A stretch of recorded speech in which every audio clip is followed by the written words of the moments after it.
This is a high explosive round. Gonna be shooting these out of my rifle. Gonna blow up some. Whoa, guys, this is private property. You're not even supposed to.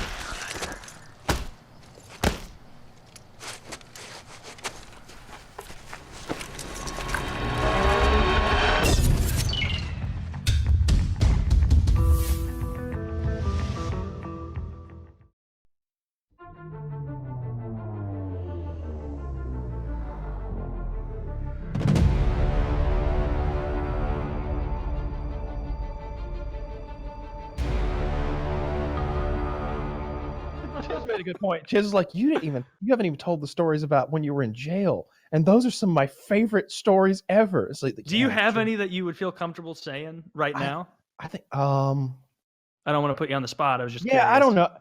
I kind of want to save them. I don't know, and like do a whole like I got hours of silly. Do you got just like a tease for us, like a? Oh man, eggs were a commodity. Eggs, hard-boiled eggs. All right, never take that story back. And hard-boiled eggs were a commodity. Okay, like food would come, and it was. I was only in for like 3 or 4 days or something like that. But it's rough, and everybody was like, "I've been in prison. This is rougher than prison. This is awful."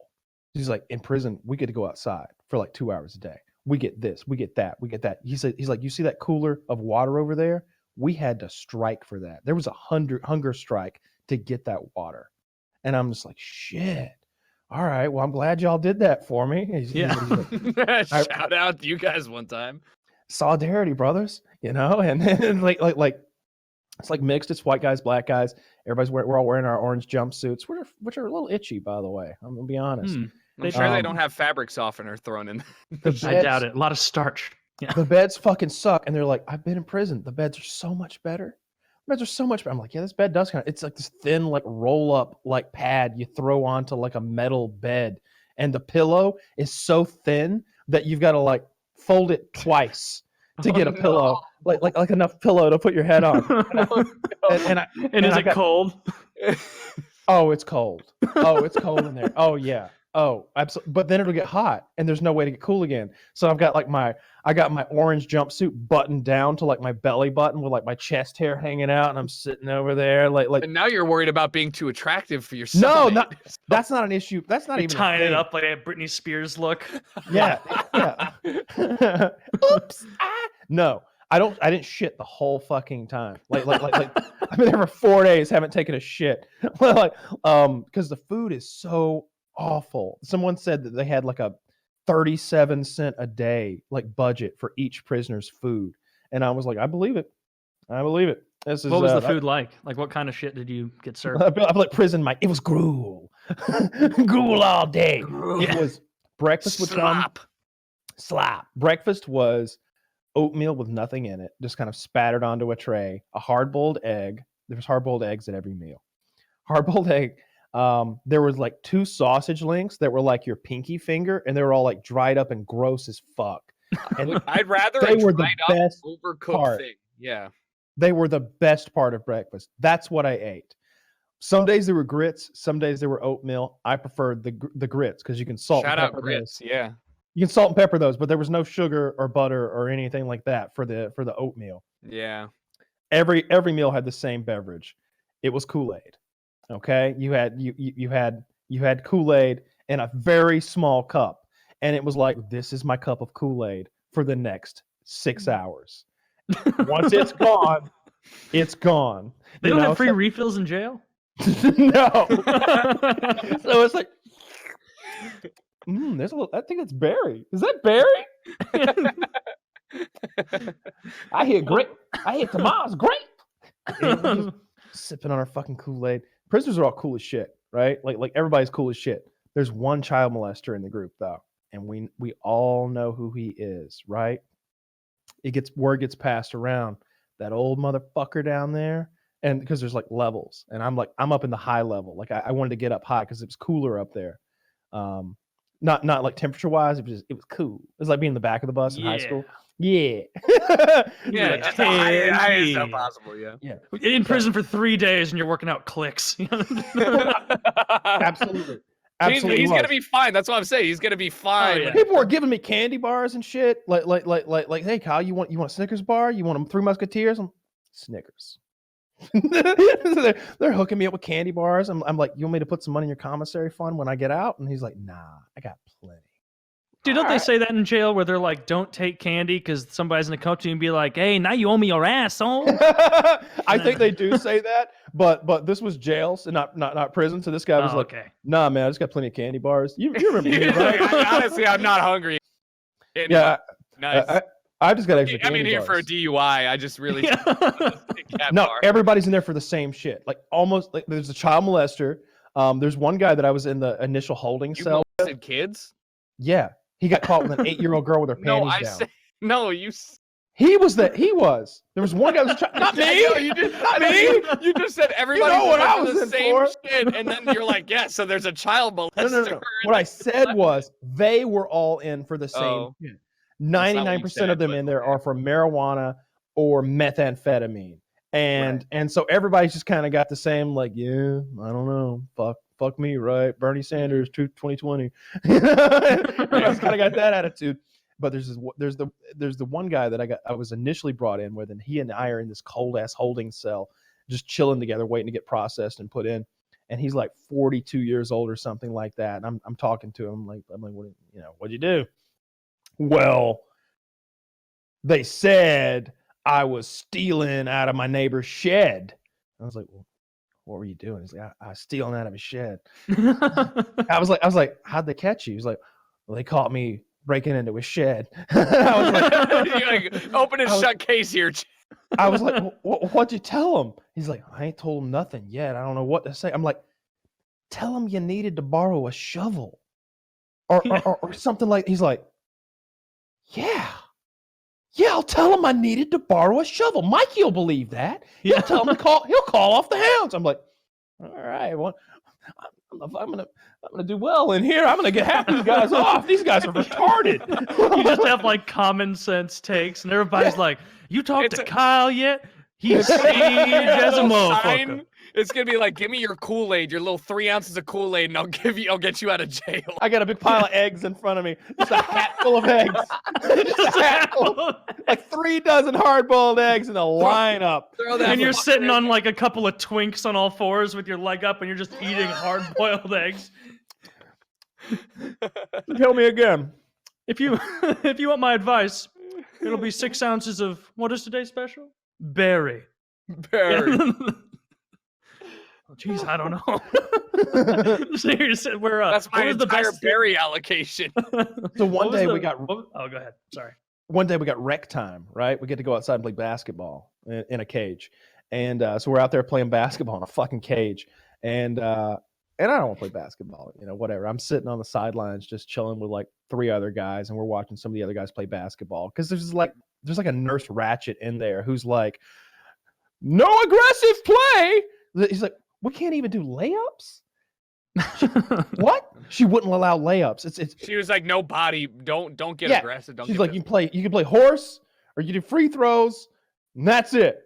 And it's like, I was like, well, I don't even want to fucking play. Good God, what the fuck? So there's like 3 black guys over there playing horse. They can't fucking lay up. It's lame. Excuse me. Okay, Rick. Yeah, I haven't had anything to eat. You wouldn't believe how terrible prison was, Morty. We couldn't even have any layups. It was a horse. And so, like, me and these other 3 guys are sitting there chilling, and one of the guys that hooked me up with the candy bar that I kind of knew from the outside, and another guy, and another guy that I went to elementary school with and actually played like little league baseball with.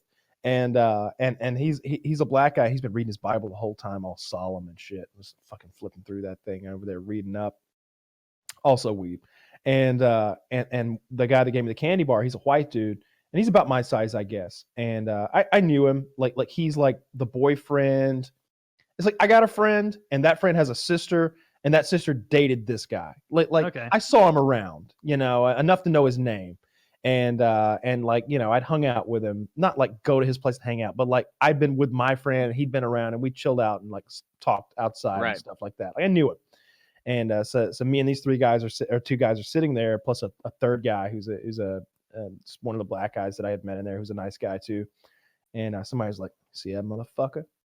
I'm like, yeah, that old creepy dude. Yeah, you know what he's in for, huh?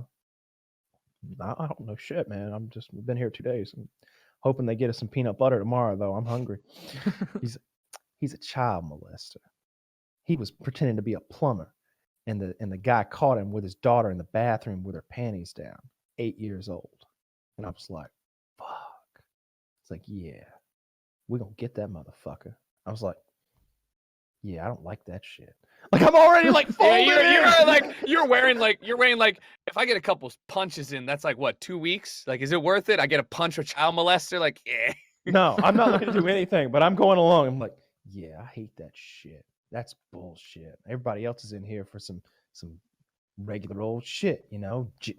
Bill over there stole a shovel, or at least you tried to. He's a failed shovel thief, and you had a blunt in your car, and you had meth, right, Steve? Yeah, Steve, you deserve this one. You look like it was meth. Yeah, it was meth. Yeah, it was meth.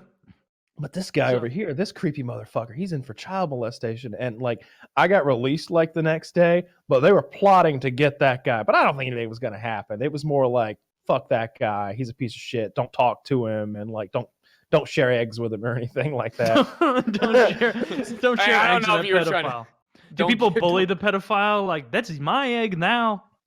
Nah, there's nothing like that. Nah, nobody was aggressive or mean or anything. Everybody was just kind of like dealing with their own experience, right? Everybody had kind of seemed to have the same attitude. And it wasn't necessarily because everybody was only in there for a day or 2 days. Some of those guys had been in that jail for months because they couldn't get bail. Not because they couldn't necessarily afford it, because a bail bondsman is like 10% of whatever your bail is. And unless you've done some crazy shit, bail is like 10, 20 grand. So you just need like a few $100s to get out most of the time.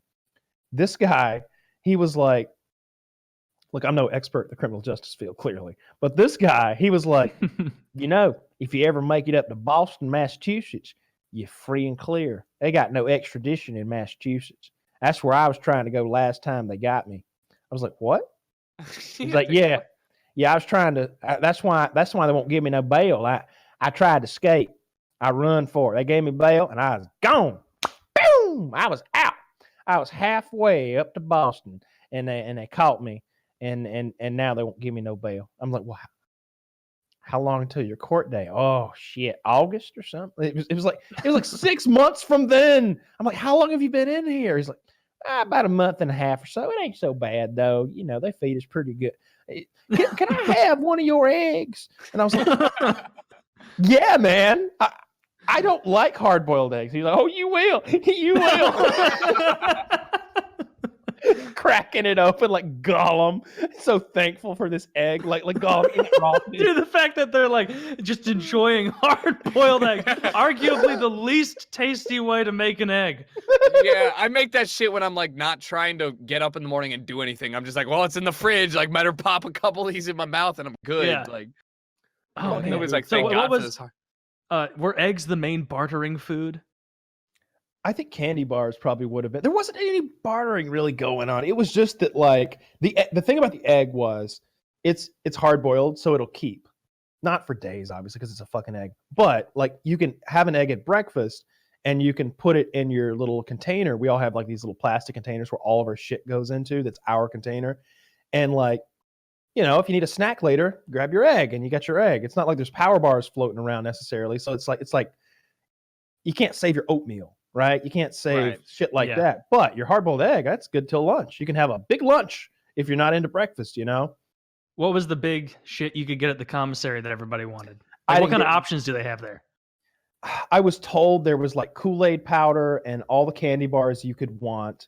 But like I wasn't in there long enough to like be concerned with that. You didn't get to dip into that.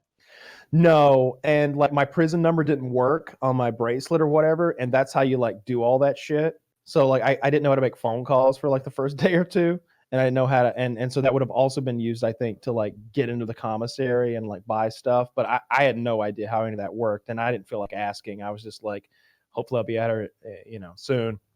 Get this get out All here. right, yeah. Jesus, what was dinner like? Or like lunch and dinner, same shit. Like it was this bologna sandwich for lunch that was the most anemic thin sliced bologna on this gross ass. It was like a half slice of bologna, but horizontally half sliced. Yeah, it was like you took a normal slice of bologna and split it. It was absurd. It was terrible. And potato chips. That was lunch. All right, well, that's not so bad. That's it. Do they even give you condiments? I don't remember condiments. How do you eat 1,000 calories a day if you're eating 200 for meals? Oh, I lost about 15 pounds. I lost a considerable amount of weight because I didn't eat. I just slept most of the time. Like I was like, let's just sleep through this nonsense, you know? Right.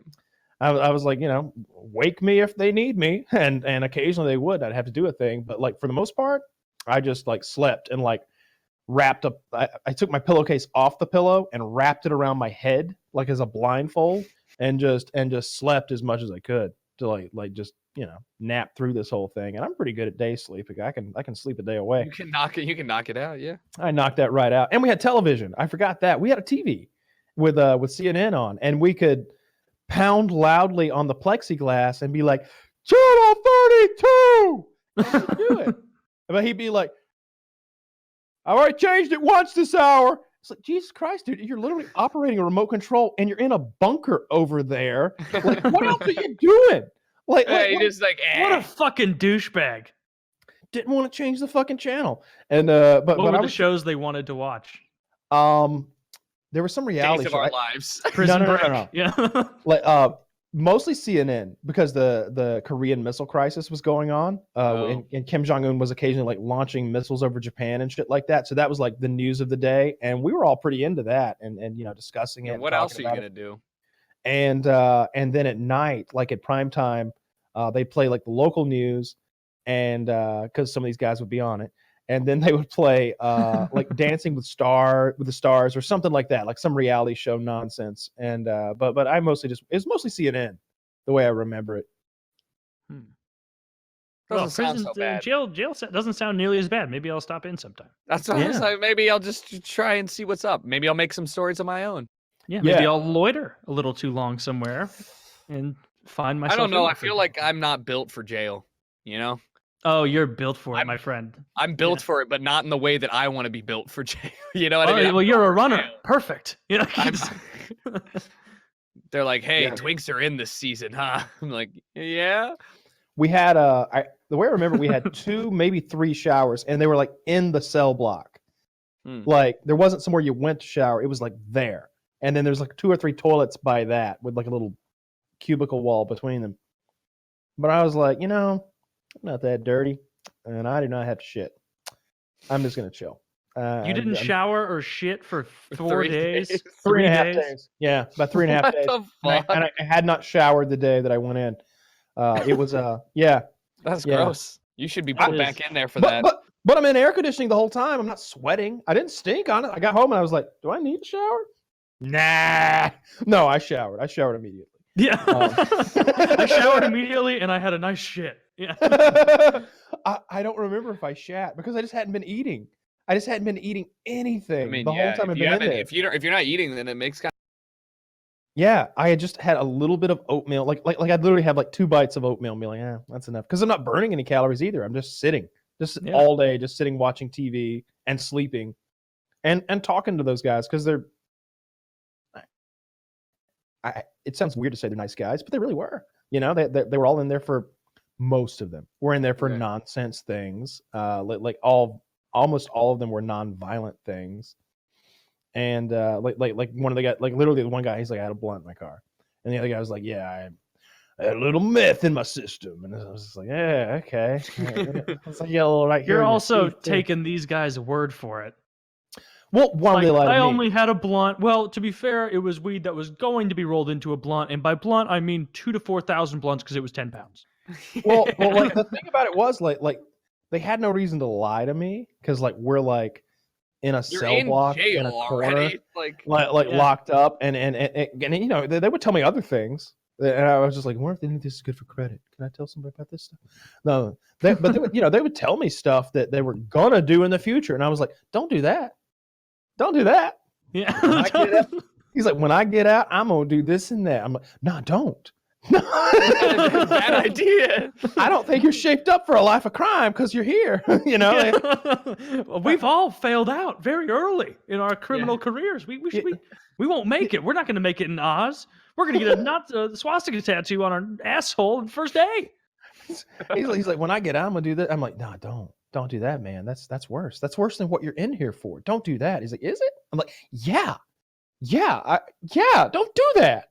Just they all had bright ideas about the future and the things they were gonna do when they got out. Do they have like checkers or chess or cards or anything you could cards? They had poker, but you couldn't gamble. And poker without gambling is boring. And there's no cigarettes in there, so it made me think back to Rounders when like Edward Norton's character did not smoke, and yet he would gamble with cigarettes, and like he gets released and he's got all their cigarettes, and he walks out and he's like, "Come on, man, you don't even smoke," and he's like, "Yeah."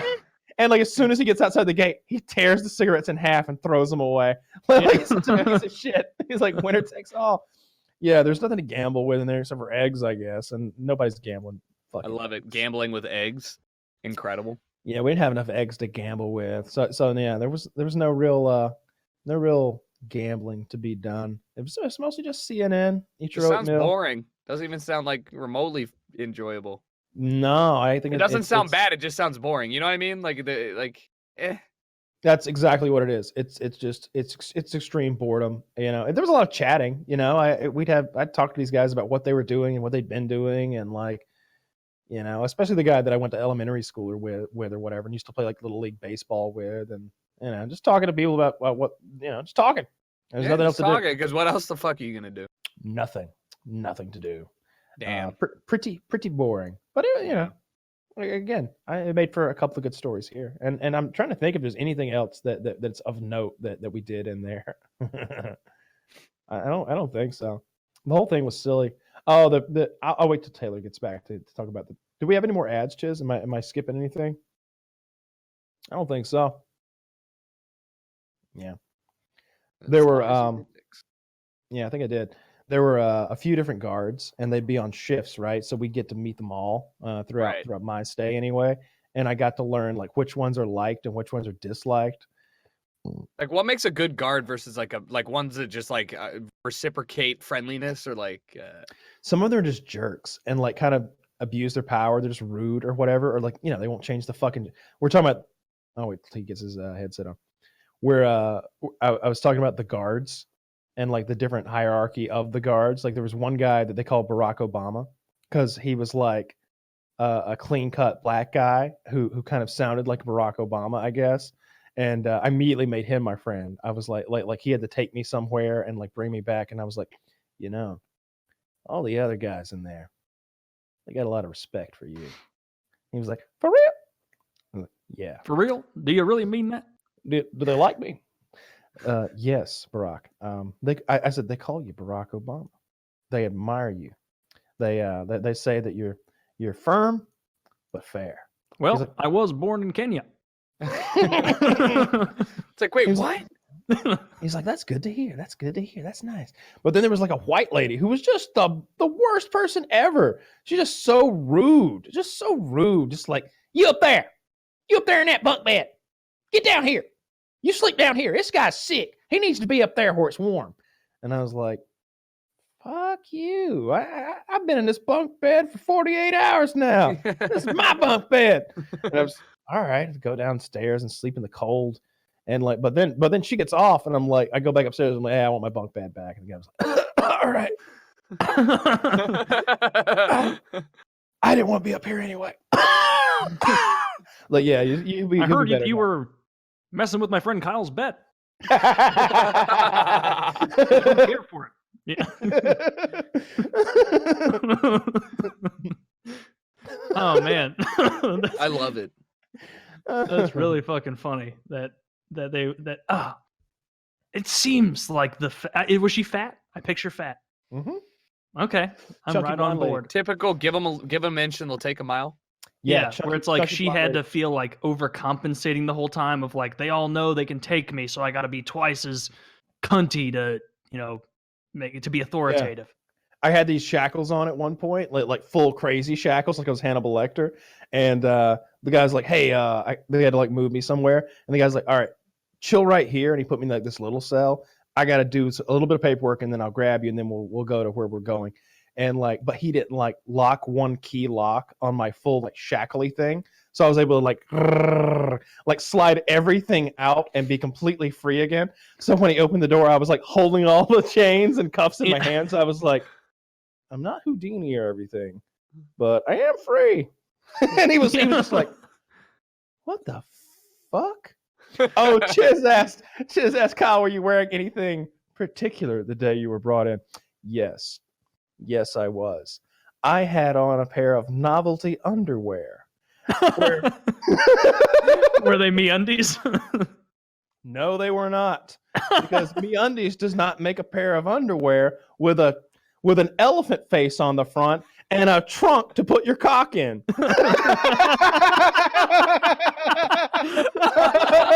You were wearing that in Yeah, prison? Or in jail? prison?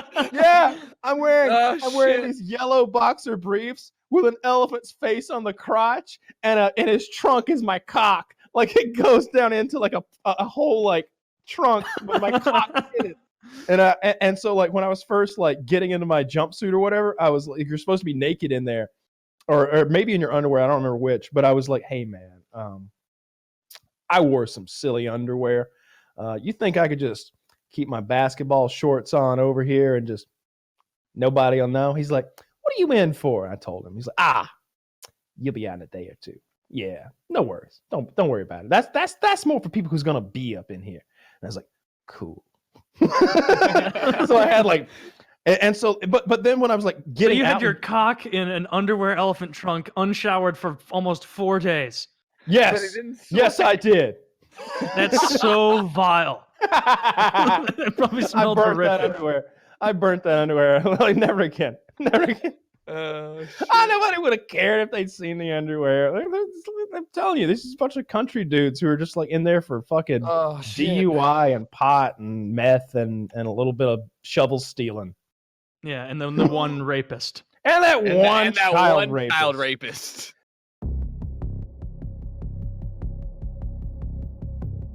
Kyle, I know something's been going on in your life recently to do with the legal situation. Yeah, finally. Wait. This isn't important. Can we talk more about Woody's heart attack friend?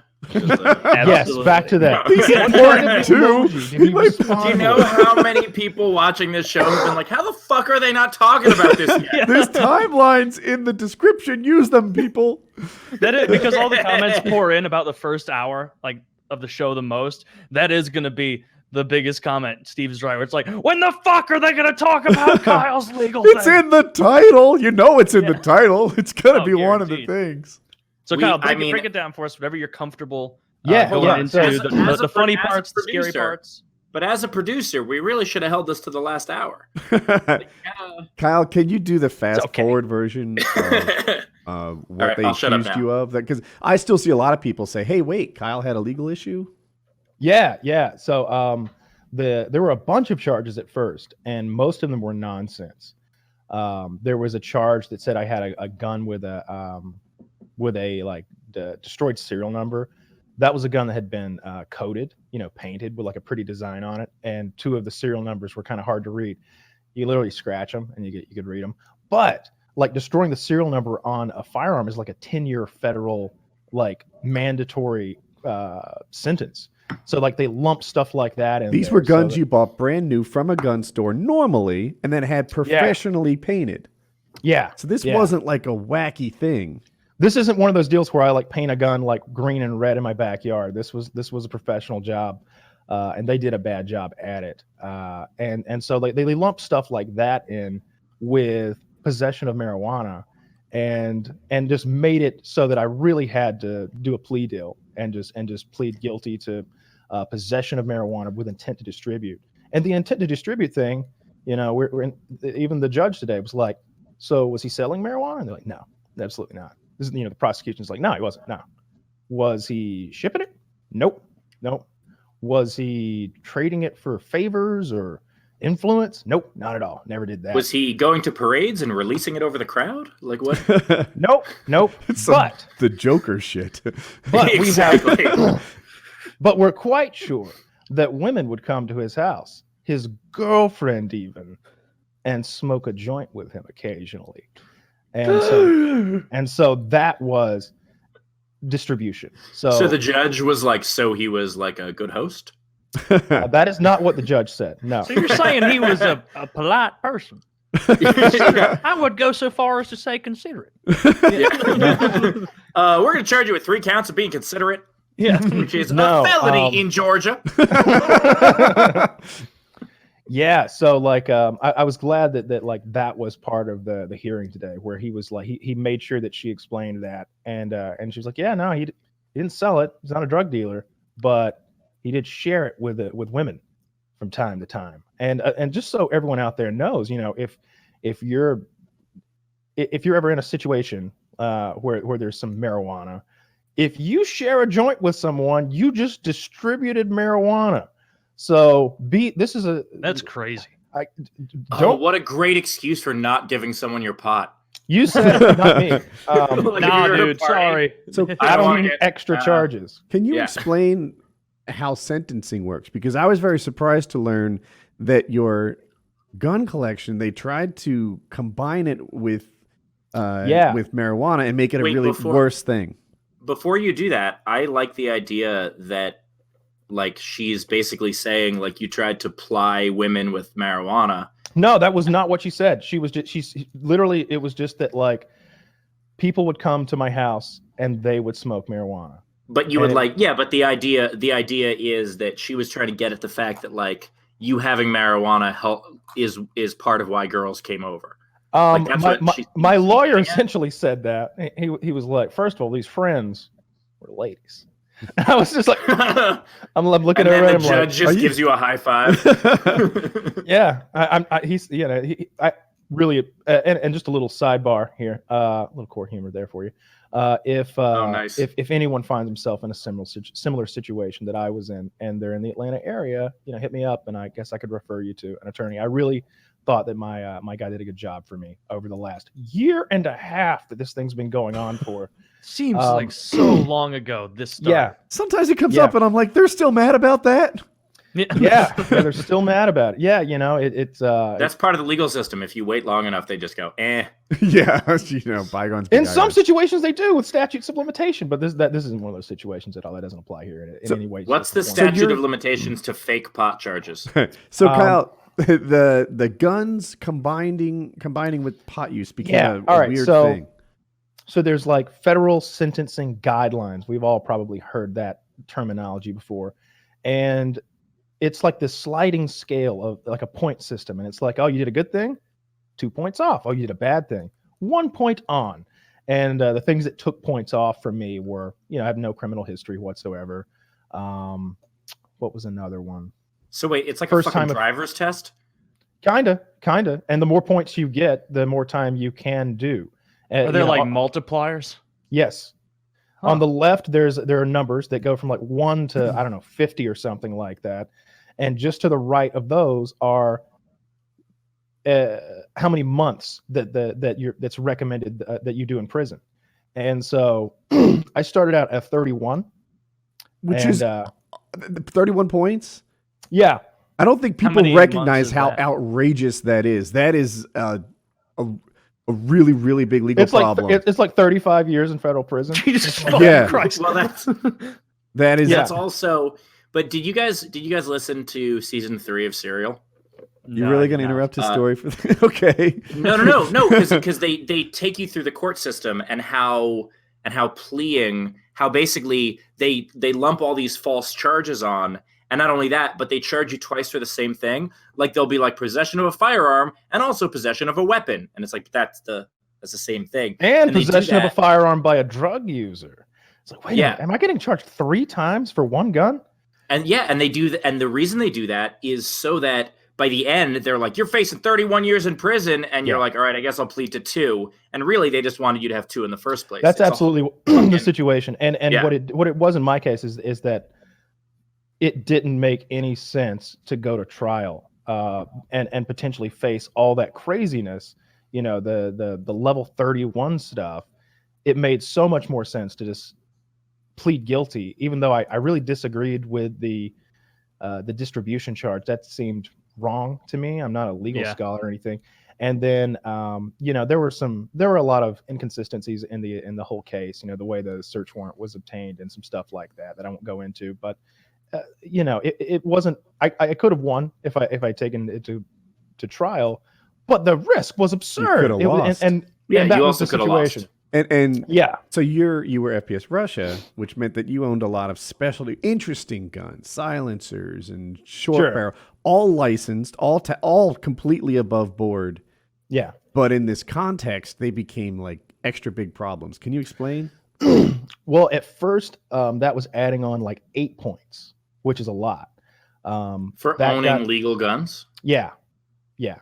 And that got brought down to adding on 2 points. So again, like points got deducted for things like I'd never had a criminal history and it's like first time offense, and the possession of marijuana under a kilogram or whatever, I under a pound, one or the other was, X amount of points, and it all came down to 6 points, from 31 down to 6 points. And the recommended sentence for that, which is what I've been saying kind of all along for like 2 years, is 0 to 6 months of prison. And the last 6 months of any federal sentence, you don't actually spend in prison. You spend it in a halfway house.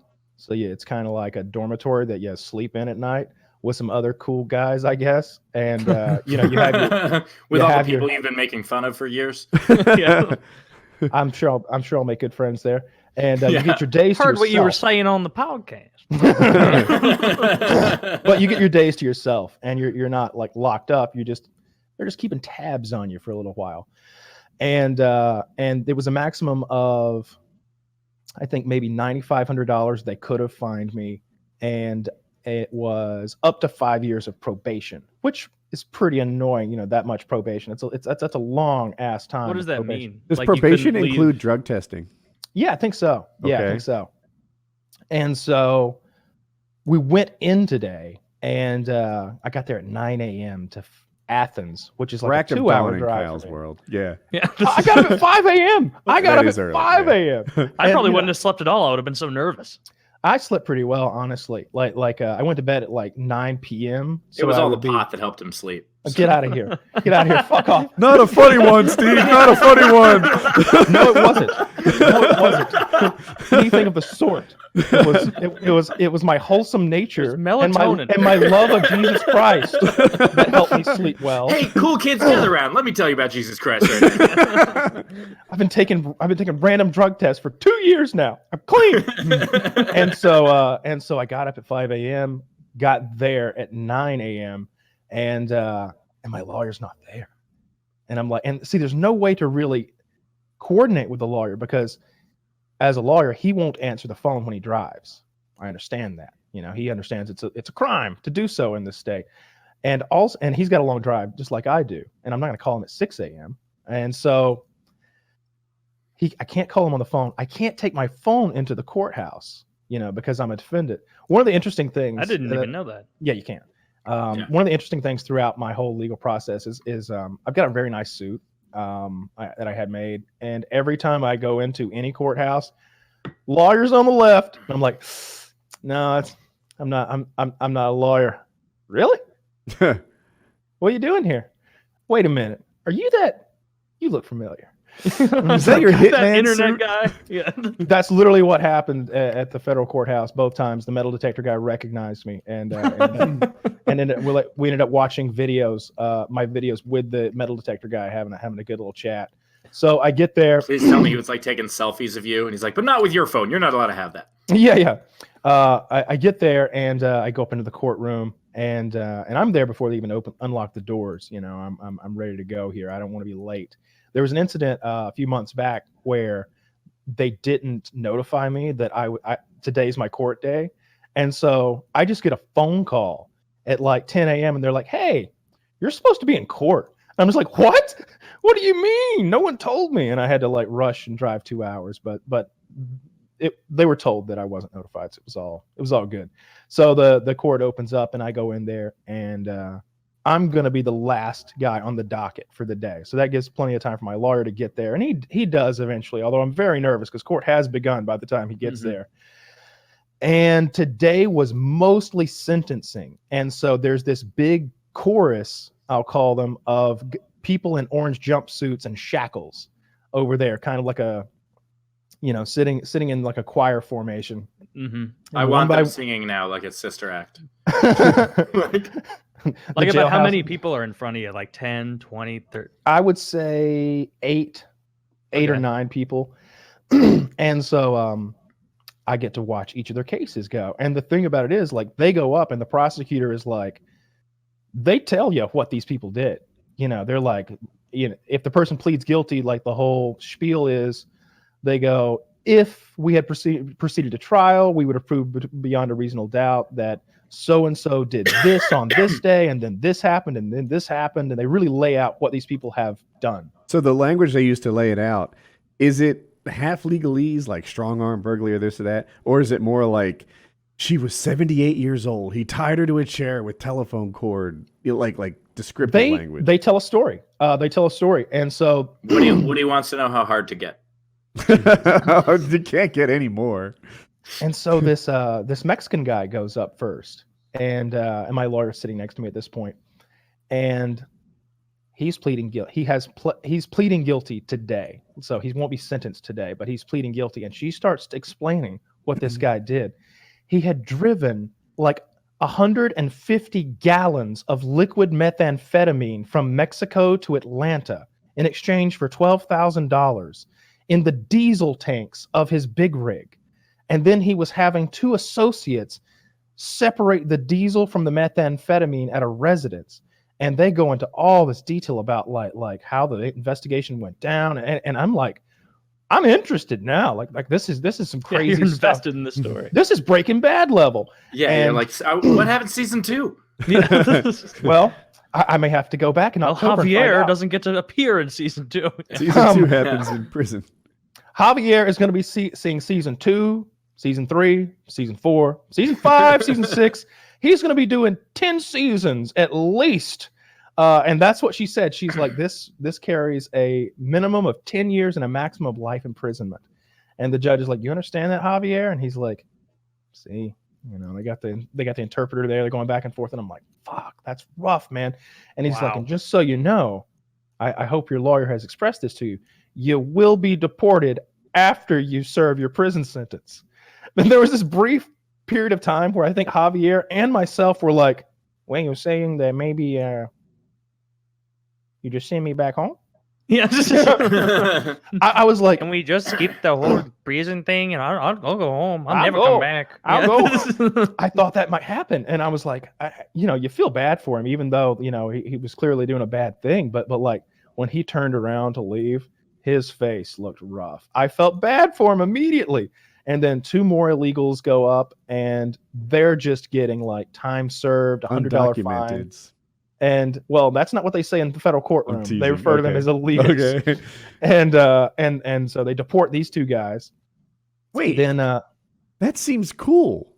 Like, if I had a choice between 10 years in prison, federal prison, I'm guessing, and deporting, I'd take. You don't have the choice.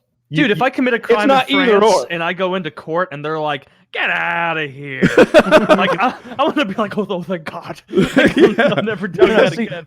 The 2 gentlemen who were just deported, their crime was entry. Oh, so yeah, yeah. Yeah. So then there's a black gentleman. He goes up and he was possession of a firearm by a felon, and it's probably a serious one.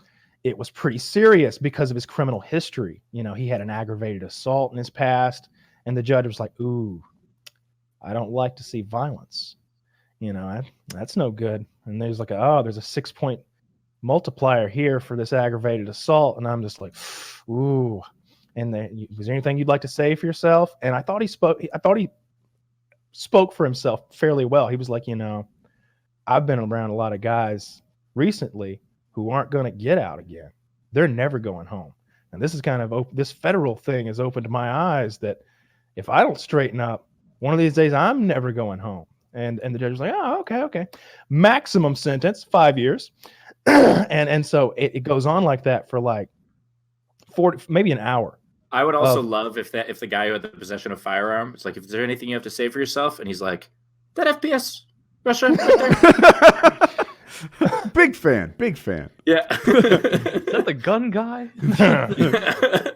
So another guy goes up, and this guy's like the only one there who wasn't brought in shackles, and I was like, my peer. Well, he gets up there and he's got like a history of methamphetamine abuse, and he's a drug addict, and he's got they found like weapons and methamphetamine, and he was also a felon. And his lawyer's telling this sob story about how he is the caregiver to 4 children, and the children's mother's getting a hysterectomy, and it's just this real sob story. And the judge is like, oh, okay. 48 months. And I was like, God damn. And they're like, well, Your Honor, we request that he not be taken into custody today. And everybody else in the courtroom, the prosecutor and like whoever the assistant prosecutor, they're just like, nah, we should take him today. And so they fucking take him. They go and they get him and they handcuff him right there and they drag him out of that place. And I'm just like, this isn't going well, man. We got Judge Roy Bean up there. He's laying the hammer down on these people. You know, what's your thought about your own situation as you're watching that unfold? I always knew, like you know, unless like some sort of like unless something weird happened, 6 months was going to be the worst it was ever going to be, and that was going to be in the halfway house situation. So yeah. But wait a second. Like the idea of having to go last, like having to, I feel like that's more nerve-wracking than getting it out of the way right away. Because like you have to. Oh yeah. Yeah. It's worse. They were icing the kicker all day. Now, you got 2 months. Is that right? Yeah, I got 2 months. But we don't know 2 months of what. It's almost it depends. It's 2 months of the halfway house, and the only thing that would change that is if they don't have enough beds at the halfway house. It's this weird scenario where like my lawyer's like, I mean, we could probably just talk to the parole officer and maybe we'll just wait until there is a bed, you know, until you have to go and start serving that 2 months.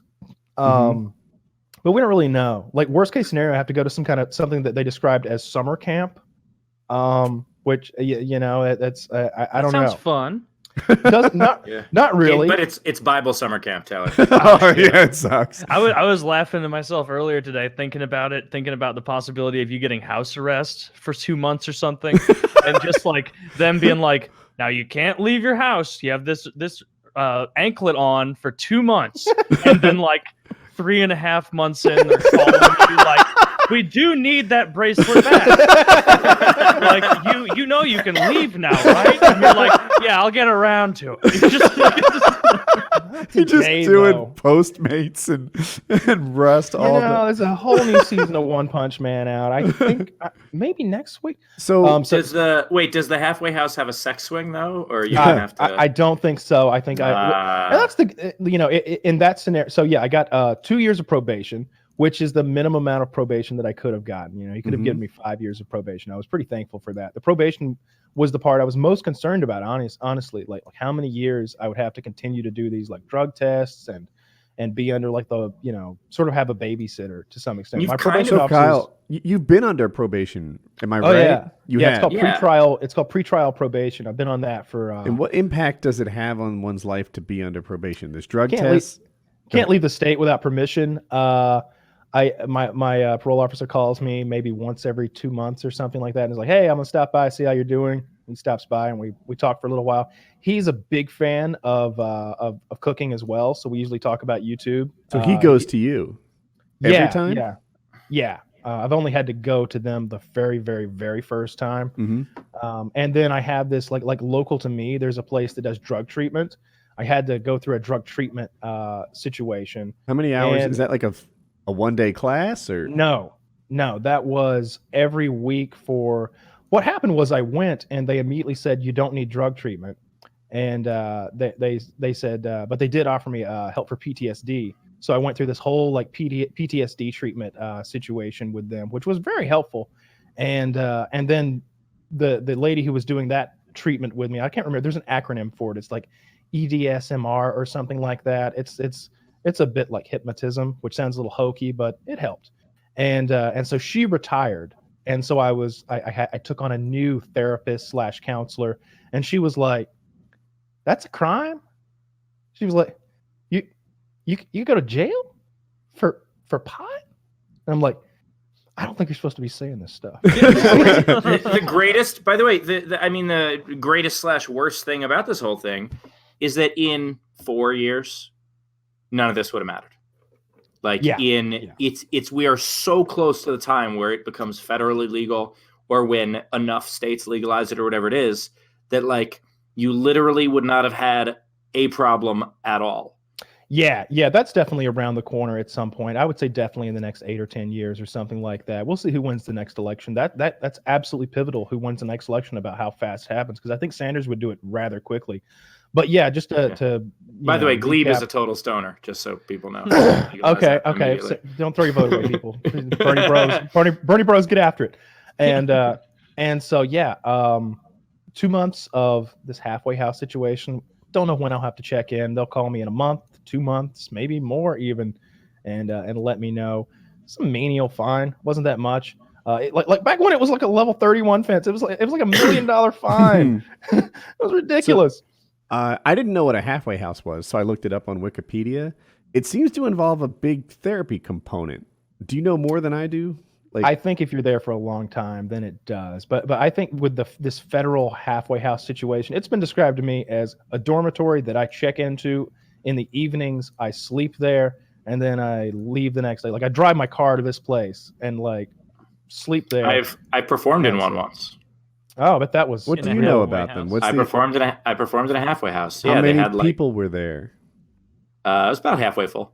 That was horrible. Yeah. It was we're telling jokes, people. Anyway, no, but I really did perform in one, and it was probably about 50, 60 people. It's big. in some like function room thing, and the audience was very sweet. They were disciplined, I'll tell you that. Like no one was interrupting shit. It was a very like it was similar to performing at like a recovery show. Yeah, because I think a lot of the people in halfway houses are in there for drugs. Mm-hmm. Everybody in court today was there for drugs. Wait, what about the firearm guy? It was possession of a firearm drugs by a and drug alcohol user. were rolled into this whole thing. Yeah. It was everybody was there for drugs. Every single one of them. It was and mostly methamphetamine. Which is crazy when you think about the fact that like most people who do drugs are doing drugs not out of choice, but out of like they were in a shitty situation and they got addicted. Like it's a medical condition that we treat as a criminal offense. A lot of the times I would agree with that. Yeah. And then there's just some people who are just degenerates and they want to get fucked up. But I don't judge anybody. Clearly don't have much ground to stand. Yeah, but also if their life is so shitty if your life sucks so much that meth makes it better, like that's like I'm not angry at those people. Yeah, I'm not angry at anybody for doing drugs. I don't know what, as long as you don't like spray them on me or anything. I have these nightmares. By the way, Kyle, where somebody comes and rubs. I had this nightmare where someone came and rubbed a drug on my neck that was like soaks into your skin. And he was like, "Ha ha!" and he ran away. And I was just like, I'm gonna fail my drug test now. No! And I'm just thinking of like what am I gonna do? They're never gonna believe this. They're never gonna believe a maniac ran up to me and rubbed something on my neck. They're never gonna believe that. That's a funny like PTSD. No wonder you needed PTSD stuff. Yeah. Now that you've been sentenced and like the end of this all, I just really want to apologize for mailing you those drugs. I just feel like I had no idea you get in so much trouble. I would have never played a part. I really just thought it'd be funny to send you drugs. You know what I mean? Like, 'cause I don't do drugs, so why would they come from me, right? Real knee perfect crime. Woody and I kept it a secret the whole time. The long con. The long con. How your Jewish jokes now, Kyle? I want to know, Kyle, like you talked about the PTSD therapy or training, whatever they call it. What can you go into what that was? Was it just talking it out, mental exercises to do? They would just fire guns. Mental and physical exercises. I would follow her finger left and right, and while we talked through things, and I would also do this thing where I crossed my arms and sort of alternated taps left to right on my shoulders, like that, while following the finger. And she explained how it worked, how it activated, it alternated activating parts of your brain or something like that, while keying in on bad memories and then like washing over them with good memories or something like that. It helps a lot. Like I said, I thought it was quite hokey when she described it, and I was just like, all right, well, they say I got to do it, so I'll do it. But by the end of it, I was like, I think this helped. I feel better about all. What if it was all part of like wax on, wax off? Oh, that would have been great. Like at the end of it, you're just like, follow the finger, and like that's how you get sentenced to less time. Like it's some carnival game. But yeah, I'm glad the whole thing is over. Finally, I'll do some, these 2 months of at a dorm or whatever. I'll still, if that's the case, I'll still be able to do the show here. We'll just, I don't know when we'll record it. I don't know what the times will be, but I'm sure we can work around it somehow. Might have to move the upload date even. I don't know, and have to record on weekends or something weird like that. I don't know what we'll have to do or what we want to do. It's only a couple months. We'll get through it. Yeah, it's just a couple months, and it'll be a couple of months most likely before that even begins. But yeah, everybody's pretty happy over here with how things went. We were surprised I got any time at all, frankly. It seemed like the judge was kind of understanding that the distribution thing was not standard distribution at all, that it was someone smoked some weed at my house a couple times, and that the he was like, how are the firearms connected to the marijuana? And she was like, well, they were everywhere. And he's like, well, I mean, we've kind of been through this. He was a manufacturer of firearms. She's like, well, they were everywhere, and there was an enormous amount of ammunition. And I was just like, well, that's all true. There were a lot of guns, but it was sort of a sticking point, it seemed like, for the judge even to be like, I'm not sure how the firearms are related to any marijuana or anything. It's like pot. Maybe the pot was touching one of them. So they're like, see? They were just in the same room or something like that. And they sort of, that was literally the connection, I guess. And by the way, from the first time I was on PKA, I don't know if you remember, but I was like making fun of the fact that you had like a billion guns just behind you. Yeah. And even I am someone who's like, what the fuck do the guns have to do with it? Yeah. They didn't have anything to do with it, and that was sort of the case that my lawyer made in court. He's like, usually when we talk about this sort of like, when we add the guns to the drugs, it's because the guns are being utilized in the drug enterprise. They're being used for intimidation or to procure the drugs or to protect the drugs or something like that. That's not the case here, and I believe the judge even used the term incidental, that the guns being there was just incidental to any drugs being there. And now that you said that, I think I can say this. I was starting to lead to it before, like silencer was a point, a short-barreled rifle was a point, if I remember right. But those were legal licensed guns, and it was weird to me that a silencer with a tax stamp on the records, everything above board, was like even worse than another gun. And yeah, that was part of like the search warrant thing. That's what kind of made things different, was because there were some issues with the initial search warrant that, had I not owned legal suppressors and stuff, that maybe the whole thing could have gotten thrown out because of the way the first warrant was written. But because I did own suppressors, there's this, I can't remember the terminology, but essentially they were going to be able to get a warrant regardless. So even if their warrant was bad, the argument would be, well, we'd have gotten a good one anyway, just based on him having suppressors. So, which is such a bullshit argument. Like, that's the point of getting a good warrant. You have to get it. To me, it's like they're legal. Legal should be legal. You can't say they're legal, but you know what? Since he does have certain things that he's paid his taxes on and he's above board with, now he's like sort of illegal. Yeah. Well, I mean, the initial warrant said that they searched my house because I was wearing shorts. I'm not making that up. What? Well, were you wearing shorts?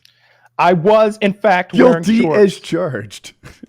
Yeah. Now, wait a second. Were they cargo shorts? Yeah, because that's I'm a on crime board. They were Yeah. that basketball I'm not shorts. committing. I was wearing basketball shorts. At the What time. was It the about to weather, go though? Very hot, about 93 degrees that day. August. Okay, that's not a Something like that. suspect. Look, if you're wearing shorts I in the didn't think winter, so. you did it. Look, You this is the stuff that's been going through my mind and my family's mind and everybody who Can knows. you expand on the shorts thing? Does it make No. sense if you add context? No, it doesn't make sense when you add context. How is that possibly? Did they misspell a word? No. How is Your that? Honor, we meant to convey that he sharded. He had shots? Yeah. Those No, drug no. Yeah, that's what I shots, was trying to think kinda? of. Like, they Yeah, there hurt were a lot of things shots. along the way that didn't make sense, and that's part of why it's taken so long for this thing to come to its conclusion. Was that there was a lot along the way. It looked like this thing might get thrown out several times. I think that's part of why we went from state to federal. Is that the state wasn't going to be able to really prosecute the case because of, I think, their search warrant, whereas the feds would be able to prosecute a case because of the guns. While you're Nice. in the halfway house, is Wings gonna co-host or who's gonna? I will host. I don't care if I got to fucking satellite phone in. No, Wings is not going to co-host. I would No, love it if you could bring your computer to the halfway house and just I have... don't think. Do you remember when Wings of Redemption had a random cast of characters behind him? Here's Crazy Joe. He's living with me this week, but he stole all my Coca-Cola. I'm not sure it's going to work out. Right? Like, that random guy. Remember the guy came by, was just dressed in a Confederate like soldier's uniform for some reason? I thought that was a Marine Corps uniform or No, something like that. There was a Civil War hope I'm reenactor in the I think there background. was a Civil War reenactor behind him, and like people would just show up and they'd have like random guests with no mics screaming across the room. And Was he that doing was like great. the worst ever Howard Stern's whack pack? yes. I And have wanted a whack pack for so he long. has, but you're going to go to a halfway house. There could very well be whack pack material there. There probably will be. I will see if maybe I don't want to bring those people necessarily back to my home, but They live there, Kyle. I mean, They you're live on, there during too. the day. You're on a nice luck streak. So, like, I say go for it. Yeah, you're- let's roll the dice. Keep 'em Andre, coming. bring the amigos. We're going back to Mikasa. Yeah. but see, I don't know what a halfway house is like. Apparently, I picture something like a hotel where there's a hallway with lots of doors on either side, and everyone retreats to their own room. I have no idea. I think you have roommates in most of them. Yeah, I may have a roommate. It may be like a Full Metal Jacket scenario where it's just a big room full of beds. I don't know, but again, 2 months. It'll be. I'm interested in it'll be good stories. I'll come on here and I'll be able to tell you guys what's going on at the halfway house. I'm sure I'm going to meet a lot of interesting people there. That's where they go. Sure. That's where they That's where go. they They're all accumulate. going to be drug offenders based What on are you in your here sample for? size. I was too interesting for the outside world. Excellent. It's going to be a lot of that. But yeah. Looking forward to paying my debt to society, and moving on. So, I'm looking at pictures, by the way, and like they range from everything from like, oh wow, that's a really nice like castle-looking thing to like, look at this fucking shack. And so, Yeah, do hopefully you get a good one. On Wikipedia, it kind of looks like a church. I'm having a hard time resizing. There's the image. one I see with a picture where it's like one bed per room, and there's one with like a Full Metal Jacket situation where there's Yeah. like, or a Southern fraternity house, where it's like sleeping quarters. Let me read this to people. It's not long. A halfway house is an institution that allows people with physical, mental, and emotional disabilities, or those with criminal backgrounds, to learn the necessary skills to reintegrate into society and better support and care for themselves. And then it goes on to talk about how a big component of halfway houses seems to be a therapy. Yeah, That's I don't think all I that'll know. be the case here. Wikipedia, yeah. Yeah, I think this is going to be a different thing, but I don't even know. Like I said, I may. And you know which one already? No. And Oh, again, so you don't.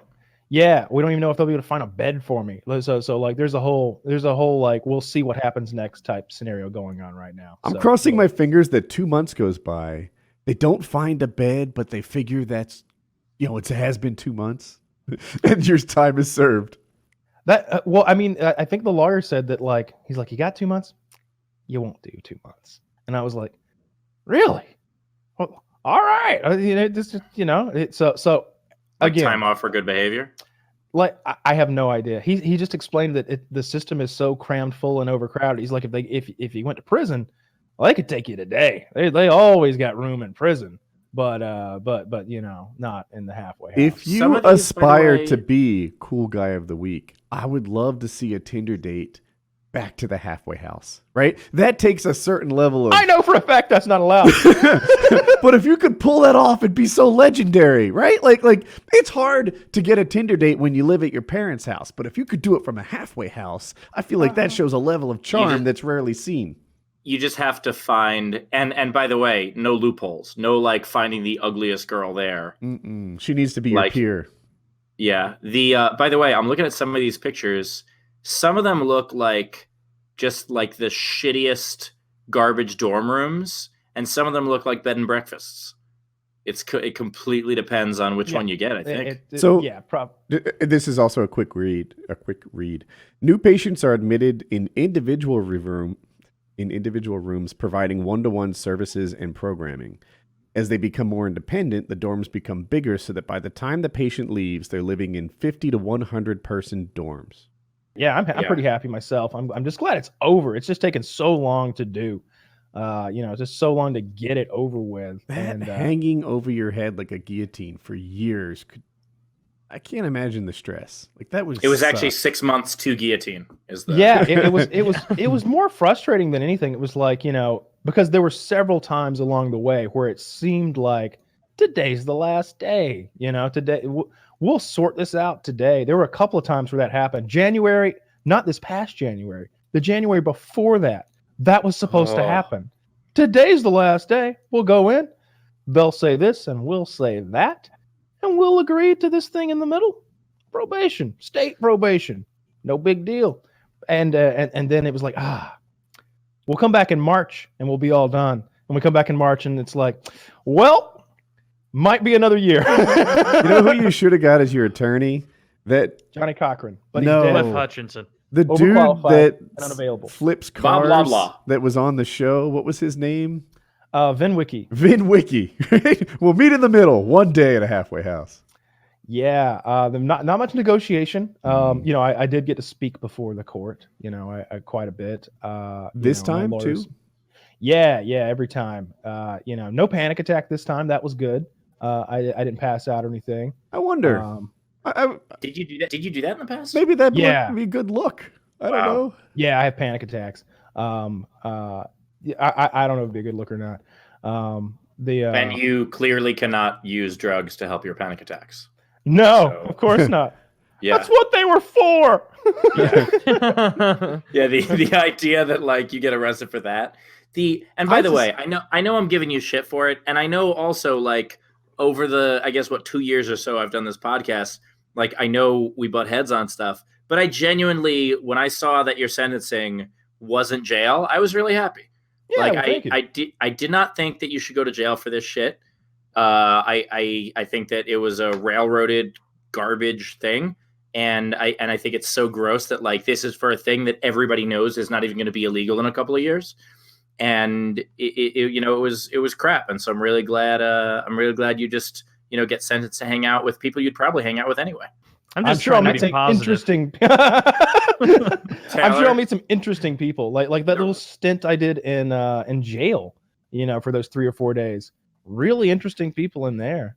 Yeah, a lot of good real sentence. And the Kyle, real sentence. That was on a show night. It was the whole journey. We had a show that night. If only you could have brought your gear, we'd have done a collaborative episode. To jail. What were the living arrangements like in jail? Did you have a room to yourself? No. Go on. Oh no. It is a large, open, cavernous room with 2 levels, where you go up some steps and there's another landing. Duplex, and little alcoves. if you can imagine that, like everything, it's concrete block construction. So 4 cots, bottoms and top bunks are in each alcove, and then there's room in between to like put your cubby. Everybody's got like a plastic tote with all their shit in it. Everybody gets like a towel, a washcloth, some toothpaste, that basic shit. When you And, first said it for bottoms and tops, I was like, oh, they match you guys up. This way. Yeah. You fill that out when you get there. Like an open floor, an open floor plan, and you go in there, and some people you're close to, and some people are down the way, but you can see across the sea of bunks. It's a weirdly shaped Wow, one. It's this guy's it's a very twink tall. versatile. This, He's a twink. this is like the work environment at Cisco, except it's bunks instead of cubes. Yeah, cubicles. Yeah, Yeah. desks. And you don't even get paid to be there. There's a couple tables as soon as you And walk also, in. you have no freedom or view of the outside. No, that's Oh, actually- Wait, that's the same. The window Yeah. sucked. Yeah. The window was so barred up and like gross that you couldn't see the outside world. But we had cable TV, which was great because the North Korean missile crisis was going on. So like everybody in there was glued to that. Was it? How many nights And- did you stay? 3 maybe, something Okay. like that. I slept the whole time. Got real rested up. Lost like 15 pounds. It was a good stay. And you have to like shit in front of everybody? I didn't shit the whole time I was there. I'm going to be honest with you. I didn't shit the But whole time I was hypothetically, you there. would have had to. Well, not in think I the could go open. 3 You got days. like a curtain. You got like Okay. there's like some privacy. Actually, no. There were stalls. There were like 2 or 3 stalls with toilets in them. And there was like a shower with like one person could get in at a time with a shower, maybe 2 showers with shower. Hypothetically, could 2 also get in? curtains. yeah. A Yeah. top and a bottom. Yeah, I don't think nobody was really interested in joining anybody in there. Everybody, honestly, Yeah, it's the first day. They were Bunch a of bunch cool guys. For me, it was the first day, but for some of them, they'd been in there for. So look, you get arrested, and as long as you didn't like do something crazy, they'll give you bond. And the way bond works, you often hear it on the news, like, oh, $50,000 bond, and you're probably like, who has $50,000 lying around? Maybe not everybody. Bail bondsman, right? Bail bondsman, you pay like 10%. Is all you have to come up with, and he foots the rest of the bill. And you can do property bonds, and sometimes it's just a signature bond. You're basically signing and saying, "Hey, if I run away, you can sell my car." That sort of thing. But if you have 50 grand, you could just give them 50 grand, then they give it back to you when you go to court, right? Oh yeah. Is Is it like a security? It's like a security deposit. security deposit? Yeah, But it's- exactly. yeah. But for people, and that's It's, what. It's What the actually a hell is a similar bond hunter amount called? of. That's a similar. Bounty hunter. Yeah, that's what bounty hunters do. They people put it up 50 grand. You only put 5 in. They're making sure you go to court. They're forcing you to go to court so they can get that 50 back. That's their business model. Absolutely. They're Yeah. on the hook for that. And if you run, they go find you. They come and get your ass. Yeah, for sure. Or they at least attempt to. And so there was this one guy in there who'd been denied bond because he had fled the last time they gave him bond. And he was a real numbskull. This guy was maybe 23, 24 years old. His teeth were rotted out of his fucking head from methamphetamine. And he was like, they won't give me bond. They know better. He's like proud of it. He's like, they know better. Last time they caught me, I was almost to Boston, Massachusetts. If you can make it to Boston, they can't bring you back. And I'm in my head, I'm like, Boston doesn't have an extradition treaty. yeah, if we were That's what he was Right. about to explain. right, if we were in the free world, or if he were on this, or if you said that shit to me, I'd be like, dumbass. Yeah, unless you go to a country without extradition treaties with us, they'll just drag your ass back. Dude, And they I'm won't be- tired of all these fucking criminals ruining the city because of the no extradition thing. It's a major oversight. But we're in jail. But That's we're in jail. where the Patriots fans come from. Yeah. We're in jail, so I'm just like, really? Interesting. Yeah, I almost made it last time. They best or not turn me loose again, or I'll gone. I was like, well, problem when's your court date? Oh shit, 4 more months. I was like, how long have you been in here? He's like, a month and a half. 4 more to go. And I'm like, you could have been at home with your mother. Yeah. And instead you're in here trading fucking boiled eggs for Snickers. You could have been at home doing meth with your mother. That is probably That's the how hard happened. part about me hypothetically being in prison. I daydream about this and wonder how it would work out. I don't know if other people do that too. But it's like I would handle a guy like that right 9 times out of 10. 9 times out of 10, I'd bite my lip or bite my tongue, whatever it is, and just not say what I'm with thinking. the teeth that you have, which makes you Right? Like I wouldn't explain what an extradition treaty is and how stupid he is. But 1 time out of 10, I might. And I don't know that I could do 15 years with that kind of problem. I think I couldn't do. I'm good a at making day. friends. Steve's with me though. Steve, come on. I was so I would tight. totally. I have Let no me just poker say- face. I didn't tell this last time I talked about this, but I was so tight with the black guys, I used the N-word. They were cool with it. Yeah. That is. I tried that 3 weeks ago. Not good. And And there was no R. And now just to You be could have fair, been the token white guy in the black guy gang in prison. You could have been a crip. and then you would have had even better stories when you got out. he was. We were talking about music. You could have and fought he- against white supremacy. We're talking about music, and I was like, I really like Jay-Z. You know, we were talking about rappers. I like Jay-Z. He's like, what's your favorite track? And I was like, well,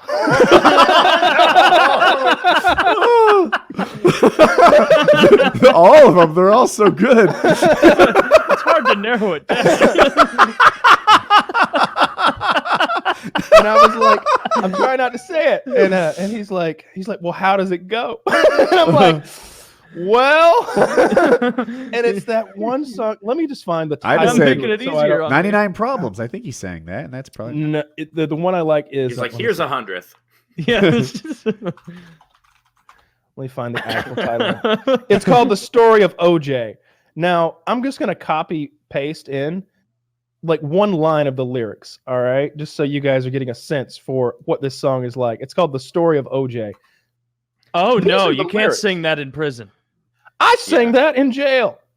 You sang this in jail. I'm about to show it to everyone. I mean, if you feel like comfortable with that, We're not going to asked say me- it. Well, I don't know if you should show it. He asked me. I probably shouldn't have said it in jail, but he asked me, All right, and I'm about you to know, wrap I told him. Light N-bomb, dark N-bomb, do you faux know- N-bomb, real N-bomb, rich N-bomb, poor N-bomb, house N-bomb, field N-bomb. And so I'm just sort of like singing this for this gentleman. He's like, "Oh yeah, that shit's tight." And I was like, "Oh man." Do you know? Word in. I mean, Kyle is right that if you get asked what your favorite Jay-Z song is in prison, if you lie, you actually have to spend 3 more days in prison. Yes, So That's absolutely. true. yeah, you couldn't Like- just say any of his other songs. You had to say that one. And so like, You could have taken someone safe. I'm a big Bruno Mars fan. Yeah. No, because then he definitely would have gotten beaten up. and you know That's how human true. nature is. Like immediately we had to identify who the other was. I felt like that was important for me. It's important that I'm not the other. There is some socioeconomic disparity Yeah. in this jail that I'm in right now, and I could potentially be seen as the other, and that's no good. But I found a child molester, and we made him the other. And they were just like, you know what he's in here for? And I was like, what? What's that motherfucker in here? It'd be great if they were just like pot and he had guns from his YouTube channel, and you're like, oh, I've heard of him. Let's Yeah. get him. I'm glad we're hanging out with you, just a normal ass child molester. And you have to pretend to Hell not be yeah. the YouTube guy. Oh, that's funny. Hell yeah. And so I was like, what? He's like, he got caught with an 8-year-old girl with her pants down.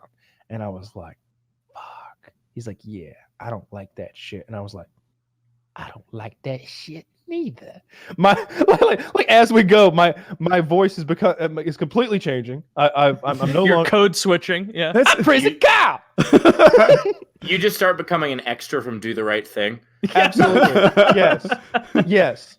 You know, and by the end of it, I'm gonna be honest. I had made some friends in there, and I was like, you know, I was like, hey, do you need some money in your commissary? Like, yeah, I could really use a little. I'm gonna be in here. All right, I'm hooking people up. I'm putting money in everybody's commissary. That could be a mistake according to the YouTube channels I watch. But he was leaving. So why is Yeah. that? Oh, because then they'll maybe they keep milking you for money or something like that. They keep milking you. You shouldn't even let them know that you have extra that money. kind of capability to do that. Yeah. Yeah. Well, in this scenario, again, it was jail. Everybody was in there for light offenses. I knew a lot of these people. Like, I don't run with a rough crowd, but I know a lot of people, and I imagine you getting so comfortable with them that by the end you're like, all right, see you guys. Actually, can I sing the song one more time? Also, I'm not going to see you guys later. You are all stuck in here. Yeah, I literally recognized three people in there. I knew three of the guys that were in there with me, to let different extents. You know, one guy I'd played Little League Baseball with. One guy was the boyfriend of my friend's sister, if that makes sense. Like I'd seen him around. I'd hung out with him a little bit before, maybe 2 or 3 times. I knew him to speak to him and everything. He was pretty cool. And the guy the guy that I was singing to, you know, he was the biggest guy in there. And he and I became pretty good friends. I like that guy. Like they were all in there for like nonsense. You know, not all of them. There was the child molester. You had you spoke today in court. Yeah. Can you tell us what you said, or is that not a good topic? You know, I said that, you know, this is the stupidest thing I've ever done. You know, this was you know, I explained the hardships that this has sort of put on me and the stresses and how it's affected my family and my friends and how they're stressed. And I explained why they weren't there today. I asked everybody, I didn't want anyone to come. A lot of people wanted to come, and I told them I didn't want them there.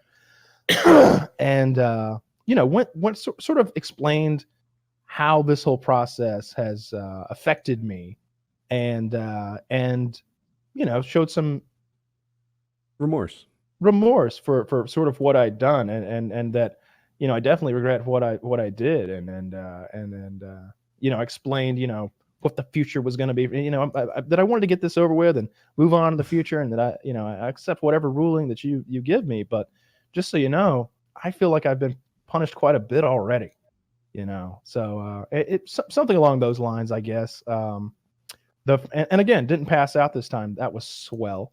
Held it together well enough. Good for you. I wonder what impact, because if I'm a judge and the guy passes out, I'm like, I don't give a shit. Well, we cannot be sending him to prison. Yeah, they don't give a shit. I passed out last time. They're like, they just got me a chair. They don't fucking care. Okay. Well, yeah. You'd like it better if I was your judge. I mean, like, he's just a sweetie. You know, yeah, he's not built for this.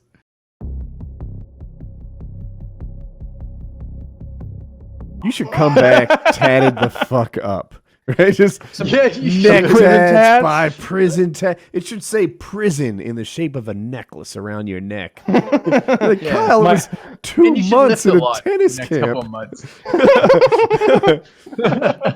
It would be fun if you came back jacked. Like if you some noticeable. Yeah. When I go, I'm definitely gonna work out. You know. You know what I want you to try for real? There are prison potato chips that are supposed to be out of this. Are you not familiar with these? Potato chips? Yes. Oh, I'm not joking. I will Google it. I'm actually not. Let's start with catfish. Look, I watch a lot of prison YouTube, and here they are. They're called the whole shebang. They're not sold. They're sold online, but they're not sold in stores outside of prison. But they're sold in the commissary, and apparently they are outrageous. So very good that when people leave prison, it's the thing they miss most about prison. The whole shebang. Tell me what makes them so special. What do they have in prison that they don't have elsewhere to make them this good? Because that's where I immediately lose all faith in this. Oh, it's just whole shebang. They're not a sponsor, people. By the way, I think we have more ads to do, but we do. I'll knock them out right after this. Okay, but yeah, apparently, I keep hearing amazing things about the whole shebang potato chips. They're sold in commissary. If I'm in prison, that's what I'd be like. Woody, I want to sell you the whole shebang. Like, I don't know what to tell you. Name your price. How are you selling this? How are you selling this to us right now? What do you mean? How am I selling this to you? You are excited about this right now. Well, I get excited. What sets this apart? I don't know. Why would you believe in a prison potato chip? Okay, so you might not know. I have I was going to say dozens of hours, but that is wildly undercutting it. I have well over 100 hours of watching like 23-in-1, Big Mike. I'm trying to name all the prison interviews and YouTubers. There is a genre on YouTube where people come out of prison and tell you how to survive in prison, which I am oddly interested in. And I don't. Do other people have this thing? I don't know, but whatever. And the whole shebang potato chips are supposed to be out. I might order them. They have them on Amazon. You have to try it. I would want to see that. I would watch that. If I were a PK viewer, I would watch the shit out of you eating a whole shebang fucking potato chip and actually giving like your opinion on that. Because that just strikes me as so odd. I've added it to my Amazon cart. And What do they call Amazon? I mean, I'm getting them too. I mean, if you're getting them, I'm getting them. Let's see here. The whole shebang potato chips, eh? Yeah. But you can get them on Amazon. I thought you couldn't get them out of prison. You can't get them in stores. Oh. Yeah, and I think the internet, I don't know how new that is, but people get introduced to these potato chips in prison. They're 30. Oh, here's an $11 bag. Okay. Yeah, I got them for $11. I'm like, what the heck? But I think we're buying like a... Wait, they have original and extreme. Oh, I got the default. I don't know what... I'm getting extreme. Oh, good. Oh, good. We'll you try. get the extreme. That's how it works. What is it? Extreme Place what? order.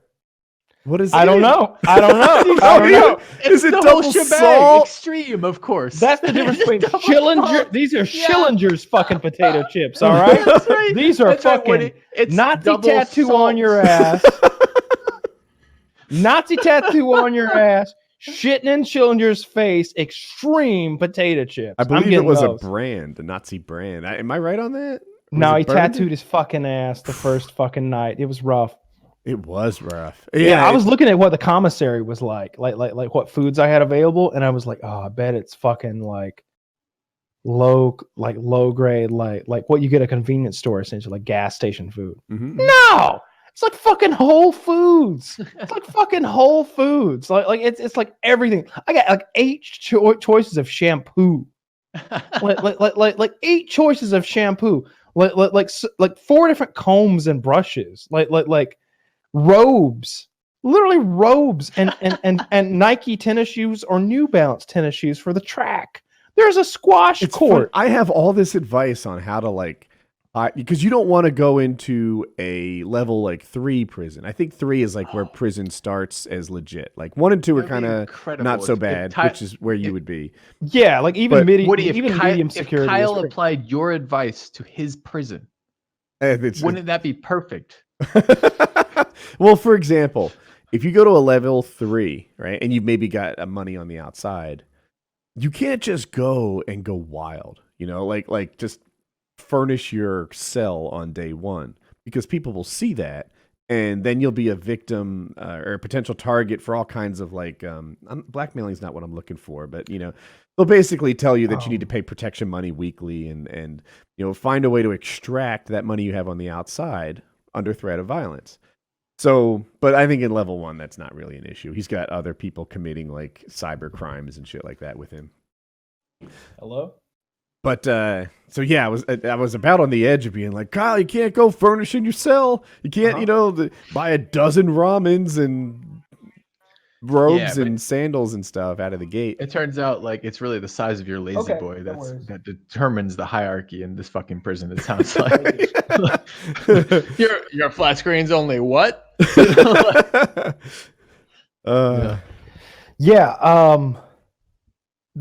commissary is fucking cool. There's a lot of crazy shit there. There's a full fucking gym. They got a squash court. They got a fucking like tennis court. Got a running track. It's gonna be a good time. It's gonna be a good fucking time.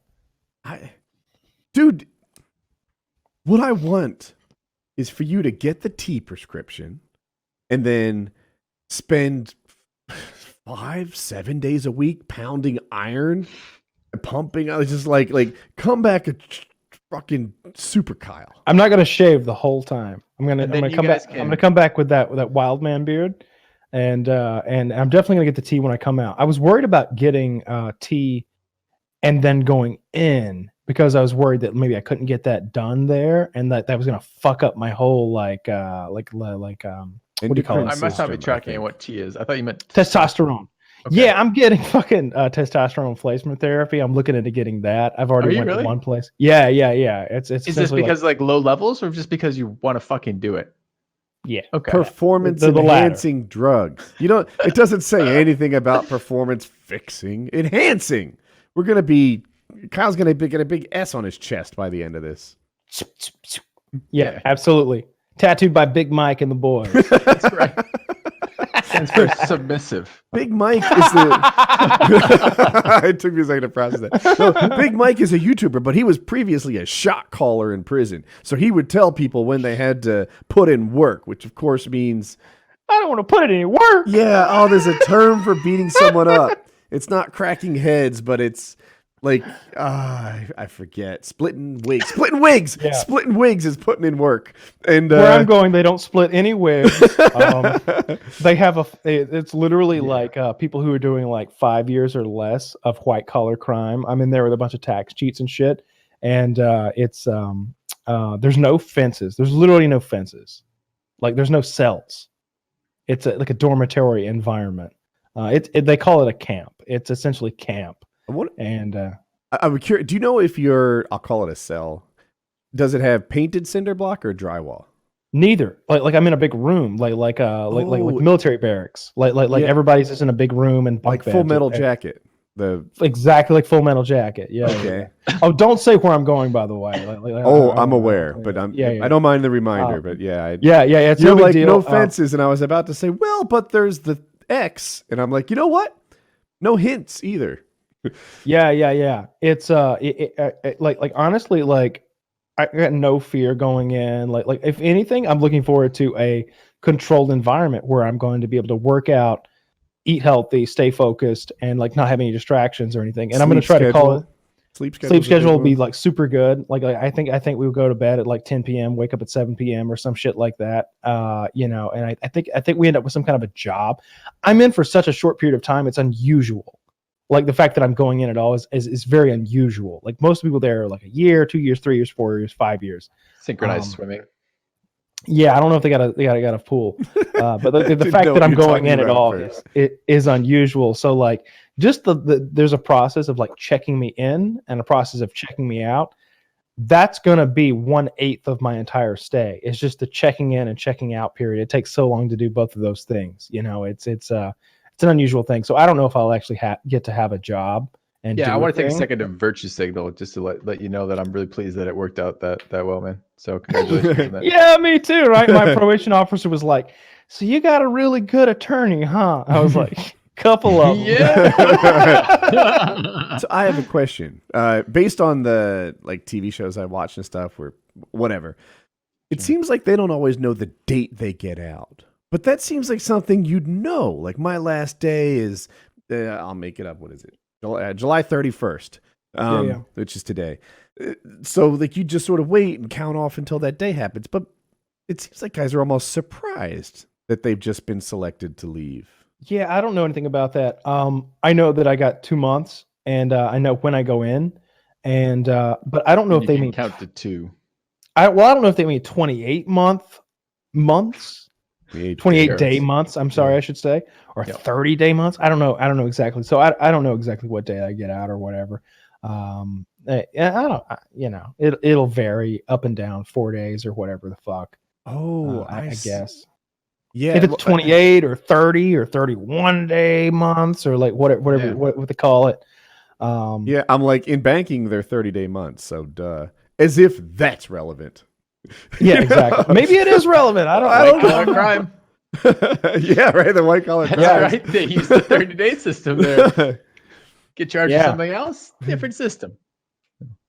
Yeah, I think it's gonna be pretty interesting, and I'm gonna try to like I'm gonna call to the I'm gonna call like one of you guys, and like we'll record like a phone call, like in my dream world, like maybe like you and Taylor could get together and I could call in and we could. I don't know if I'm allowed to talk for 10 minutes or 2 hours, but like. Woody, I need some advice. Can you get in touch with Big Mike? Woody, I need you to send $18,000 to a man named Ricardo. He's in Juarez. He's in Juarez, New Mexico, and it needs to be done today. Well, two questions on that. One, I think I'm coming on again in September. Chiz was talking to me about, and I don't know if that will be during that time period. I would love to be a part of that. If there's some way to overlap that, I can fucking be flexible. It will. It literally will. I want to hear about that. So it literally will. The second is what's the outcome of that long term, Kyle? When you come out of this, I know because I know you're a big firearms guy, right? And this has been part of your life. I'm a felon. I can't get guns until ever again. Until they pass some sort of law. Eventually, I think eventually, like that'll come full circle. But who knows? Or maybe some state will refuse to observe federal law, or I might just go to another country. Like I'm willing to do any of the three. Okay, but that was a felony charge that knocks you out of that kind of stuff. Yeah. I don't know that there's all the any millions of felony fucking charge guns that you had- doesn't. Right? Yeah, I no, think they all it's do. sort of an They all off do. on. Yeah, all those But are when I gone. first came on PKA and like you were showing off all like I was surprised about what you had in like the background the first time I was on. Yeah. That's all gone. That's been cleaned up for sure. Yeah, That's fucked up. yeah. They destroyed all those. Cool guys. Destroyed them? Yeah. I'm the big What, gun 'cause they're owner on contaminated? PKA now. Yeah, that's what they do. Cool guys. Yeah, there was. Yeah. I underestimated the severity of this, and it continually did that. Like even 3 months ago, I keep saying the same thing. Like I was like, they're still mad about that, Like Yeah, but I'm that's the over woman it. in the fucking car we watched to start the show, right? Say Like that it's again? exactly that. It's like a disconnect between what's happening and what the reality is. Right? Like it's exactly that. Like Yeah, it makes no sense to me even, and I've been like right at the center of it for years now. It doesn't make any sense to me. I don't get it. It's a fucking plant that grows out of the ground, and they act like grows anywhere. They call it weed. Yeah, call it weed. And it doesn't make you some kind of. It's not crocodile. It doesn't like make you some. It's not PCP. I don't get it. And I think and a lot of the people in the system don't get it either. It was such a weird disconnect to hear the prosecutor even talking about, Mitch McConnell's got into marijuana distributing now. Yeah, he's gotten big into it. And it's like, why are you going after me? I don't know. You've probably done this a million times on show, so I'll try to keep this really, really brief. I haven't actually heard. What were the actual charges? The final charges was intent. Was possession with intent to distribute. The intent to distribute was because they had proof that my girlfriend smoked a joint at my house one time through like some messaging or some email or some shit like that. That's distributing. I never sold any drugs to anybody ever. Never did anything like that. But sharing marijuana with a second party is distribution. By the law, and it was made clear in court, like to the judge and even via the prosecutor. She was like, "Yeah, he never sold any drugs. We're not saying that. We're saying he distributed drugs." It was a big nonsensical thing. Originally, they hit me with a whole myriad of charges that were essentially meant to force me to plead guilty to these lesser charges of possession with intent to distribute by a scare tactic. Did you end up pleading guilty to lesser charges? Yeah. I just pled guilty to those lesser charges because it was 0 to 6 months of jail, versus what I was looking at with like all these absurd charges that were just false. You talk about the serial number one? Are you comfortable talking? Yeah. I had a gun that had been coded by another company, and they had like coded over one of the serial numbers, and it was hard to see. Literally, if you scrape on it a little bit, you can see it. And they were trying to hit me with this sort of destruction of a serial number on a firearm charge, which is like a 10-year federal sentence. Jesus. It's meant to target people who are scratching the serial numbers off of weapons that are used by criminals. You see it in movies when gangsters have like a gun with a serial number scratched off. The serial number wasn't scratched off.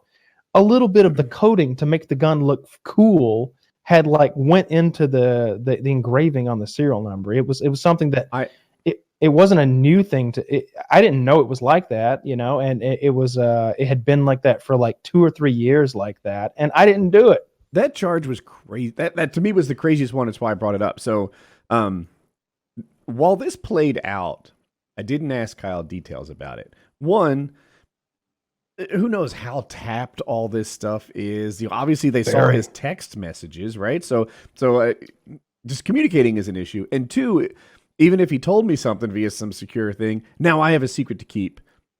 That's not my specialty. Right. So I just didn't get any secrets. I stayed in the dark so that I wouldn't be a problem.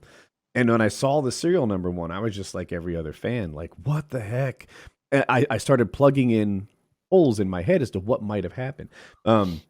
Kyle owns a lot of guns. He buys sometimes used guns. I thought maybe a gun came into his possession that had previously had a destroyed serial number, and now he was like in trouble for it. That was the You got to be in the 1% or less of people of gun owners, right? And the number of things that have gone through you or your companies for the things you've done on your channel. Oh yeah, for sure. Like the number of crazy fucking shit that's come through. right. Like, So I've I seen thought one tanks on your slipped channel. through with the weird Sure. serial number, and I'm like, man, that sucks. Like he's in a lot of trouble for it.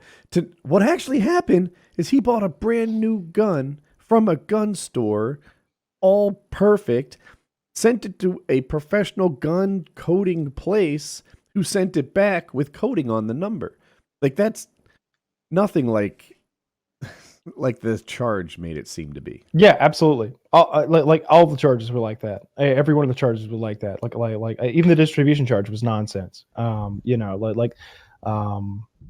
Their search warrant was bad. Like we could have gotten out of this whole thing because their search warrant was such nonsense. If I hadn't owned not like federal firearms, like suppressors and stuff like that, because their search warrant was garbage. We could have argued against the search warrant, and anything that they had found at my house would have been inadmissible. But every bit of evidence they had would have been inadmissible if not for the fact that I was like into federal firearms, and that grants them sort of access regardless of anything else. If not for me being a license to manufacture, like you didn't have a regular license, you had a super license. No, yeah, I had the highest level of licensing for everything. Yeah, for sure. And that means that you sort of submit yourself to lack of privacy. Yeah, essentially, like effectively, that's the case. And it really isn't that license as much as it is anyone who has a suppressor. Like if you're sort of agreed to a certain lack of rights as far as that goes, whether you realize it or not at the time. Yeah, I didn't know that.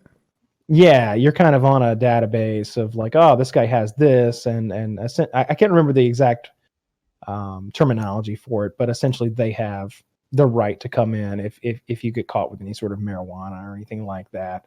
So, but their search warrant was bad. It really was. The reason that they supposedly searched my house was because I was wearing shorts.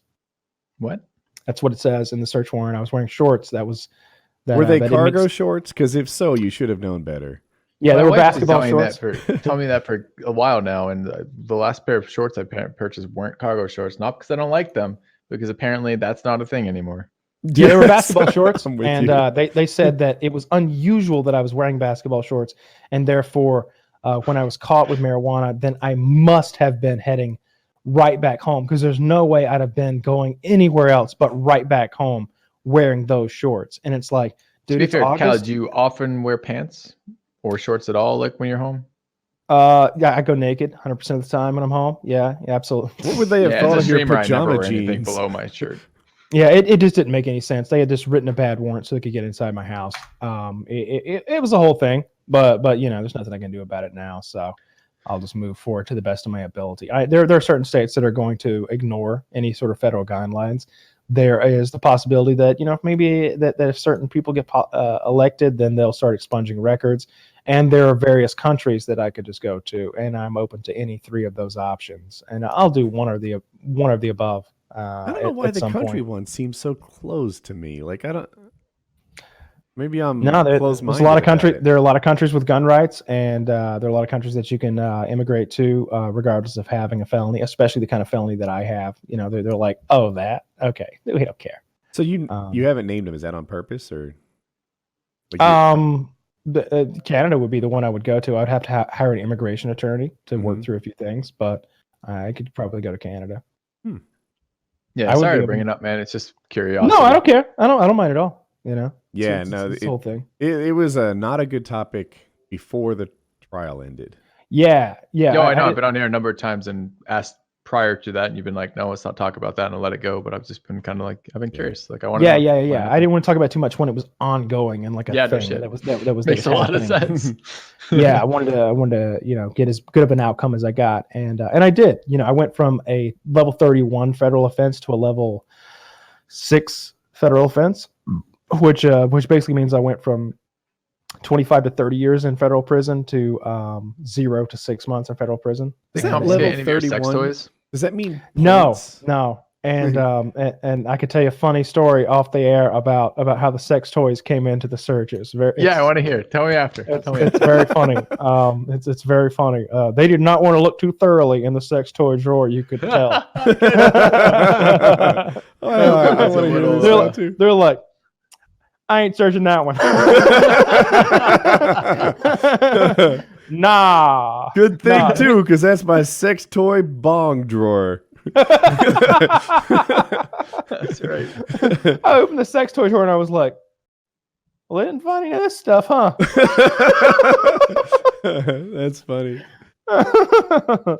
But yeah, it's been an interesting little ride. I have the way I look at that, and like having to go to jail or whatever and all that stuff is like, we do a podcast here and we sort of sell our stories. And if I was some vanilla, boring, plain Jane kind of guy, like, you run out of stories at some point. It's like, how many times am I going to tell you about, some fight in high school or a poop bandit at or least 10. At least 10, right? That's my Once you get to 10, advice. you're kind of running, treads running bare. But I kind of, and I told my parole officer this a week ago. I was like, this is great for me. This is great. I was like, every interaction that you and I have, like going to jail, all that stuff. I was like, this is hours of content that people find interesting, and I find interesting, and it's ridiculous stuff. And I think we both know that someday that this is going to look back. Oh, he gets. He's a really cool guy. I like my parole officer a lot. He's a real foodie. He cooks a lot. We watch the same YouTube channels about cooking. Fantastic. We're both into sous vide, which is when you vacuum seal things and you put them in the hot water bath. I know it's sweet. I have a friend that does that shit. I've been considering it. Do it. Like, Get yourself a $90 sous vide. Like I made filet mignons for my whole family the other night. Just incredible steaks. Incredible steaks. They're just perfectly cooked, medium rare. Sear them on the outside with butter, rosemary, and garlic, and they're just incredible. So good. And so we talk about that shit when he comes over. I think he's got a lot of parolees under his attention or whatever, and I'm sure a lot of them are actual like violent felons and criminals and people who aren't nice people. And when he comes into my house, it's clear that he's just like, "Hey, how's it going? You been watching any sous vide everything?" I was like, "Yeah. Have you seen the mashed potatoes that he makes in the sous vide?" He's like, "Yeah, there's a whole stick of butter in there. Can you believe it?" I'm like, "That's how the French do it too. They put a whole stick of butter in there." And he's like, "Yeah, I know. It's terrible for you, but damn, it's good." And we talk about food.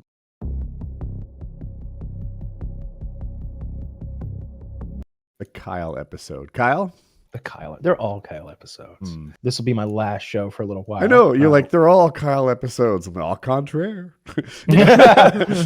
Tune in next week for a look at how that's not the case. Yeah. So this is, I'm sure it's even more surreal for you, but even though I knew how serious this whole situation was, even going back a couple years, when it was talks like, oh, it could be years in jail. Like in the back of my head, I was like, Kyle's not going to jail. That's not going to happen. It's going to be fine. This is going to pan out. And now you're going to jail. Yeah. It panned out. I'm pretty happy with it. Cue the Always Sunny intro. Who's checking the mail? Kyle goes to jail. Yeah, it's the Curb Your Enthusiasm music. Yeah. No, I think I'm pretty happy with the way things panned out. All things considered, I think it's a pretty good spin. We were hoping that they'd have room at a halfway house because I got sentenced to 2 months, and I don't think it's been hinted at that but it won't be 2 months. So we'll see. So maybe, I don't know if that means 2 calendar months, 60 days, 56 days, well, 28's the shortest of the months, and maybe it's a leap year and we'll make it 50. I don't know exactly how they factor that in. And then another thing is you often don't do your full sentence no matter what the amount of time is, it would seem. So I'll find out very soon. I go in tomorrow. But yeah, all things considered, I'm very happy with the way things have panned out and everything. I'll have all this nonsense behind me here in October. So I mean, after thinking it could be decades in jail. Yeah. Them Taylor, coming to you and being like 2 months. You were quieter than you were pre-show, and I didn't speak up. It's PKN. just the distance. Yeah. Do this, Taylor, a lot, real fast. Yeah, Yeah. real quick. Like Yeah. this. Okay. Yeah, keep it going. Don't stop now. I'm almost done. Yeah, but yeah, I check in tomorrow, and I don't want to be too specific about where I'm going, but it's below minimum security. Like there aren't fences where I'm going. Like you could just walk out. It's like less secure than a nursing home. It's literally less secure than a nursing home. I'm not positive there are locks on the doors. There's definitely not cells. Like there's no like shachunk like sliding like cell door or anything. Mhm. There's a bunch of activities to do. Like there's literally like I think it's called pickleball. That tennis game. There's like a tennis court. That's a fun game. You're gonna have a good time How in is jail. pickleball different than tennis? Does it use tennis rackets? It uses this little tennis racket. It's like between ping pong and tennis. Like it looks like a ping pong racket in that it's solid, Mhm. but it's much bigger than a ping pong racket or paddle, I should say. Mhm. But it's smaller than it's a silly game. I don't play it. Kitty plays it though, and she's like, I'm so excited. You're going away, gonna learn a bit of pickleball. When you come back, we'll play a few rounds. And it's like, yeah, that's the silver lining, Kitty, that I'm gonna learn pickleball. I so bet that they're you'll not have called someone- rounds either. I don't know for sure, but I just imagine Yeah. there's sets or games. Play or a few matches. sets of pickleball. So yeah. I don't know exactly how long I'll be going. It shouldn't be more than 60 days. But it could be less. Like maybe it's just a month, like maybe it's something like that. I'll find out like pretty quickly. And what I've done, I don't know about you guys, but there aren't very many phone numbers I have memorized. Mm. And Literally only my own. I feel like a retard. I know my own. I know my mother's because it hasn't changed since I was in high school. And that's like it. So I'm going to memorize like one phone number, and I'm going to give that person my list of phone numbers. So when I get inside, I can call them.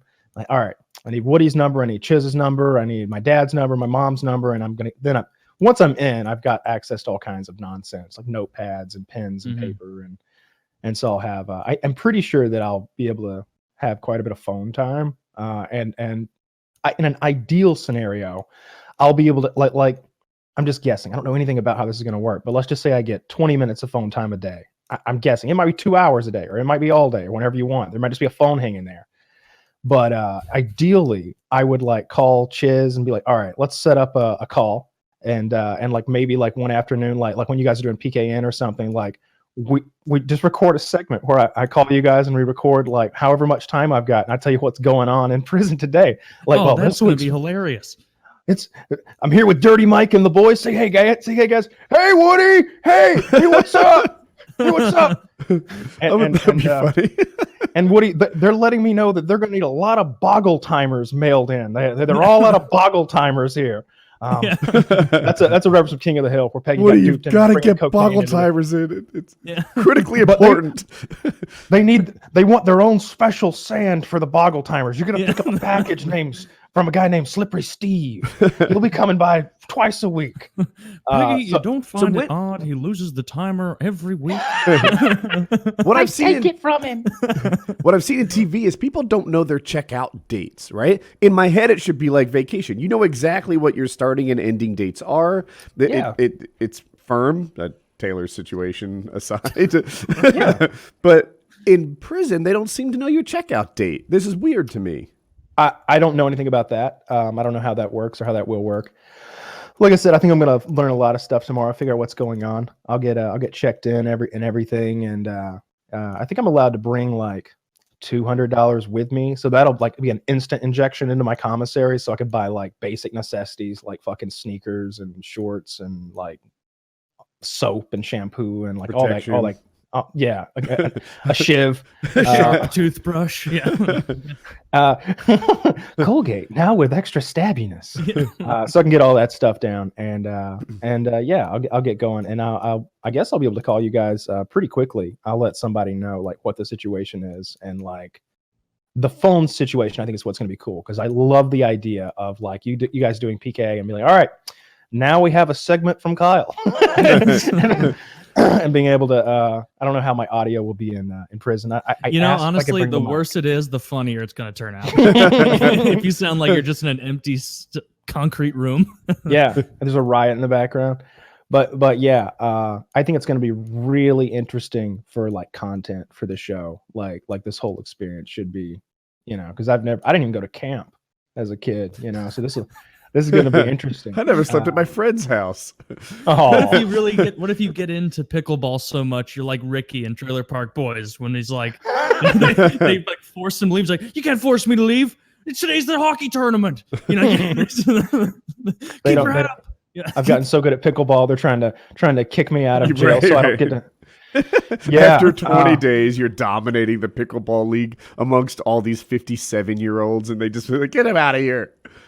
What's the main thing you're concerned about? I'm gonna guess the shitting situation. No, I don't care. Are they nice bathrooms? Hopefully. Oh, I have no idea. I have no idea what it'll be like, but like I just won't care no matter what. When something is established as the norm, then I just accept it as the norm and I'm good with it. So like if everybody was shitting in a hole in the corner, I would just go ahead and go shit in the corner, whatever it's going to be. So you'll be serving time in India, I see. Oh yeah. Welcome to the pickleball court. I haven't eaten anything but curry in 2 months. Yeah, so honestly, I'm not worried about anything other than the bed being uncomfortable. Because the beds in jail suck. Like it's not a bed; it's like a metal frame, and they have like you remember those nap time pads you had in kindergarten? Yeah. That like, all right, everybody, go get your pad, and you like throw that thin fucking wafer of a pad on the floor. And for a 5-year-old, 80-pound child, that's fine. But like when you try to lie on your side on one of those, like my like hips dug into it, and like my shoulder and my elbow, and like you had to lay flat on your back and distribute your weight to get any sort of comfort in one of those. So I'm really hoping the beds are something better than that. That's really the only concern, because I've looked at like the commissary thing. It's like 5 pages of shit that I have access to, from food and like toiletry items, all the shampoos and soaps and detergents and deodorant and hair gel and brushes and combs and like all that stuff. Do you get a TV, or is it like you sit in a big public room and watch Judge Judy with everybody else? I don't know anything about that. I know that frequently there are jobs that you would have at this place. You would go and you would work like some sort of a menial labor type thing, like around the camp or at a local army base or something like that. I think they do that sometimes. But I'm there for such a short period of time. It might be one of those issues where it's like, well, it takes 2 weeks to initiate you into the course and 2 weeks to remove you from the course, and you're here for 6 weeks, so you're just gonna hang out in the barracks. So I'd be fine with that. Like if I don't get bored easily, so like I could literally sleep all day and like read books and do push-ups and maybe like jog a mile a day, and I'll be happy. I'll be fine as long as the funniest way to handle this would be, obviously it's below minimum security, but you should go in there and just try and alpha the whole situation. Like you walk in like you've done hard time in real prisons, and you're going to be in there with like what, bankers and loiterers? They're not gonna do essentially, yeah. Everybody's got like a pretty minor sentence. It's a matter of like a half a decade or so. Everybody's doing like 5-10 years that I'm in with, or less. I think even that more seems frequently. like a lot of time. It does. Our sentencing laws are so draconian. There's like I saw everybody the other day. They were upset because that guy who mailed those fake bombs to like Hillary Clinton and all those people, he only got 20 years, and I'm like, fuck. They weren't even real bombs. Well, he was trying to make real bombs. It was just was he like 10 I don't even cases think of there was- I'm doing my attempted Thor murder. face right now. Like, was he? Thor face, yeah. But was he? Right.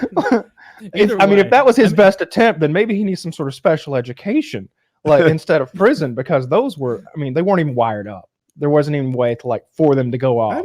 He was hoping upon hope that they would get the package, stick a fuse in it, and light it. Like he needed a lot from them for them to get hurt. This was not the Unabomber. Are you sure about that? They weren't even wired. I wonder if the wires came off in the mail. No, none of them were operational in any way. There was no way for them to be triggered. Like there just wasn't. Like you've I think got. we made fun of this guy at the time, unless We did, because the bombs were like, they showed pictures and they talked about the makeup of the bomb, and a few news outlets discussed the fact that the bombs were essentially non-operational joke bombs. But then that kind of got squashed, and they didn't talk about that anymore. But that was the case. Like, I mean, joke bombs is pretty fucked up to do to oh people. yeah, look, not defending the guy. I'm just saying maybe 20 years is excessive for sending somebody a scary joke. That guy who in like Norway or Sweden, I think it was Norway. Remember that guy like 10 years ago or whatever? What was the fuck? Breivik or whatever. He shot a bunch of people, like the children on the island, dozens of people. There was and they can only put you in jail for up to like 22 years in Norway or whatever system it is. And so it's like, oh, you raped a bunch of children. Oh, 22 years. Sorry. Yeah, that's as much as we can put you in there for. Oh, you killed 24 people. Yeah, 22 years, almost a year a person. Like that's. I don't know, man. Definitely not enough. I think I have a different view of it. Like imagine it. Like imagine 5 years. Like you're in the prime of your life right now. You in particular. Like if the next 5 years of your life gone, like not worse than gone, because if you could snap your fingers and there was a episode of Star Trek where they're on this planet and they get caught for some nonsense, and the punishment on this planet is they put you in this machine and you experience a long prison sentence in the snap of a finger, but you're in there and you're living in this cell for like 25, 30 years or something. So when they pull you back out, you have the mental scars of a person who's been in solitary confinement for 25 fucking years. And the guy was like broken. He came out and he was just broken by this. And it like, I don't know, man. Like if you imagine what 5 years really is. It's a lot. There's a Black Unless Mirror you're a episode. hoodlum. Like there are some people, I think, like us here. Like we got goals and like missions in life, and like we got friends and family. Maybe if you're a person, well, not all of us. Really. I know. It's almost over for you. Clearly, some of us have given up, and we're doing loop-de-loops at 3,500 feet. But Taylor and I have a mission. We're steadily What's your mission? plugging along here. Fortnite wins. I mean, like, there's goals here. But like. Maybe if you've like been in the system your whole life, like you were in juvenile detention centers and you constantly doing like 6 and 8 month stays throughout your life, it's just peppered with that. Like you're like, yeah, 3 years. What the fuck? I get to hang out with the boys again. You're literally like a trailer park boy at that point, where it's like prison's great. Yeah, they got the best dope in jail. All right, like we got booze. It's a little weak, but whatever. You just drink more. I'm sure there are people who are like that. There's an enforced schedule, right? Like there'll be a lights out, like a sleep schedule and a wake schedule. schedule. I think so. I think I read something about like maybe you wake up at 7 a.m. and you go to bed at 11 p.m. or something like that. Are you like low grade looking forward to getting that, like helping? Sure. Why not? I'll just get into that sleep schedule. It's not like I'm gonna be staying up late, doing anything anyway. Once, I'm sure I'll be sleepy, by the time it's 11, I'm going to be active during the day, I guess, doing shit. Depending on whatever's going on. Like I'm hoping there's a gym. I'll do some working out, do some running, and I'll be eating that delicious prison food that you always hearing people rave about. The potato chips are actually good. Those come from the commissary. Right now, I'm like, oh, they weren't so crunchy. I see what they're talking about. They're super seasoned, and that part is immune to breaking. They're really good. I'm wondering what the food's like. Like in my head, I'm thinking. Minimum security, better food, but it might be the same slop they're giving people who raped kids or murdered their spouse. So that would suck. Maybe. I think that if you don't do something that bad, you should get better food. I have no idea. I know that like jail food was god awful. It was so nasty, man. It was so awful. Just the lowest grade of everything. The like sausage links looked like they were just dried out and like shriveled. The oatmeal had no sugar or butter in it or anything. It was just oatmeal. I don't know if you've ever eaten oatmeal by itself. It's like mashed potatoes. If you're not putting something in there, what's the fucking point? It's not terrible. For people that don't know, I think jail is where you spend your time while you're awaiting trial, right? So that can be a long time. Sometimes trials drag out for more than a year and people spend that time in jail. Then there's prison. Prison is where you go after you've received your sentence. And sometimes, especially like in Kyle's case, jail is worse than prison because Oh, yeah. once you go to prison, you're sorted with people who are of a similar level offender. Whereas when you're in jail, you're mixed in with everybody. So if you're like not really an axe murderer like Kyle, then you're mixed in there with the people who are axe murderers in jail. But after prison, the grand sort happens. Yeah, that's mostly accurate. I think sometimes if you've done certain crimes, you would be sentenced to jail. If you've done some low level like local or maybe state crime, and they can sentence you just to jail. And the jail that I went to, they actually did have us separated somewhat. I think that the guys that we were all in very similar accommodations, but it seemed like everybody in my block, we were all in there for fucking drugs. Everybody was in there for weed or meth, except for that one guy who had got caught breaking into his neighbor's shed, and that other guy who had apparently molested the small girl. but that It was sounds kind of fucked up, but I feel like if you're entering prison, that's definitely a guy you want entering at a similar time to you. Is a guy who raped a kid, because you're like, nobody's paying attention to me right now. Like everybody's like, and then you can join in too, like you said you did, where you're like, man, did you hear what Ted did? That sick son of a bitch, man. I sure am glad we're not like him. You guys want to be friends? No, I don't. I definitely don't want that SS tattoo. It looks good though. Looks good. Sick Kyle. I was watching Indiana Jones last night, and I forgot this little part. There's Nazis mixed all in it. The whole first movie is them trying to get the Ark of the Covenant from the Nazis, and there's this part where the guy's got the little Makuchin monkey or whatever the fuck on his shoulder, and he's meeting up with the Germans, and he goes, Heil Hitler, and the Germans go, Heil Hitler, and the monkey goes, and they return the salute to the monkey. And I love that part. I had forgotten that. I hadn't seen it in so long. So fucking good. It's funny. The little monkey goddamn Germans, and they're teaching monkeys to sing Heil. Is there no extent to which they won't go? Man, I'm trying to think of more stuff. Like, they probably have classes, right? In prison where you can go and either make license plates or learn to paint or something.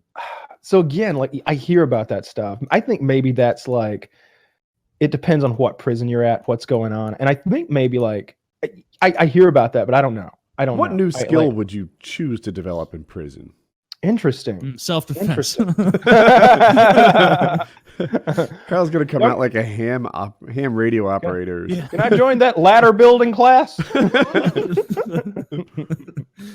I don't know. Maybe, I don't know. I'm kind of handy, I mean, I built my own PC, not to brag. I can do some basic plumbing. I can wire up a ceiling fan. I'm not gonna. So would you like to further that, home ownership type stuff? No. Okay. I can do my own crown molding. I got some skills. I can do basic shit. Automotive, maybe. Well, if I ever need automotive advice, I'll go to Conway, South Carolina, first of all. What about the kitchen? I prefer to learn from a master. What, all right? what if you could? Anakin Skywalker didn't just go off and learn his trade from. He went to the Jedi Council. Okay, so if I were to learn something, and I have Wings of Redemption at my disposal, I'm going straight to him for that. He's the Yoda of automotive repair. If there were a coding class, I would take it just because I guarantee it's in an air conditioned room in a chair. That has to be That's true. Smart. Yeah. Yeah.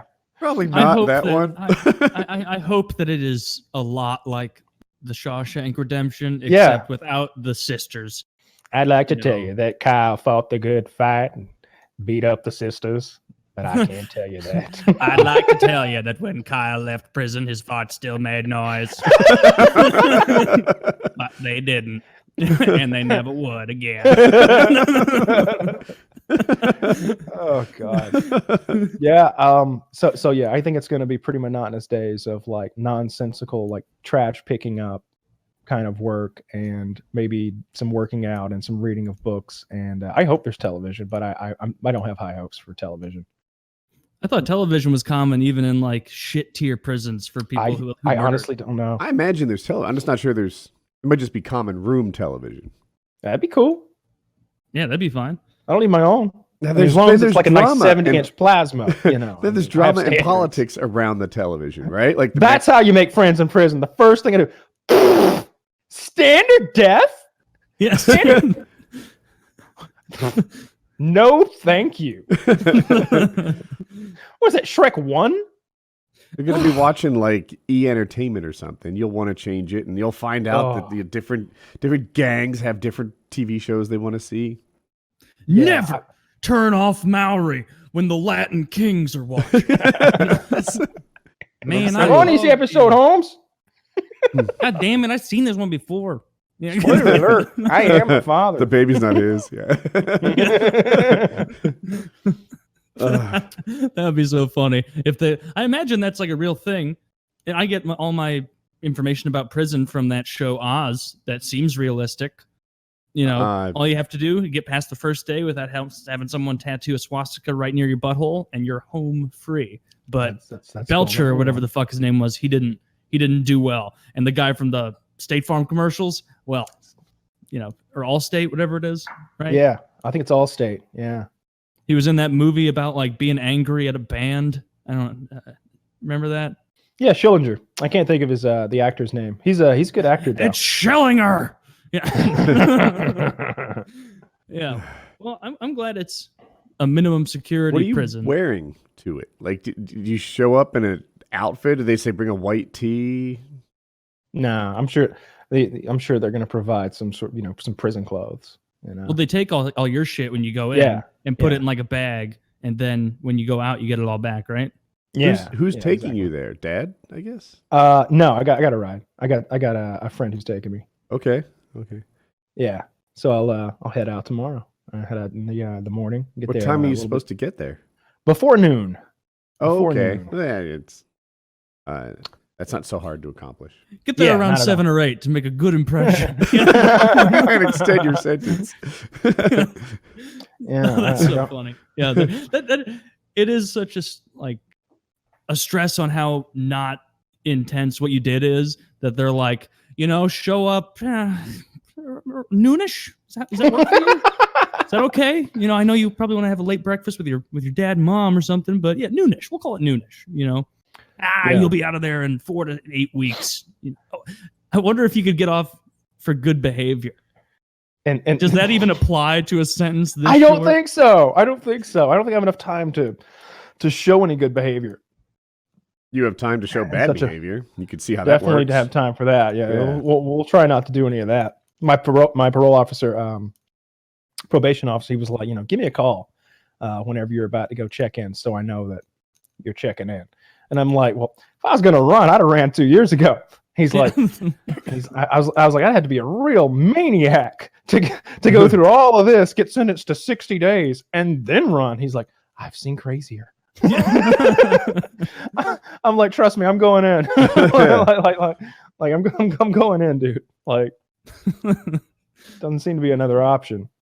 Well, I'm glad that worst case scenario, 60 days or whatever it is, because it's had the potential to be real shit. Yeah, we're not sharing the location, but I tried to find pictures of it and pictures of inside of it in particular, and couldn't. Do you have any did you try that too? Did you have any success? No, I didn't really look too much into it. I looked at the outside of the place or whatever, and I read like a review or something like that. Like there's a website where like prisoners review prisons. Like it's my God, what's this website?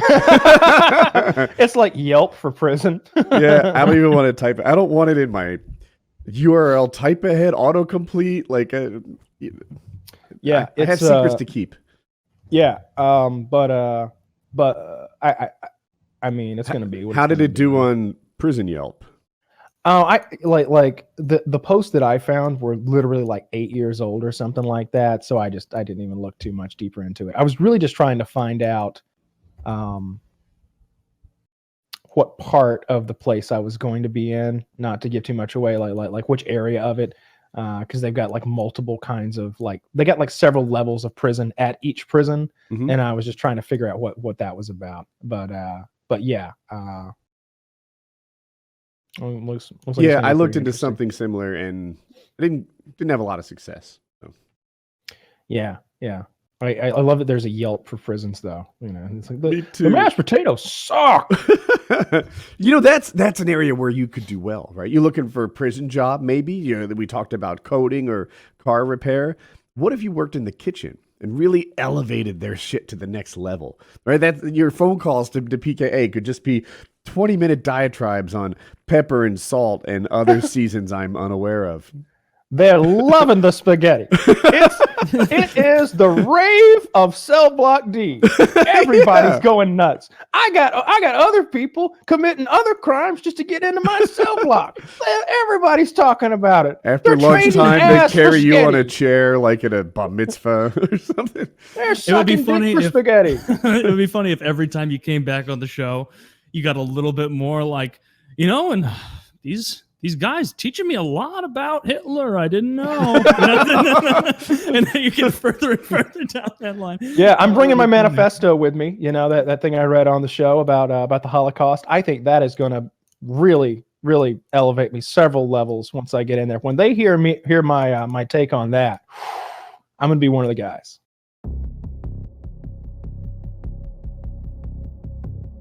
So Kyle, anything new in your world? Yeah, man. Yeah, I've had a real interesting time. I spent the last 56 days, Talladega Nights, Legend of FPS Kyle, just having a real good time, meeting new interesting people, learning all sorts of new and interesting techniques and skills and tactics. Nice. Lifelong friends, I hope. I mean, I'm going to see if I'm allowed to contact some of these people. We'll get to that in a little bit. But yeah, made a couple of real good friends in there. I'm not sure if I'm allowed to talk to them because we're both felons, but I'm going to find out. Worked out a ton, did a lot of running, did a lot of dieting. I lost 35 pounds, had a real good time. It was nice. It was a goddamn nightmare is what it was, Taylor.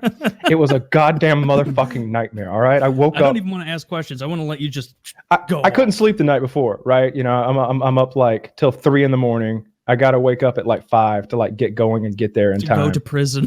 To go to prison. Crack of dawn, time to get to prison. You're having to wake up early to go to prison, insult to injury. Because it's a 3-hour drive from my fucking house. They didn't send me to the one in Atlanta. They sent me to fucking Talladega, Alabama. Mm-hmm. Bumfuck nowhere, by the way. All right? Don't go. The people aren't interesting, and the locale is disgusting. And it's 108 degrees while I was there, by the way. So I get a ride. Kitty's neighbor actually drove me. Very nice woman. And she came and picked me up as well. And all she wanted was gas. Like, she has a relative or an associate, I'll just say, who's also in prison right now. And so she understood. She's like, oh no, you're not taking an Uber or whatever, or hiring a car. I'm going to take you. This is Kitty we're talking about? Kitty's friend. Kitty's neighbor. Yeah. And so, get to prison like right before the cutoff. Like, I got to be there by noon. So I get there at 11:30. I'm going to enjoy as much freedom as I can. Before I go in, stop at Zaxby's, get myself some chicken fingers, some French fries. Can barely eat it. Can barely get it down. I'm drinking like Malox the whole drive because my stomach's so upset and I'm so stressed out with heartburn, like not wanting to go the fuck in there. And so I go in and the guard's like, yeah, they'll be here in a minute to get you. And I go through these x-rays and this guard leads me up to this R&D room. I don't even know what that stands for. Maybe it's not research and development. It's certainly not research. I promise it's not that. It's reach arounds and dick sucking or something. And so they photo me and thumbprint me. God knows how many fingerprints the government has me at this point. I've done it at least 10 times. At least 10. Well, no.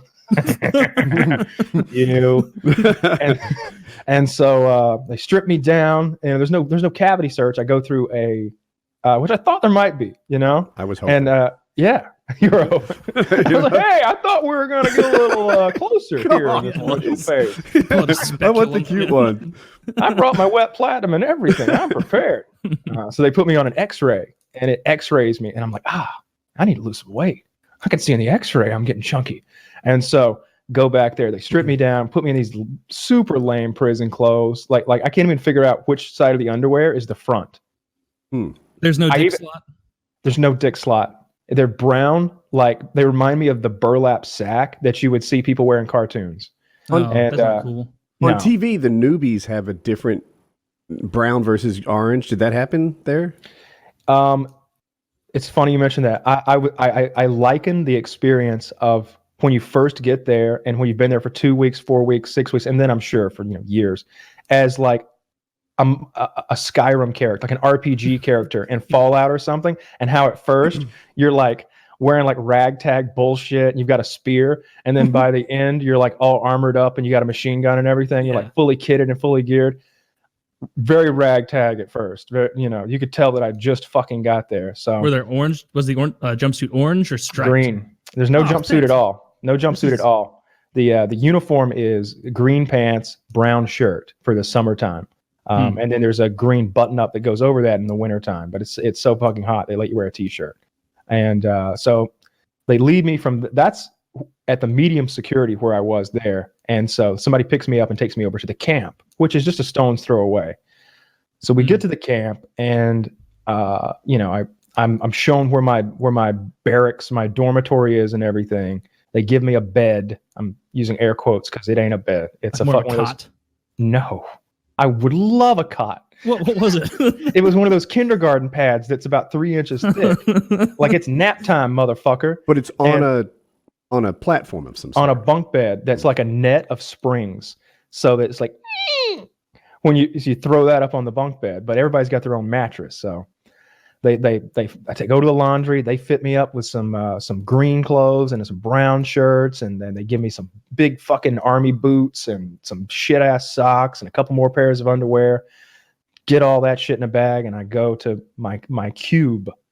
They're called cubes, not cells. We're in a big open dormitory. It's pretty progressive. And each one is separated by a block wall that's like 5.5 feet tall, kind of like here on me or something like Cinder that. I can block look wall over. painted. Yeah, cinder block wall. And there's about 80 of us in each dorm. And in my cube, there's already 2 guys in there, and I'm the third. And it's David, this little Mexican dude, and Block, this black dude. And I'm like, yo, what's your name, man? My name's Block. And I'm like, yes, it is. Yes. And in there, we've got a little locker, and there's the 3 lockers side by side, and you open these double doors up, and you got 3 shelves on each side, and you can put your shit in there, your shampoo, your soaps, your clothes, all your nonsense, all your food, whatever.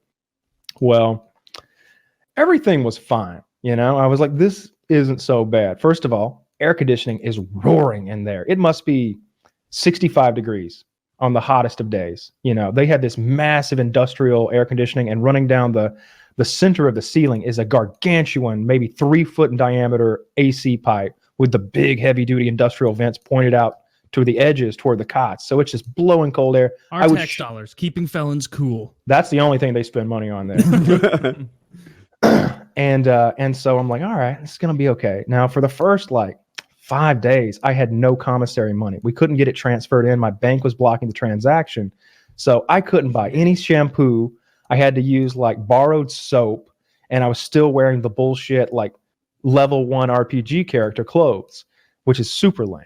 And I didn't know where anything was, didn't know what to do about anything. I couldn't even get a cup to put my water in. I had to someone gave me a bottle of water, and I would just keep refilling it at the water station.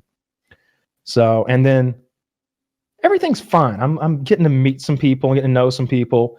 And then and there's a TV room, which I would love to go to and watch television, but you can't without a radio. You have to have a radio and headphones, which are about $100. And of course you need your commissary money to get that. So I got to wait till the next week to get a radio and everything.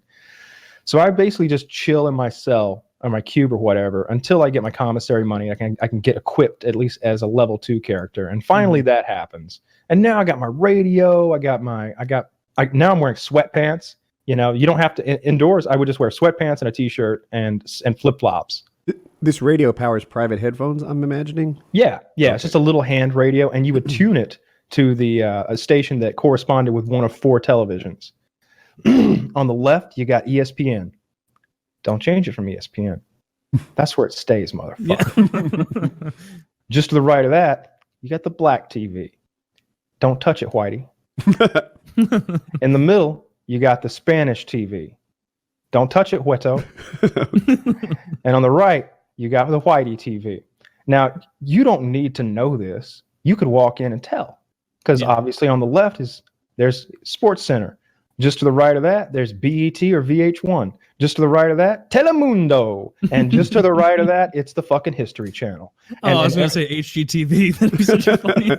They're watching Get out of here. I've got a lot of garden ideas. Yeah. So it doesn't take long before I start, some people know how long I'm in there for. And I didn't realize it right at first, but I was told about a week or so in that, like, they think you're a snitch.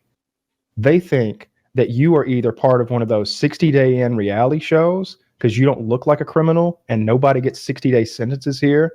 Like, we've never seen that before. Or you've gotten transferred here because you're a rat from another place and that's why you've only got 60 days. So there's immediately people who don't like me and don't want anything to do with me and are like talking about doing something to me.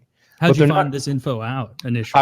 I was told by the friends that I made about 10 days in. They were like, yeah. No. You're very good at fitting into new environments, right? Doesn't matter. Boston people, redneck people, even Canadians, I imagine. Sure, but these are felons. Did that superpower work in prison?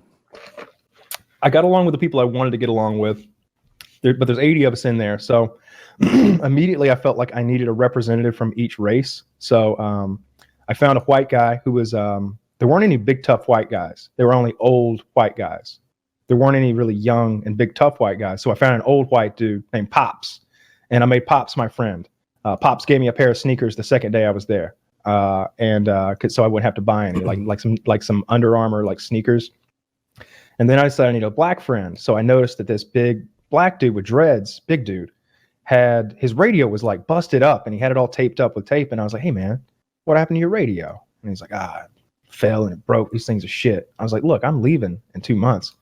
You can have my radio. And he's like, for real? I was like, yeah, you can have the headphones too. And this is $100. And to these people, if they don't, not all of them have loving family members sending $150 a week like I do, or, a bank account that Kitty can just take some money out of and send it in. This guy, he was like, for real? Now he's my friend. Now he loves me. Now he's coming to me all the time with information and goodies. He'll bring me a pair of flip-flops. They're $25. Here you go, man. I got you something. He's like, I saw you like those Diet Pepsis. Here's a 6-pack. He's always bringing me shit. Then one day, well, let me complete my trio of protectors.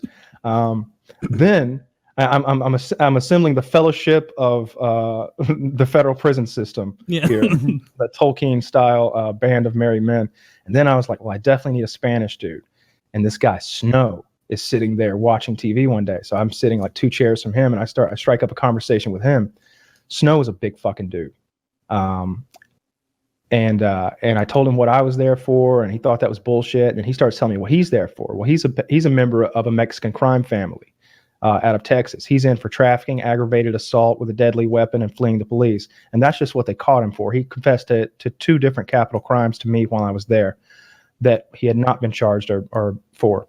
On the track, he runs 3 miles a day, and then he does 10 chin-ups every quarter mile with 40 pounds tied to his waist. And he changes his grip every 10 chin-ups. So it's a different grip for each set.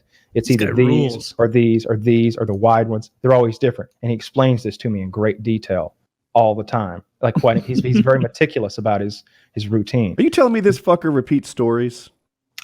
Every day.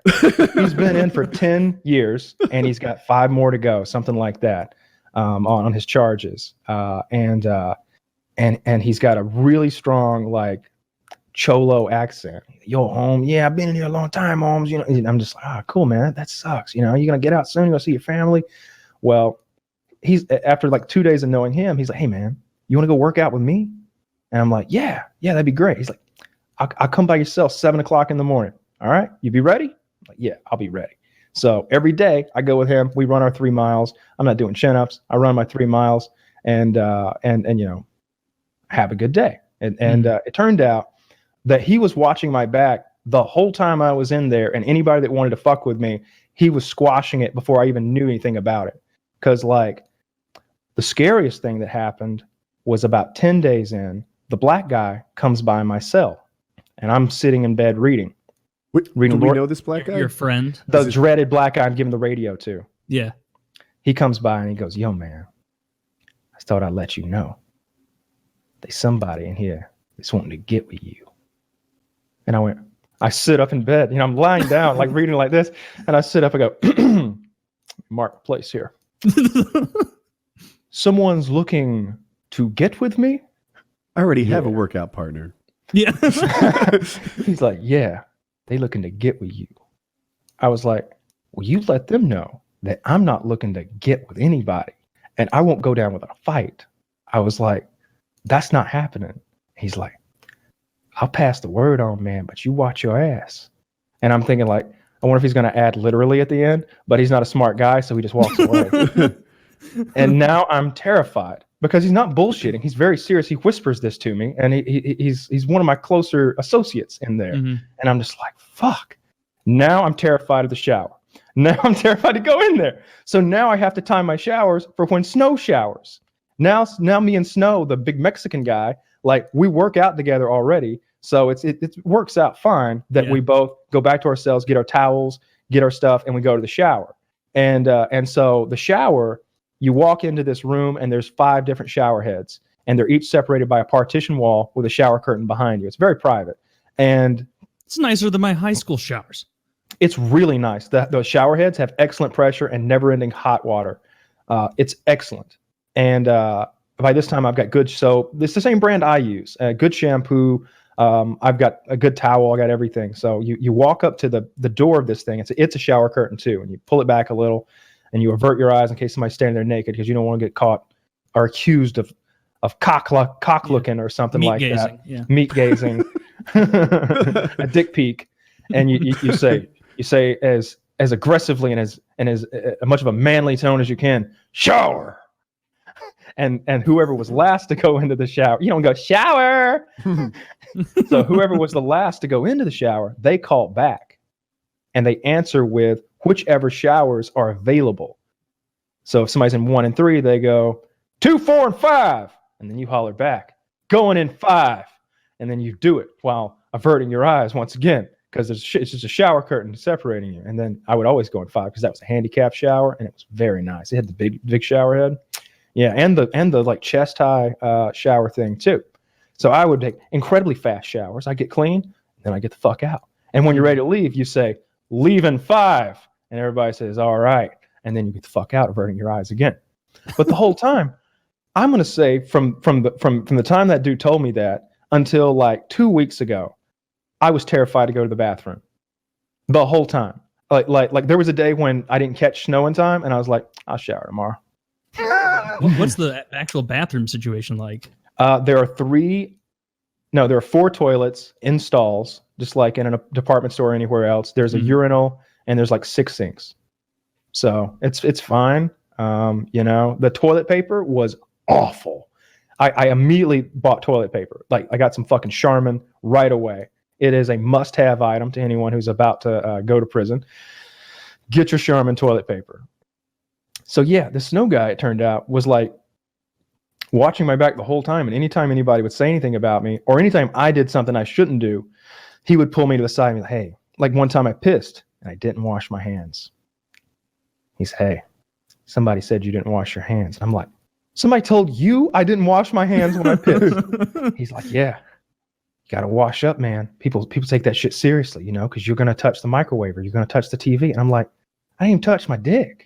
I was like, I just whipped it out. He's like, don't matter. They don't know. For all they know, you're washing your hands and pissing there. You got to wash your hands. And I'm like, I'll lather them bitches up like I'm about to go into the operating room from now on. If it'll keep anything bad from happening or anybody from yelling at me. So now I'm scrubbing the fuck out of my hands every day in there like I've got OCD. They're getting red. Like I'm looking around like, all dry. See how red they are? I only used hot water. Just hot. Like. My skin's cracking. I'm so clean. Yeah. They're coming out like crab legs. And I'm just like, this is just. And then I get into a shouting match with a guy one morning at the TV room because it's just me and a black guy. I get up at 4 a.m. at this point of my stay, and it's just me and this black guy. And the TVs are on the local news, like all of them are. And I'm like, I don't give a fuck what's going on in Montgomery, Alabama. I don't give a fuck. I'm going to change the white TV to Everybody Loves Raymond. I want to watch the sitcom. He goes, yo, we watch the news in the morning. And I was like, well, watch it on one of those TVs, man. There's 3 fucking TVs here. We watch the news. he's about to crack. I found out later he's been in there for 14 years and he's got 2 more. He's got 2 more. This maniac named Chico. He's coming out soon. He takes them unless he has a fucking conniption fit over the morning news while I'm away. Then yeah, he'll get out soon. So Chico wanted all 4 of the TVs turned to the various local news. ABC, CBS, NBC. He wanted all of the local news stations on simultaneously, so he'd know everything that was going on in downtown Birmingham that morning. He needs 3 different fucking weather reports, 3 different weather girls. And I'm just like, all right, here you go. Click, click, click, click, click. Happy now? He goes, great. I was like, all right, fine. Won't come back. I just won't come back in the mornings and watch, because I don't want to watch the morning news. For some reason, that this seemed real depressing to like watch what was actually going on just outside the fence and down the road. Like CNN is one thing, but I just didn't give a shit what was going on. And boring as fuck. And boring as fuck. It was a weird fucking time. They were, but those guys thinking that I was a snitch didn't wear off until about 6 weeks ago, or about 2 weeks ago. It was when I started like making more friends. When people started realizing, like, oh, I guess he's actually just in here. I guess judges really do give people 2 months. So there wasn't an event. They just got to know you over time, and you started to fit in. Yeah. They trusted me with the locations of the hidden knives. I was trusted with that information. So if you want to slice up like an onion, which is contraband, by the way, we're not supposed to have onions, or if you want to make your own relish, because there isn't relish out of a pickle, I've seen people nibble those items down and into chunks. The guys but I was trusted with the sacred location of 2 of the 3 knives in the dormitory. I won't say where they were, but they're hidden in public area. I won't say where they were. They're hidden. What was that last word? In like a public area, like not in anybody's cell and not in anybody's locker. They're put somewhere where nobody would get in trouble. They're hidden in a third-party location. To anyone, right? Exactly. And they've just, it's a really rudimentary blade that you can chop up an onion or a tomato with without mushing it all up. Mm-hmm. The stuff that people ate in there, I couldn't get over it. First of all, let me start with this. There's a currency in prison. They're called Macs. MACS. Macs. And I didn't know what a Mac was for the longest time. And I didn't want to ask. I felt like a dummy. And then I realized it about 4 or 5 weeks in. Macs are packages of mackerel fillets. Oh, I was ungodly confident it was mac and cheese. The Kraft in the blue box. I was like, I can't believe Kyle didn't figure this out. I guess if these guys are working out all the time, they need their protein, their lean meats, and so they want their max. What it is, it's a 70-cent item in the commissary. So it's close to $1, and it's also one of the cheapest things in the commissary, and it's meat. And they all ate it. It's what they all ate. It was disgusting. I only tried it once. Like Snow would cook for me, and I ate some of it, and I was just like, this is not for me. This is fucking gross. So like they gamble with Macs. They loan each other Macs for like favors and any number of things. Like they bet on football games. I got 15 Macs that the Bills are going to cover the spread. They'll play poker with Macs. I'll buy in for 20 Macs, and he'll have some like chips that they make out of tearing playing cards in half. Each of those is a chip. Each of those is a Mac. Mm-hmm. And I couldn't understand why these motherfuckers were eating Macs, because there was tuna in there. And what I ate the whole time was chili. I found right away. Thumbs down, Kyle. This isn't Jackie's chili. This is prison chili. This is good chili. Okay. It's a company called Brushy Creek. I wrote it down because I want more of it. That's how good it was. All right. I stopped going to the cafeteria the 3rd day I was there. Not because the food was bad. It was good. It was like high school food. Huh. It was just like high school food. They had hamburgers. They had hamburgers and hot dogs on Memorial Day. They had hamburgers once a week, fried chicken once a week. They'd have baked ziti. It was pretty good. Swedish meatballs one day. Breakfast was gravy and biscuits, grits, oatmeal, stuff like that. Scrambled eggs some days. Pancakes once a week. It was fine, but I didn't feel like it was good for me. So like 3 days in, whenever I start working out with Snow, I'm like, I'm going to go on a diet. So I I averaged out to about 375 calories a day for the 2 months I was there. I did the math because a bag of chili is 300 calories, and I'd eat one bag a day. But most days I would skip at least one day. I would eat today, not eat tomorrow, eat the next day. So I would eat like every other day. But one week I went 4 days without eating. And Jesus Christ. Yeah, because you're not doing a lot. I'd run my 3 miles during in the morning, and then you're just like sitting there, like reading or watching TV or sleeping. That's all you're doing all day. On this, so you said you were getting up at 4 a.m. Were you napping? What's the napping situation like? Yeah.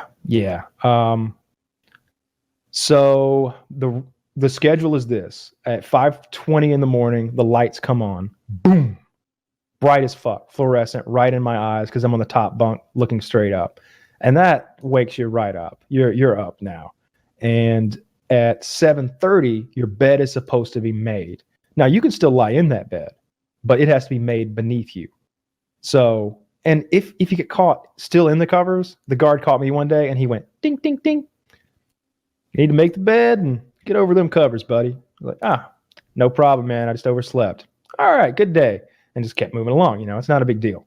Mm-hmm. But that was the only time it ever happened because it was really the only time I've ever done it. It was a fluke that he caught me. So I had a sheet and I would cover up with the sheet to take a nap. And I had a pillow that I made by taking a sweatshirt and stuffing it full of like regular shirts. So I had a decent pillow, and I would nap a lot. I would try to sleep the day away as much as I could. Like the middle part of the day when there was like, I'd already eaten or I'd already read for like 4 hours and I was just, I needed to just chill out and nothing on TV or midway through my stay, they took the televisions away during certain daily hours so that people would work their jobs. I would just sleep through that. And it was, you're trying to create the stasis they have in sci-fi where you can wake up 2 months later. Yes, that's exactly what I'm trying to do. And I said that openly. I was like, if I can go in a coma and wake up when I get out, because this is like throwing away life. Like there's nothing to gain here. But I did read. Was anybody else in the prison taking your approach to this? Or were they all there for so much longer? It was like, I can't possibly read this away. Yeah, and if I were in there for any period of time more than I was, if you're doing real time, if you're doing, I don't even know if you call a year real time, because a lot of these guys are 9 years into 12 or 8 years into 15 and stuff like that. That's real time. One guy had been in prison for going on 25 years, and he's old as shit. He had 3 more to go. If you're doing that, you want to get a job there at the prison. You want to get into the auto mechanic shop, and you want a routine that is constantly filled with things to do. See, my routine had lots of holes in it where I've got like 4 hours to kill and nothing to do but read. And you're eventually going to get tired of that. These guys have jobs. He's like, I wake up, I work out, I shower, I go to the auto mechanic shop, I wash some cars, I change some oil, I come back, I shower again, I eat, then I go to the leather shop and I make purses for my wife. I'm going to send her these bootleg Gucci purses that I make here at prison and just mail them off to my wife. He's like, you want one, bro? And I'm like, nah, I think we might be committing a felony. Just doing what you're doing there, but keep it up, buddy. They look real. They look legit. Counterfeiting Gucci purses in prison. That guy is awesome. They look so real. How does smoking work? You didn't mention smoking. Oh, buddy. I was going to light up on the show, but I ordered clove cigarettes, which only have like 10% tobacco. They're mostly like this herb, like they're like clove in there. What's normal? 100%. Oh, okay. Yeah. And so they're not bad for you. I don't want to smoke a real cigarette and get addicted again, but like I was going to light up so I could show you how you light a cigarette in prison. You take 2 AA batteries, right? Just like this side by side. Obviously they're inverted, positive, negative, and they're taped together with masking tape. And then out of a scrub pad, not steel wool, but a scrub pad that has like the mesh of wires in it, you get one of those wires out and you connect the 2 ends, and the center of it turns red hot, and you can light a cigarette with that. And there's 2 classes of people. There are the people who have real cigarettes, Marlboros, Cools, and there are the people who are rolling their own. They have a bag of tobacco and some rolling papers. Now, getting caught, they're not going to give you more time, but they're probably going to send you to the SHU for 2 weeks. That was my experience. The SHU is solitary confinement for guys who don't watch prison videos like me. Yeah, sorry. Yeah, I believe it stands for it is solitary confinement. I think it stands for solitary housing unit, and it sucks. You're not allowed to flush your own toilet in there. You have to hey, it's brown, flush it down. And he has to come and from the outside and flush your. It looks toilet. yellow. I'm gonna let it mellow.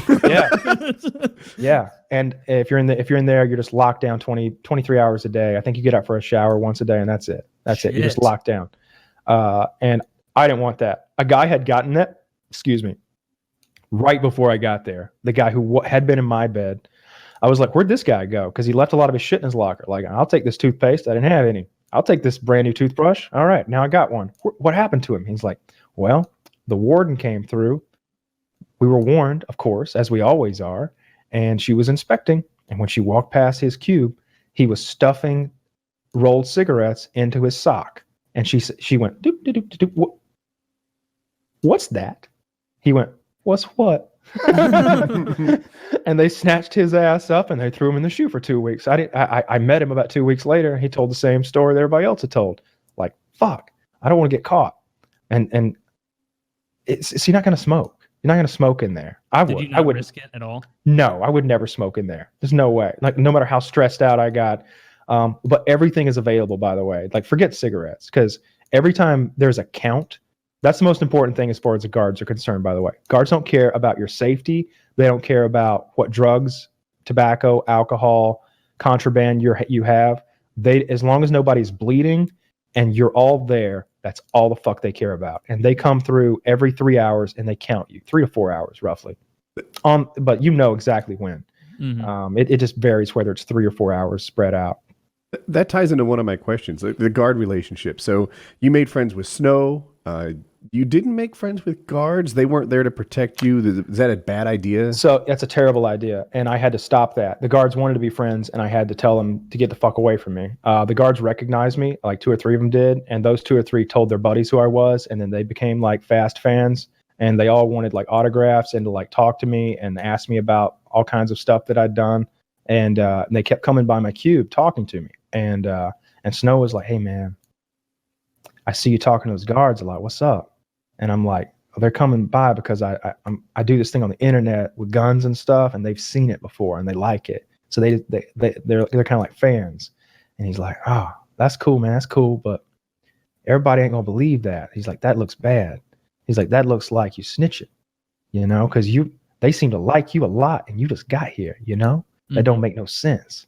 And I'm like, shit, you're right. Yeah. So I have to tell this guard, I'm like, hey man, I appreciate you coming by. It's nice to talk to somebody who isn't a fucking criminal, but you got to stop. And you tell the others not to stop too, because these guys are looking at us right now. Turn around. And like, sure enough, there's a dude over there like fucking watching. Just mean mugging you. Listening in, trying to see what I'm saying. See if I'm telling about snitching. See if I'm fucking snitching. And I'm like, they think I'm a snitch already. Like day one they have, and y'all are friendly with me, and I just got here, and like I would love to go to your house and chill and have a good old time and drink a beer, but I can't be seen with you like this because it's looking bad. So then the guards cut that out and they stopped it. They respected what I said and they understood it. So I definitely had to shut that down right away. That was not going well. So but your situation's special. Could a regular person use that tactic of like, I don't know, just getting a little guard protection? It seems like that's what guards do. They don't guard people. No, fuck no. No, they guard you from me. They guard the civilian from the felon. They're there to keep you there. That is their only concern. That is all they care about. They'll come through. The only thing they would ever yell about, they would scream it. Don't you fuck up my count. Because they're coming through to count everybody.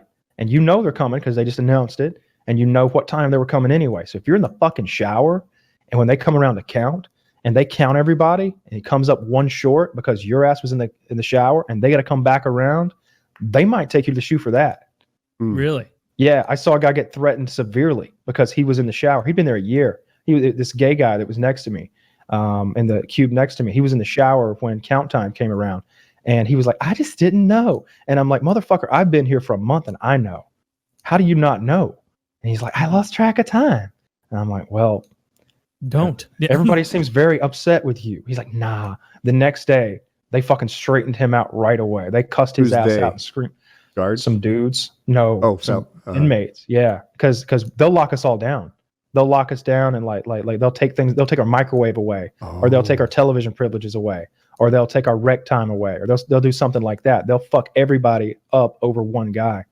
And it's like the military in that way, it seems. Yeah, and so that we'll punish the offender. Yeah, and that's all it's about. They would never say that, but that's what it's about. There was a guy right before I got in there who had snitched on somebody over a cell phone. They had cell phones are one of the worst things you can have in there, like as far as getting in trouble, for whatever reason. In my opinion, they should just let us have cell phones and because I don't get it. I don't know why we can't have them, but we can't. There's a lot of cell phones in there. I would go into the bathroom and I could hear the guy in the stall talking to his girlfriend. Yeah, babe. Yeah, I'm just chilling up in here doing what I do. How's little Ray Ray? And I'm like, all right, let's finish this piss, get out of here. Don't want to be in here. Don't need to hear about Ray Ray. I don't need to hear about Ray Ray. As far as I know, there is no Ray Ray. That's right. Is there a Ray Ray? I don't know. So he snitched on this guy over a cell phone. Well, the next day, 3 dudes beat the dog shit out of him in the cube until there's blood on the floor. And then at the end of the day, they decide that's not enough of a beating. So they chase him out to the end of the rec yard and beat the shit out of him again over snitching on them over this cell phone because they knew it was him. I think most of the time you don't know who told on you. But in this instance, they were like, that's the motherfucker right there. And plus he wasn't popular enough or protected enough or with a group of people enough that you could single this guy out and whip his ass. Kind of like I was. And as it's like happening across the rec field or whatever, are there not guards like just watching that? Nowhere near. You could murder somebody out there, nobody know. God damn. Cube mates. So you mentioned Block at the top of the show, and I thought he was going to turn into an ally, but we haven't heard him since. Nah, he was gone pretty quick. He moved to a different cell because there's 3 of us in there and 2 is the standard. So he went somewhere where he'd be doubled up. Then Greg came in. Greg's a 50-year-old black guy who's the most annoying motherfucker on the planet as far as I'm concerned. Real nice guy. Not only the man talks to himself, he eats all day long, and he puts the most disgusting stuff. He's a black guy. He puts the most disgusting hair treatment in his hair that I've ever known to man. It's a mixture of kerosene and those big fat permanent markers that could get you high if you sniffed them. Okay. It's that. He's rubbing a gel that smells like that in his hair. It's so strong that I'll be covered up like a blanket over my head, sleeping in the middle of the day, and I'll go, wake me out of my sleep. Smelling salts. I don't even have to look. I know that Greg is on the other side of that blanket, putting his daily 4 times a day. He put it in. I counted. Plenty of time. 4 times a day. Yeah. 4 times a day. He puts his hair treatment in, and he talks to himself about everything. All right, about to start this Monday morning. Yes, sirree. Start another day, Silly. You call your cellmates Sellies. Okay. So he's talking to me, but not really talking to me. I found out quickly that he doesn't expect a response from me. Just maybe a nod or an acknowledgement or a smile. Yeah, Silly. My Silly about to get on up out of here. About to get on up out, get to the house. He's dictating your life too. Yeah. My Silly feeling a little constipated. I can tell. I saw you eating them prunes. Eat a few of them. You gonna poop it out. It's like I got Bill Cosby sitting right next to me 24 hours a fucking day. I can't follow your roommate situation. So you moved in, you were the 3rd. Snow leaves. Greg moves in. Block leaves. Snow was never his roommate. I made a mistake. And Block leaves. Greg moves in. You're back to 3. Okay, well, I am keeping up. Then David leaves, and then it's just me and Greg. Lucky David you. had enough of Greg. So I asked David. I was like, "Hey man, why'd you move?" He's like, "Man, I couldn't take much more of him." He was like, "How do you stand it?" I was like, "I didn't know I had an option. Can I just leave?" Cell changes? Could you leave, or when it was down to 2, you can't leave anymore? I think I could have left, but that would have been pretty obvious why I was leaving, right? I didn't want to be rude to Greg. And Greg's gonna walk over to your new son and be like, "My former Sally about to catch an ass whooping." He grievously underestimated Greg. Now Sally's nose area. Sally gonna wish he hadn't fucked Greg. How's my hair smell now? Just so annoying. Nice guy. But it's so funny that someone annoying. that's just annoying as fuck is in prison too. and the same rules apply. Where it's like, God, this guy, bless his heart, but he fucking sucks. Yeah, he sucked so much. Nobody liked him. Everybody, Snow called him kerosene because he thought he smelled like kerosene. But Snow can't pronounce kerosene, so it sounded more like cherosene. Snow, when Snow said shank, like a shank you'd stab somebody with, he said chank. Yeah, they come at me with a chank. He come in with chank in the kitchen. I was gonna box him. I said, I don't need no blade, Holmes. I got these bows to cut you up. And I'm like, all right, man, sounds good. Snow's also going for a run. This is during the run. During the run, he would tell me crime stories. He would tell me all his criminal history, even that the federal government didn't know about. He told me all. First of all, man's 48 years old. He has a son 2 years older than me. 2 years older than me. I'll save you the math. He was 13 and a half. Thank you. It was incalculable over here. Had his first son when he was 13, and he married that girl. But he kept some bitches on the side. You got to. And he's just telling me all of his exploits, both criminal, personal, family life, talking about the time they drove by, shot him, and we stopped, and he shows me the bullet wounds. Talking about this time they stabbed him in medium security, and he shows me this stab wound that looks like Frankenstein fucking stitched it up. God damn. All this crazy shit. Talking about all the fights he's gotten into. He almost got into 3 fights while I was there, but people would back down when he came after him. Like they would apologize and like put their hands up. He was just that big from his pull-up regimen. I mean, he was just down to fight, and if you get in a fight in there, you're in trouble. And what did he say? You got to represent. That's what he'd say. I was like, man, you're about to get out. You got to keep your head down. He's like, got to represent. And I was like, who are you representing? The family. And I'm like, oh, you said he was part of a Mexican crime family. He's part of a Mexican crime family. They tried to charge him for an extra blanket in the commissary, or not the commissary, the laundry. He said, yo, you trying to tax the family? Do I need to let my people know? And he was like, what? What are you talking about? He's like, you better ask around. I'll be back for my blanket. He came back. I saw him an hour later with a blanket. He's like, you want a blanket? I'll get you one too. I'm like, I don't want to be involved with the family. I don't need a blanket at all. You can have mine if that's what it takes, but don't involve me with your blanket crime family nonsense, man. 3 mile running, right? Yeah. If Snow had offered to take me on 3 mile runs, I'd be like, where are we going to start? Are we going to start at did you run 3 miles right out of the gate and do it next to Snow? Well, there's breaks when he does his chin-ups. So that's what you needed to get 3 miles next to him. Yeah, you had rests. We would take a break, and he would, however long it took him to do 10 chin-ups, and it took him a while because he took a net and put the 2 medicine balls in it, 20 pounds each, and then he's got like an S hook type thing. I can't do it with my hands, and one of the hooks goes on a belt that he had custom made, where it was Velcroed together and then stitched so it wouldn't come off, and so he'd hook that onto his waist, and he'd do his 10 pull-ups, and then we'd go around, and every 2 laps, every half mile, we would stop and drink water. That's how we kept count. So he's like, yeah, we drank last lap. So now this is 4 laps. Or, yeah, we drank last lap. Now it's 8 laps. So it's quarter mile track. So, yeah, I could do 3 miles the first day. I was beat. I was fucking wasted. I would be, I almost fainted. I wasn't eating at the same time. So, like, I was running and not eating. And when I got in the shower, my hands went numb and my feet went numb and I could barely get dressed. And so I almost fainted I had to turn that water all the way to cold and like blast myself with cold water to like not pass out in the shower. I did not want to be unconscious, naked in the shower.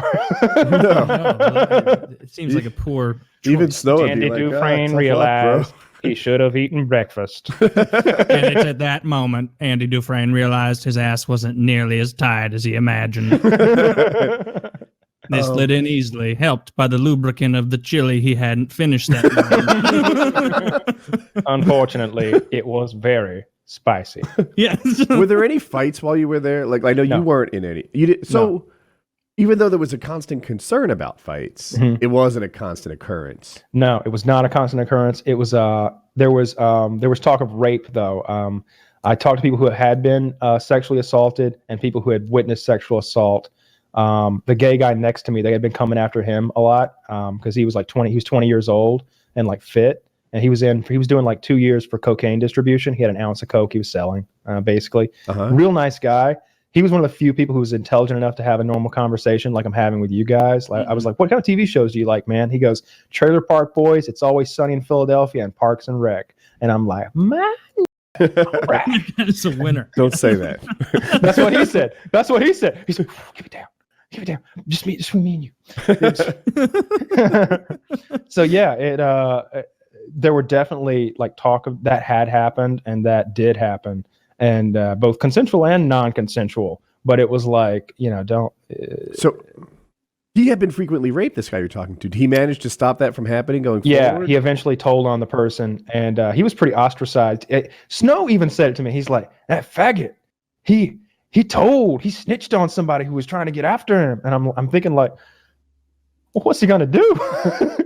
What did you play into it? Like, yeah, what a bitch. What a bitch. But that's the thing. Like, I'm with you. What are you going to do? This is like when parents tell their 13-year-old to just pop that 16-year-old in the nose. Bullies are actually very weak people. No, they're not. You stupid fuck. That's why they bully. Of the wrestling team. They're bullying you because they can. They're bullying you because they're not at even risk. They can easily take you.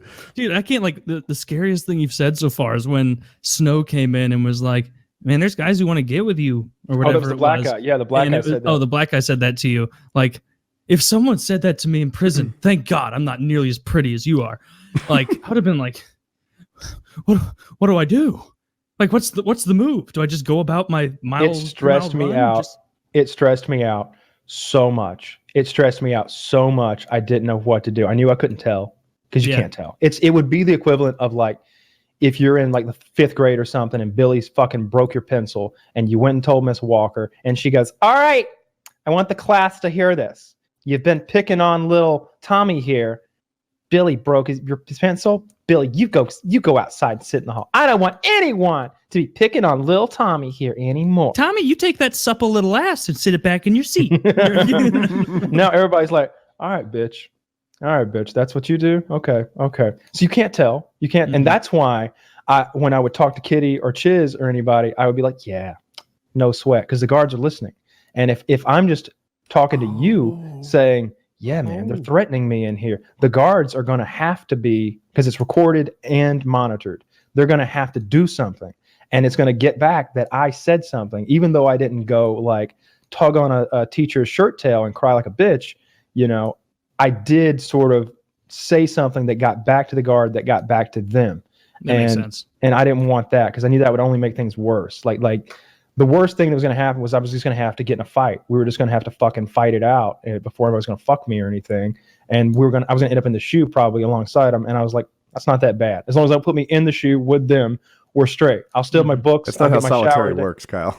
Maybe you're it's not 2-man. They call it solitary, but it's 2-man cell. Yeah. Oh, I was joking. Okay, that's a surprise to me. All right, it was to me too. It's kind of an oxymoron. Solitary housing unit. Yeah, both of you get in there. So they could put a rapist in the shoe, and then someone smokes a cig, and they're like, "You're going in there with Rapey Ray." And you're like, "I'm so sorry for smoking. Like, I promise I'll never do it again. Please don't put me in there with them." Yeah. Was it a mistake to talk to the wrong people? No, I'm a little surprised that you were able to have white friends, black friends, and Mexican friends. This is different than I saw on YouTube. And you mentioned that you even liked a guy who was a snitch, and you talked to him, and you said he was a smart guy and you enjoyed his company. I would have thought you'd be like, I can only talk with old white guys or something. Well, I wouldn't associate with the snitch outside. Like I would only associate with him in the way I would be sitting in my top bunk, and I can see him over the wall into his cube, and that's the only time I talk to him. He would always ask me to come outside and play frisbee with him or something like that. I'd be like, no. I can't do that. No, I don't want to be seen with you outside. They're either going to think I'm gay. You told them or that. They're going to. Yeah. I didn't tell them they're going to think I'm gay. I just said, no, I don't want to play frisbee. I was polite about it or whatever. I didn't want to make a big deal. But as far as being able to like get along with all the races, there is a lot of racism in there for sure. Snow was incredibly racist. Like when I said that my cellmate smelled bad, Snow was like, yeah, the blacks, they stink, right? And I was like, it doesn't have anything to do with his race other than the fact that, he's using a hair treatment that's specifically for black people, but he chose the stinky one. There's plenty of them that smell fine, I'm sure, because not everybody smells like this guy. You But actually would offer up like a little response to him? I feel like I'd be so afraid. I'd be like, yeah, dude, super stinky. What else do you believe that I also believe? No, it was the opposite. I have a only what we suspicion believe, he's a bad so- swimmer. They can't swim for shit either. Low credit scores, having motherfuckers. No, it was the opposite because we're not alone on the track. The black people are the majority. If I had to break down the racial breakdown, I would say 15% white, 10% Mexican, and the rest is black, right? 75% black or something like that. So as we're going around the track, we're surrounded by black guys, and he's literally saying, yeah, the blacks, they got no honor. They'll fuck their own sister. And I'm like, he goes, right? I go, right? and he's older, and I think his hearing wasn't that great because I had to really speak up, and like look at him. The funny thing about this guy, not only was his English not 100%, neither was his Spanish. I don't know where he's from. He never committed to get even one language down 100%. He had a hard time with Telemundo, and his conversations with me weren't what you'd call fluent. So, but he'd say these incredibly racist things out loud. Definitely within earshot of black men. Like he'd be like, yeah, the blacks, they stink. And I'd just be like, I don't know. Was he saying the blacks, or was he saying some other more he wouldn't words? He only used the N-word one time when he said that he's like, you can't call them the N-word though. And I was like, yeah, of course you can't. Well, I didn't say that, but I was like, yeah, they don't seem to like that. Where was he at the top of this year for me? It's hilarious because to him that was like he showed up in prison and like something happened. He's like, well, I guess that's off the table. and that was my day. That was sort of my daily experience: was wake up, run, take a shower, nap, read, eat, nap, lights out. Now I'm going to stare at the ceiling for a few hours. All right, mission accomplished, and the lights are on. It was I had a calendar, so I was marking the days off. Which seems a little silly with only 2 months, I guess, but still, it was helpful for me to like visualize. No, I like it too. Yeah, and man, every time 9 p.m. would come on and the lights were about to go off, I'd kill one of those days. It felt good. Yeah, I was living for that. Were you able to sleep at 9? Like if I nap during the day, in your situation, my sleep schedule might have been not very good. I could not go to sleep. I was up most of the night, every single night. I had a book light, the thing that clamps onto the back of your book. So I'd read a lot at night. And I had my radio, and there were only 2 radio stations, though. There was new country, like modern country. It's disgusting. And there was classic rock. So I'd listen to classic rock. I'd read my book until probably 3 a.m., maybe 3 a.m., 4 a.m. I could get to sleep. I get about 2 hours of sleep at night, and then I'd sleep the rest during the day. And I liked that because it meant more sleep during the day, during those loud, obnoxious hours that I didn't want to be a part of anyway. At and that's night, the sleep schedule you're already accustomed to. Pretty much, not too far from it. Plus, I like the daytime is like there's a little danger there. There's opportunities to make mistakes. Maybe you don't worry about that, but I do. Yeah. One of the things that I didn't like about the daytime was, all right, so the heat index there was 105 to 108 degrees for a large part of the time I was there. And I only wanted to take one shower. I'm not going to be filthy, because if you're dirty, they'll talk shit too. That's just as bad as not washing your hands. If you stink, you're ostracized as well. So I'm like, got to take my one shower a day, but I don't want to go out and get sweaty again and have to take another one. So I'm not going to go outside. So I'm just in here. It's either watching television, reading my book, or sleeping. And it's really loud during the day in there, but I got to where I could sleep through it. Last night was weird sleeping in silence, because even at nighttime in there, it is a symphony orchestra of farts and coughs. There needs to be a Harvard study on the digestive system of Talladega prisoners, because there is something. Those farts sounded wet and hot and angry. Oh God! It was just, and it was every 2 seconds. And you're in like a concrete room, so it's resonating. There's 70 or 80 of us in there, and it's just.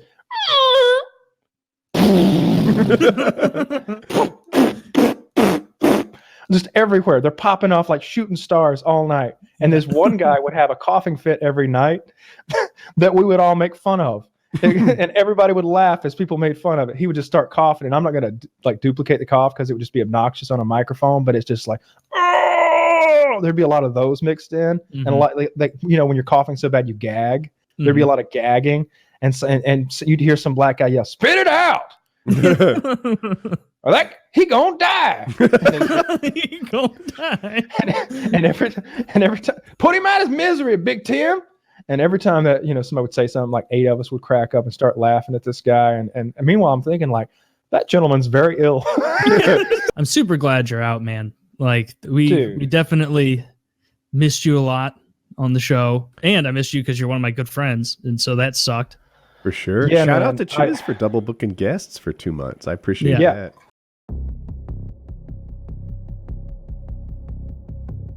I was in prison with Terry Cruz's brother-in-law.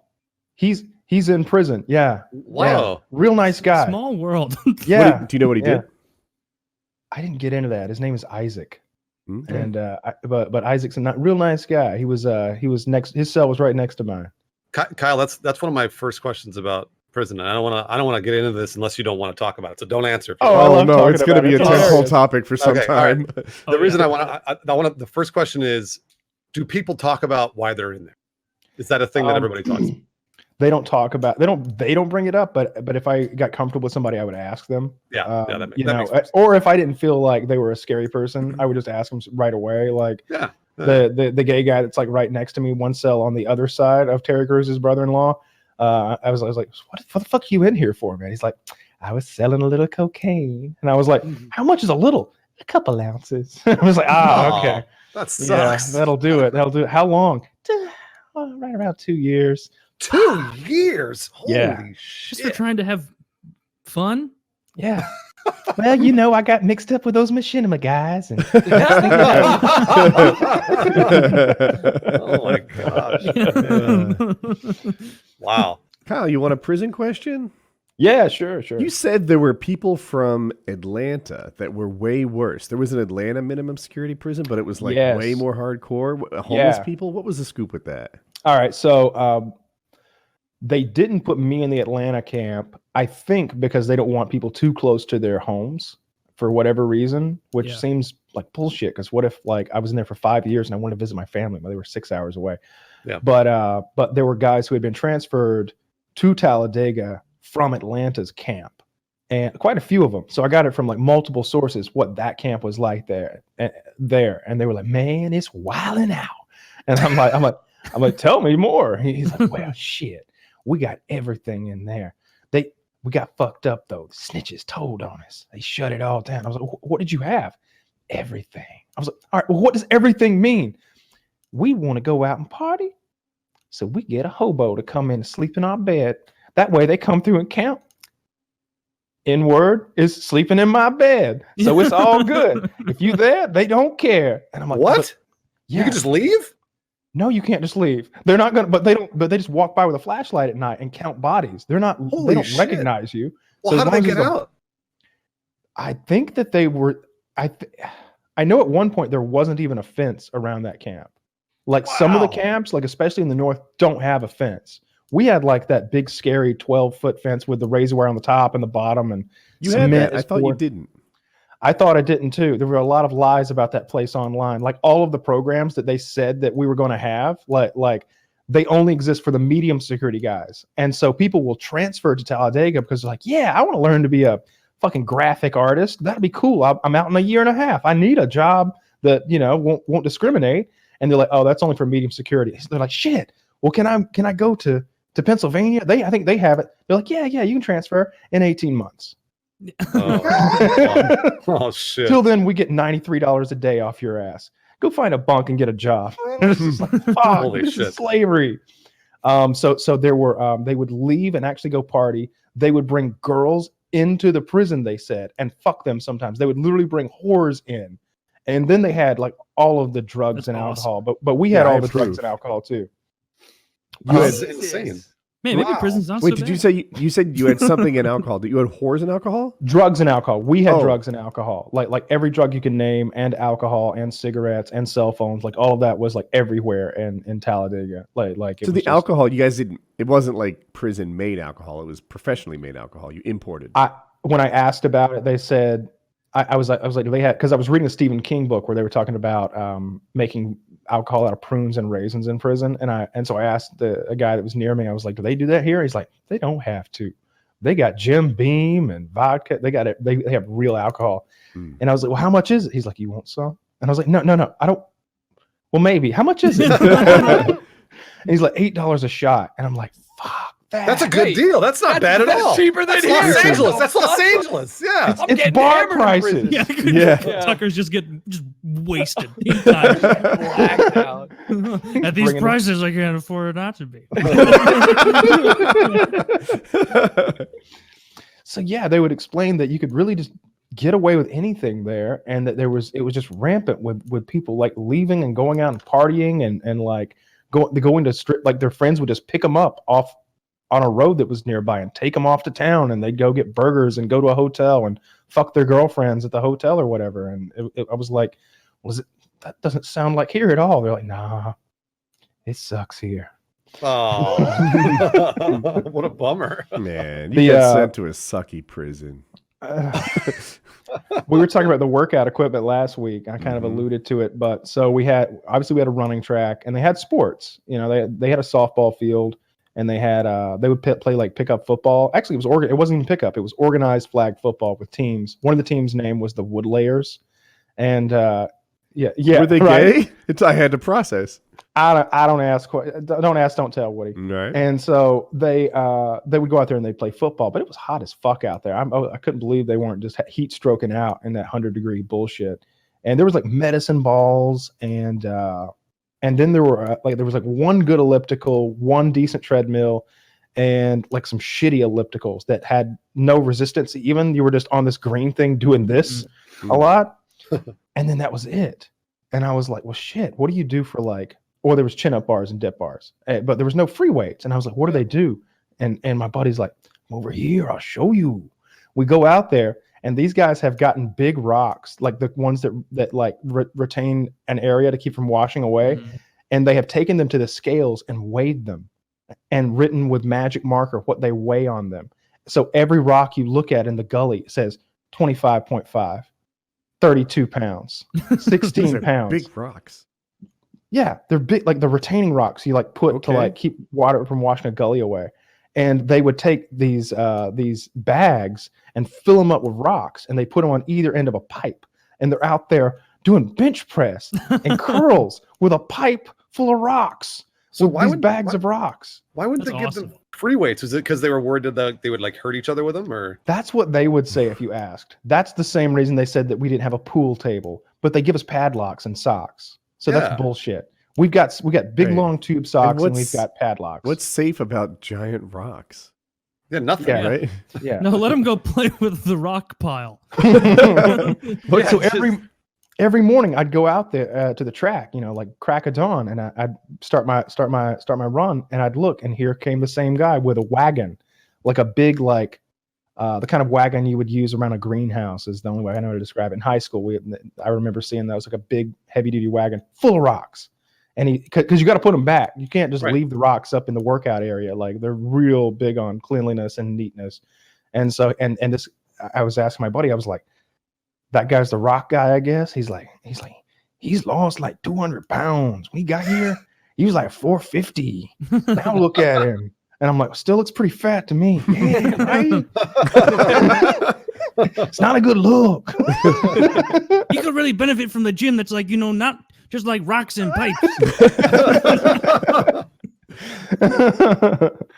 But yeah, and then guys would be doing like burpees and sit-ups and push-ups and lots of stuff like that. Most people worked out in pairs so you could motivate the other guy. It seemed like that was very common, that one guy would often know more than the other guy, and like there were a couple guys in there who were just like specimens.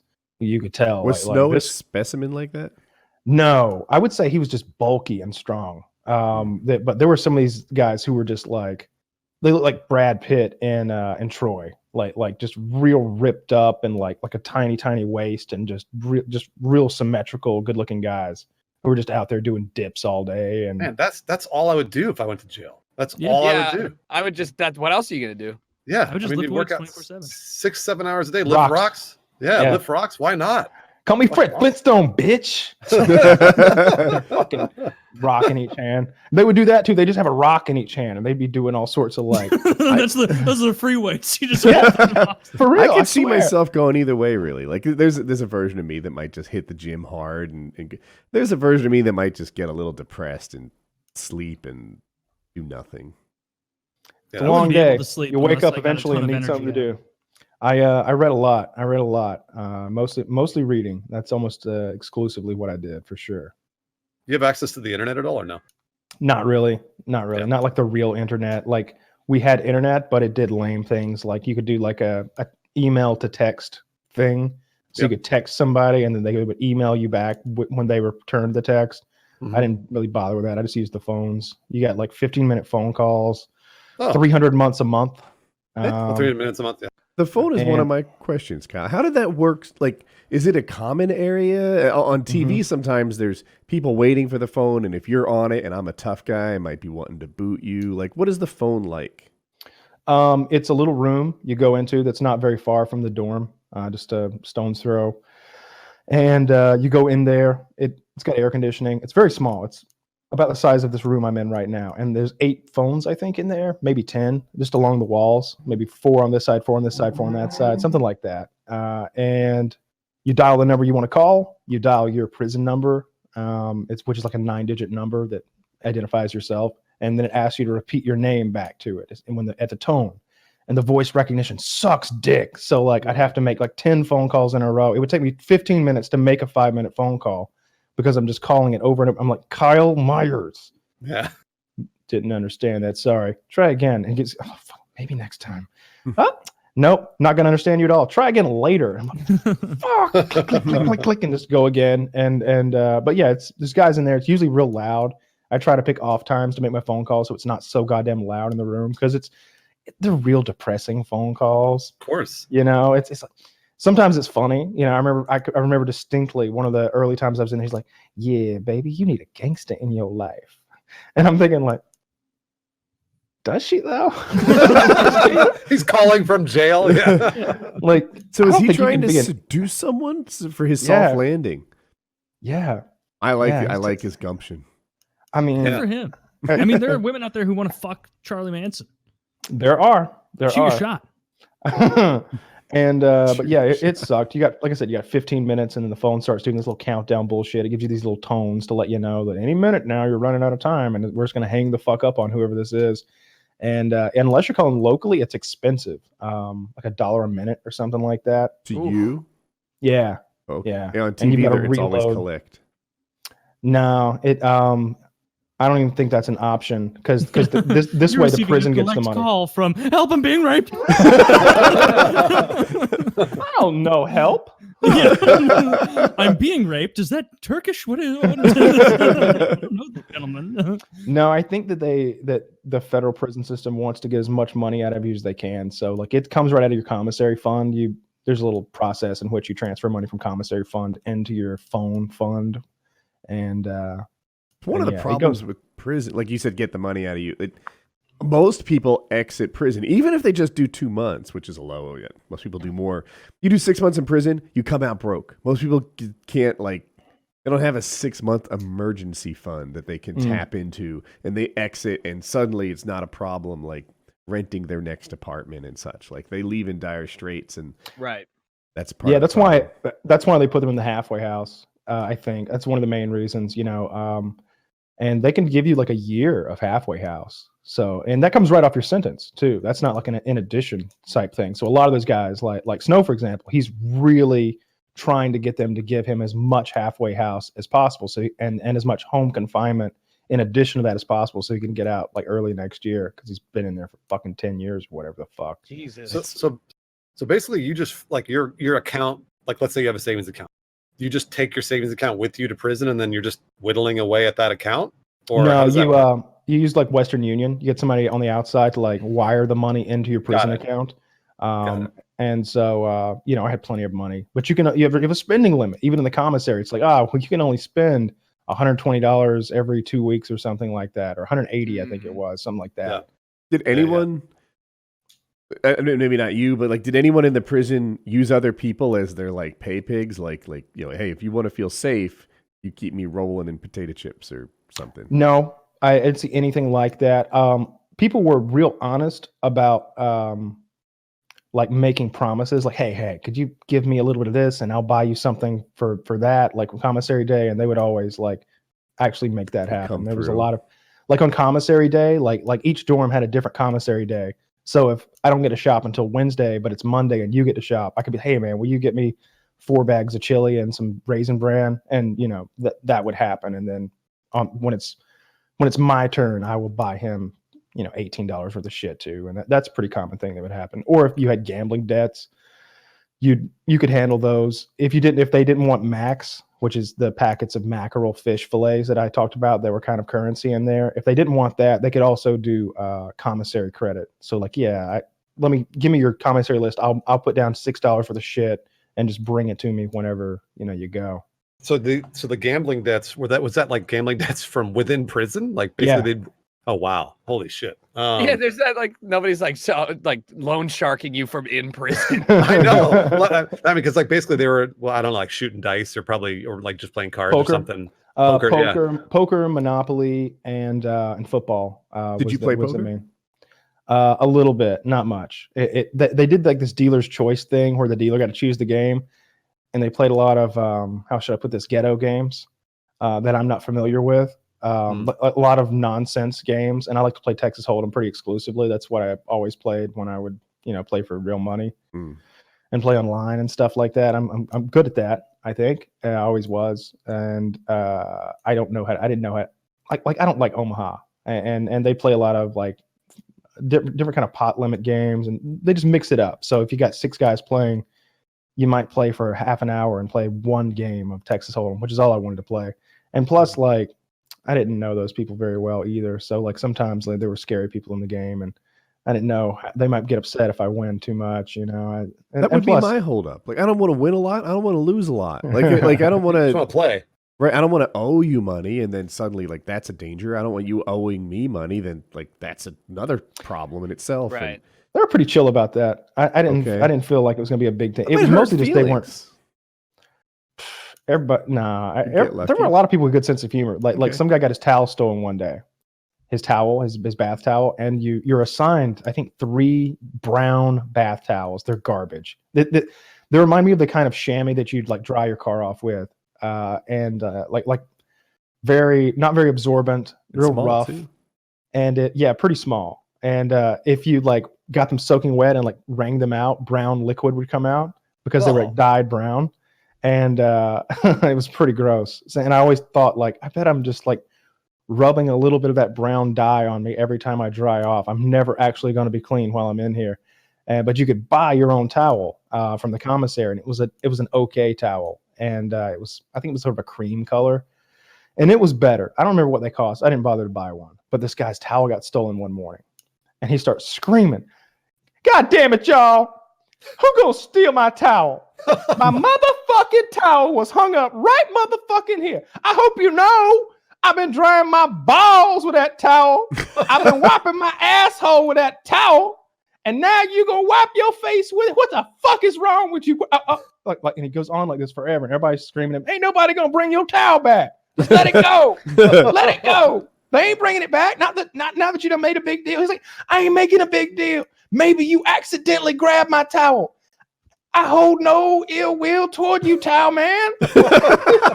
Please bring me my towel." And I'm like, "God damn, I don't even, if you want one of mine?" Like he wanted it so bad. And then like 10 minutes later, he goes, "Excuse me, everyone. A little embarrassing. I found the towel.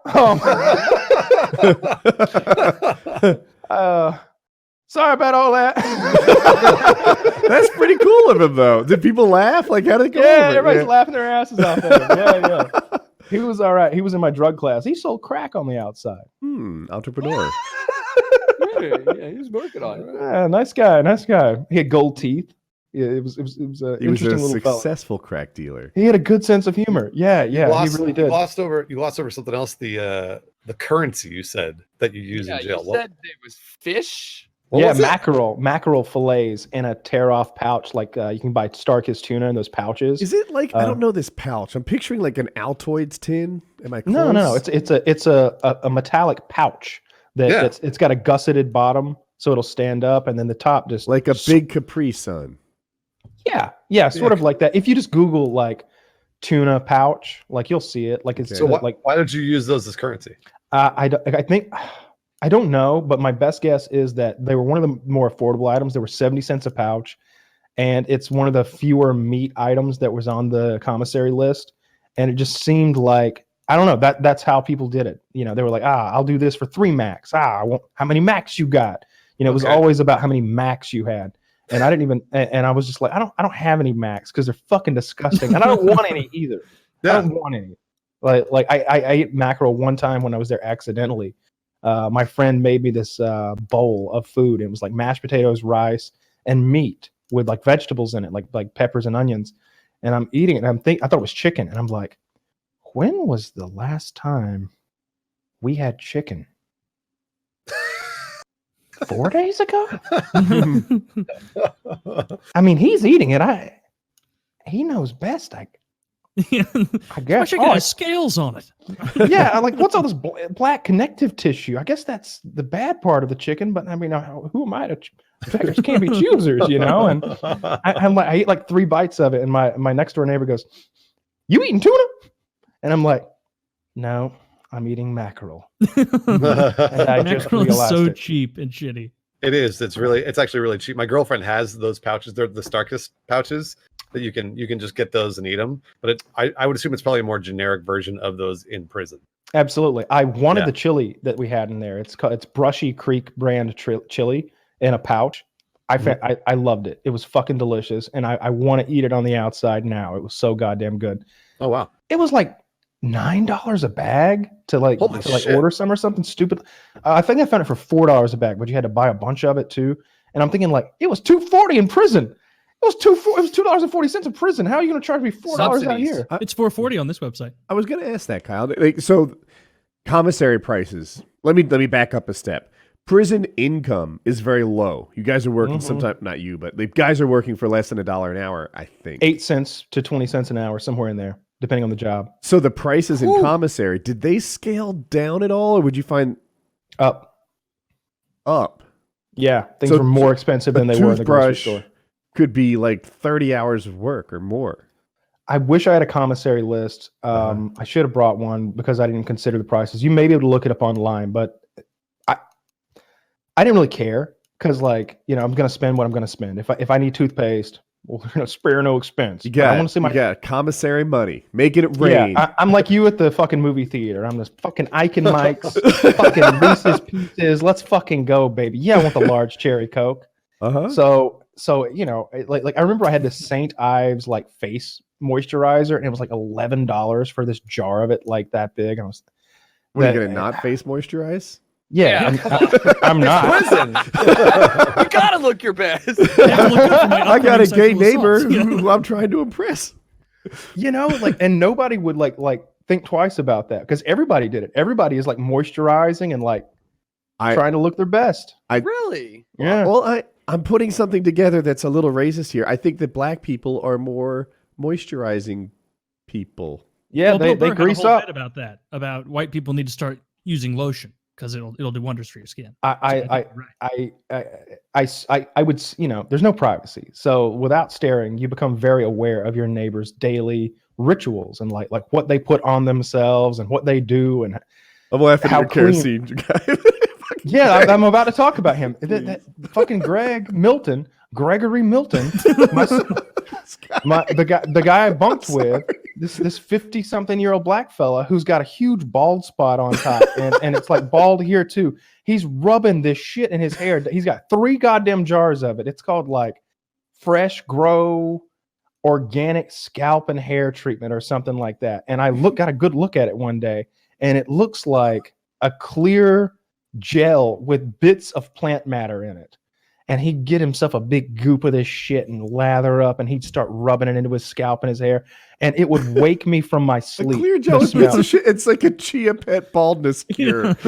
Yes. He's trying to He grow looks- his hair Doing back. his best, yeah. Yeah, he's trying to grow his hair back. Prison took everything from him, but it All didn't right. take its ability to grow back his hair. All right, silly. Greasing my bald head up. Gonna grow it back. Hell yeah. Super freak. Super freak. This Gonna guy get out narrates this bitch. everything he does. He narrates his whole life. And mine. And How mine. did it smell? It must have smelled. It smelled like the big fat permanent markers that you can get high off of mixed with Hell kerosene. yeah. Yep. It was a very chemically alcohol, like gasoline kind of smell, very potent. I think he could have gotten high off of it. It was awful, and he'd put it on 4 or 5 times a day at least. Jesus. Oh my God. Because he Wait, worked out twice a day and and sometimes 3 times a day, and he was always just like coming back in to like wash up and put more on. Thank God he showered well Pretty because he buff. stunk. He ate a lot, so he was maintaining Little like country strong, maybe.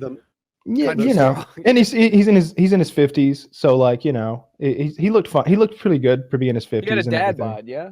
Yeah, I would say so. Like kind of a big chest, you know, like a muscular chest, but a little bit of a belly at the same time, and like you know, big shoulders. Not overweight, but not ripped or anything. He ate a lot, like always eating. The most important question here: Did his hair grow when you were in? No. If anything, he was losing it. He was. That was Because in I 2 got months a of the perfect catalog. angle. I'm up above him in the top bunk, looking down at this back of this guy's head. And he would just get up at night and stand there staring at his locker sometimes for like 10 minutes, and I'd just be like, Yeah, what was he doing? Here I am staring at my locker. Just staring at it. You know? "Can't go to sleep, can't get away. What am I gonna do? What am I gonna do? Staring at my Life's a locker, big thinking joke." about my cute white cellmate.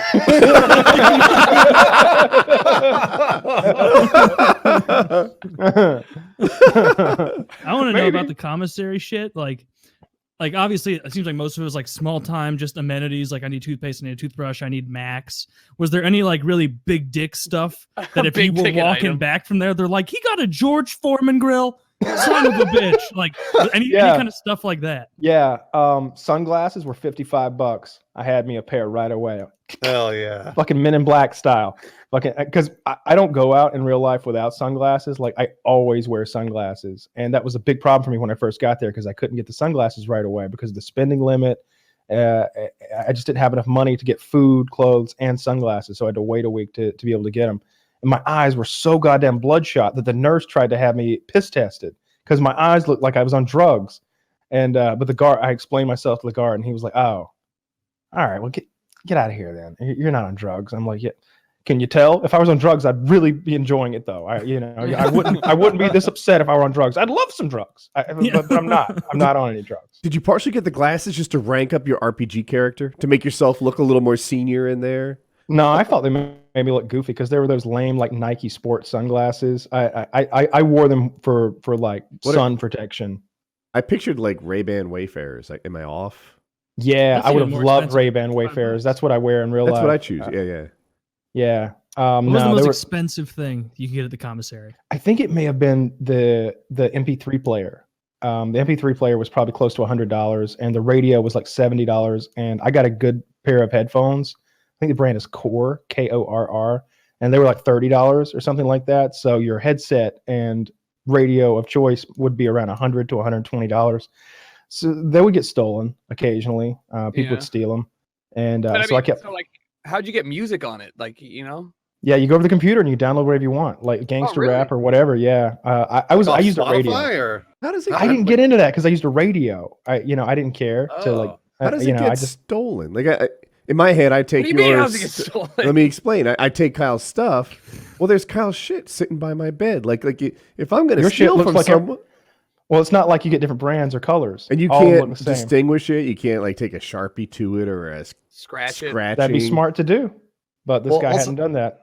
Also, though, like if you left, for example, let's say you left your MP3 player like on your bed, could somebody else get into your cell while you were gone? Oh yeah, there's no cells. These are bedrooms separated by block walls that don't go to the ceiling.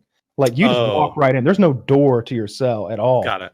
So like, so you lock your fucking locker. I locked my locker up. One of the first things, I was really worried because there was a surprise inspection coming that day. We always knew, and I was thinking, for some reason, like lying there in bed, I'd gotten really scared that my biggest fear, more than rape or assault, was, what if I have to do more than 2 months? Because I've prepared for 2, I can do the 2, but what if they were to give me 6 more? That would really break my spirit, I feel like, because I can see the end of the tunnel. But if I get there and it's like an RPG game and I got to make a left and like continue my mission, I'm gonna lose it. And I was terrified that out of spite, somebody was gonna get me dirty.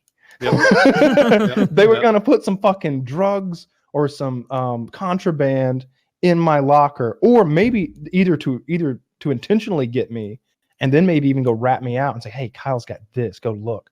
Or maybe they would just be like, "Oh shit, they're coming. White boy's locker," and do that, and then try to like come back later and retrieve it from my locker. Use my locker as a hiding space. So one morning, my buddy Snow comes to pick me up to go work out, and I'm like, "I don't think I'm gonna go, man." And he's like, "Why?" And David, at the time I had 2 cellmates, and David was this Mexican guy, and he explains in Spanish to Snow, so like nobody would overhear. You know, he's afraid that somebody's gonna come and put something in his locker, and Snow goes, "Oh, yeah, they might." And I was like, "You're not helping." You were going to tell us about Snow and Chomos. What was the scoop Oh, there? yeah. All right. So, did I tell you about the drawing? No, but the audience might not know what a Chomo is. Good. A Chomo is a child. Oh, okay. They be fucking with them kids. So this guy had been in the medium security prison. He said that the Chomos, they hang out in the library because when the newspapers come in, they want to get the advertisements, all the coupons and shit, because maybe they get like a Kohl's catalog with a bunch of little kids in swimsuits, and they were cutting that shit out. Some hot kids. Oh shit, son! The spring catalog for Huggies is out. The boys' baby gap came in. Jackpot! Oh my god! Oh yeah, she got her floaties on. Oh Jesus! So they're cutting this shit out, and that's their pornography.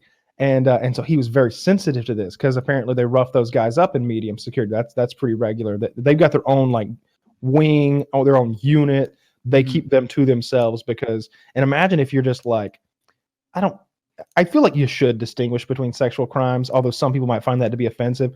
Child molester is a bit different than a rapist to me. All right, rapists are awful human beings, but child molesters are the bottom of the barrel. And to me, like, I don't think you should throw the rapist necessarily in there. Especially like maybe the date rapist. Where do you stack rank murderers in this, Kyle? I'd rather chill with a murderer than a rapist. I don't know if we need to tier list like all of these crimes. Welcome to the show, Tucker. I can agree that like like it's like there's different tiers of awfulness. Like different tiers of awfulness. Layer of hell. Yeah. Well, there's a Dante's Inferno catalog of these guys, and in jail it just makes itself apparent. I imagine, right? Like everybody just is like these are the rules. Like this is what we're doing. Yeah, like they don't get if you murdered or even if you raped, they didn't seem to care. But by the way, there were no rapists in there with me. At least none of them had been caught for rape. That's a very important thing to distinguish because people are like, oh, nobody's in there for violent crime. No. Nobody's in there who was found guilty of a violent crime. There are criminals in there, and when you're a criminal, it's like, oh, she's a baker. She's probably never made any cupcakes before, though. It's like, no, she's probably made cupcakes and cake pops. She probably made an ice cream cake one time with her cousin. Like there was that one time when she made some cupcakes. She's done it all. She's probably made candy too. You know? She was actually only convicted of solely baking gay cakes. No matter what you asked for, it was very, very gay. So there are guys in there who like to draw portraits, and they'll charge for the service. Very talented guys, and one guy would charge $5 max, and he would draw a portrait for you. You gave him a photograph of your loved one, he would draw it. Very cool portraits. I wished that I had 4 photographs to like get that done too. I wish I'd had like the 3 of us from the show and like do like a group picture. I thought that would have been like a prison group picture of the 3 of us. Yeah. So this Indian guy who was actually Terry Cruz's brother-in-law's cellmate, Snow called him Indio because he didn't know his real name. He called Isaac Black. because he was black. Not very creative. And he I know. called you Blanco, which is white. He called me Weto, which is Weto, whitey. that's right. That's right. Or Sleepy, because I slept a lot. We're sleepy. Yeah. I had a cool prison name. Hey, yo, Sleepy, get over here. One of the 7 dwarves. Like, Come here and meet my homies Drowsy and Dopey. And Rapey. Rapey really wants to meet you. So the Indio wants to draw something for anybody because he likes it. So I guess Snow gives him a photograph of Snow's grandson. And so the Indian guy draws it very well and he gives it back, the drawing. And he's like, yo, what's this right here on my grandson's arm? And he's like, oh, I signed it. And he's like, looks like my little grandbaby got a tattoo. My grandbaby don't got no tattoos. He's 3 years old, yo. And he's like, oh, well, I always sign them, you know. He's like, I don't understand. You know, I could just erase it, put it in the corner. How about that? Sign the back. And he's like, yeah, I like that better. You know, sign it somewhere else, maybe. And he's like, all right, cool. I'm gonna take it. I'll move that, and I'm gonna make a copy for myself. And he's like, what you want a copy of my grandbaby for? And so he comes to me the next day, and he's like, yo, I think Indio's a chomo. Oh, fuck. We're out there running, and I'm just like, nah, man, I don't think so. He's a real chill guy, you know. He's in here for some kind of fucking computer fraud or some bullshit, you know. He's doing finance. He's like a computer coder, you know. He's just a nerd. He's scared, dude. He's told me he's a cool guy. I talk to him a lot. He's right next to me. Nah, he wants a picture of my grandbaby. I think he's a chomo. In medium, we know how to handle the chomos. And I'm just like, man, I don't think you need to be handling nobody. You know, I think if you just voice your concerns to him, like, and wait a minute, goddamn, who am I talking to? Yeah, man, maybe he's a chomo. Yeah,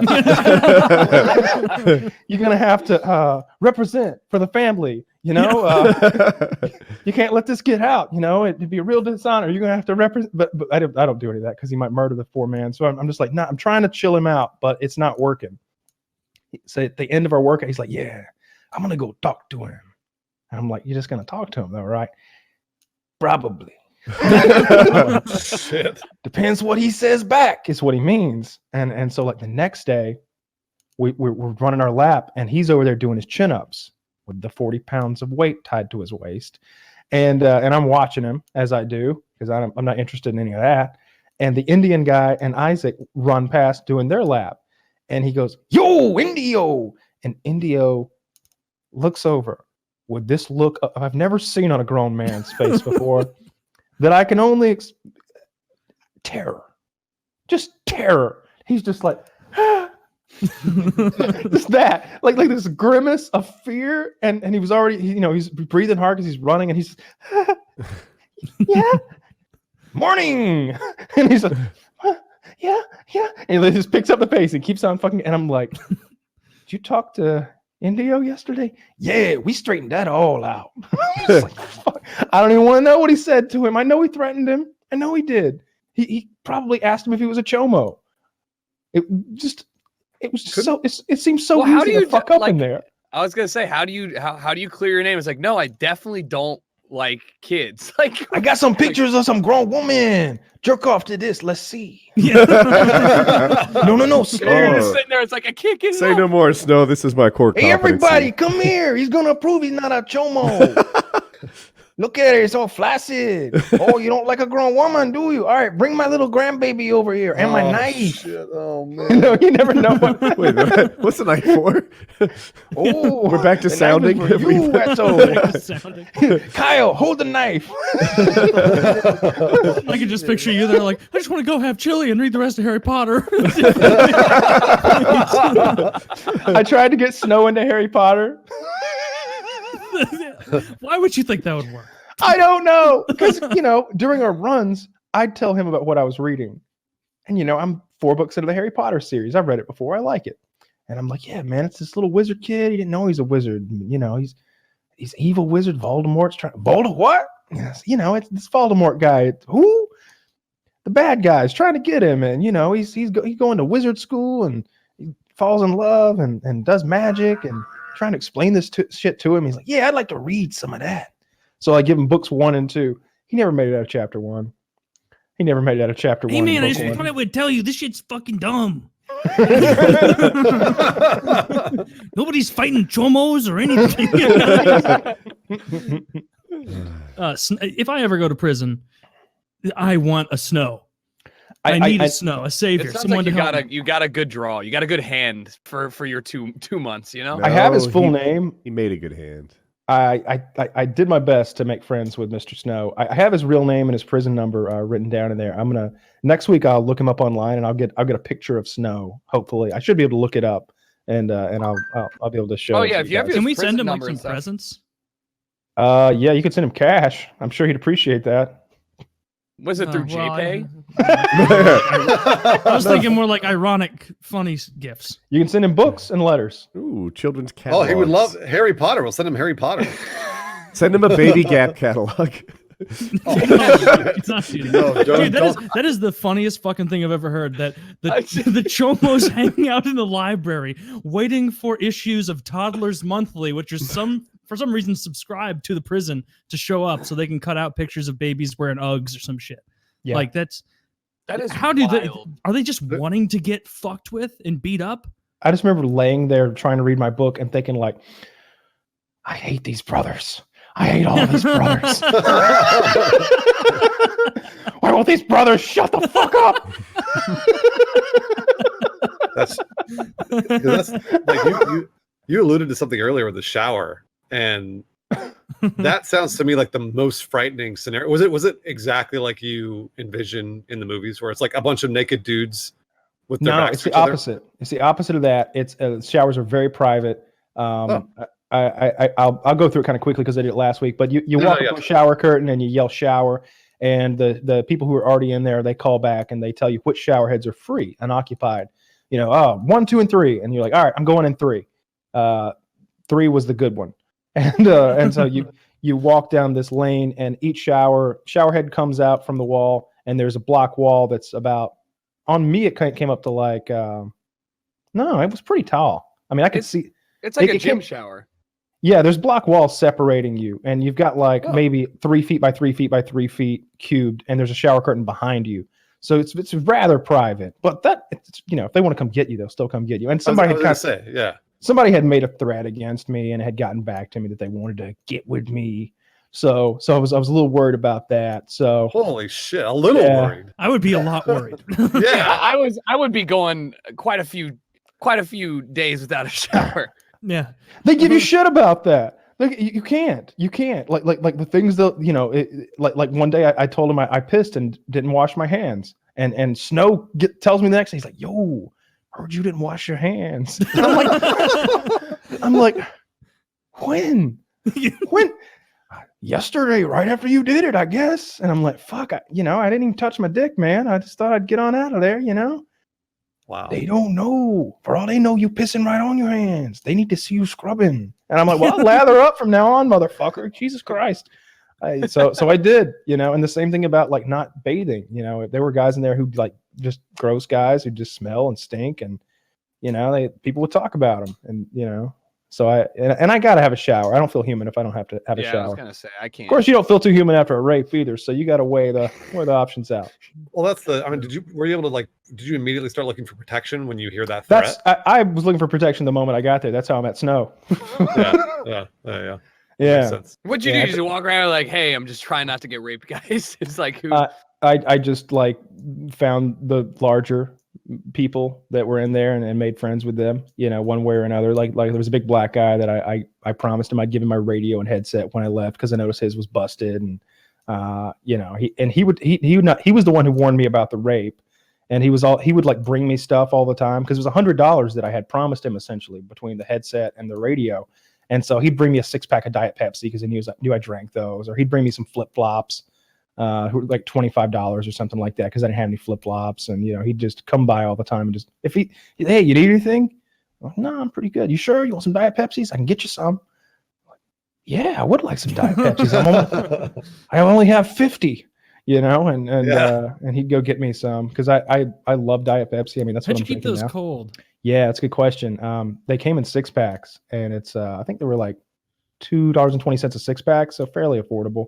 Yeah. But I had this really big half-gallon jug I drank out of. It was like double insulated, so like an exterior wall and an interior wall with a layer of air between, and the top like pops off, and there's like one of those plastic bendy straws that goes in, and we had an ice machine. So I would put a little ice in there, put my can of Pepsi in there, cover it up with ice the rest of the way, and then fill it up with water. And half an hour later, you have like an ice cold canned drink. Nice. Huh.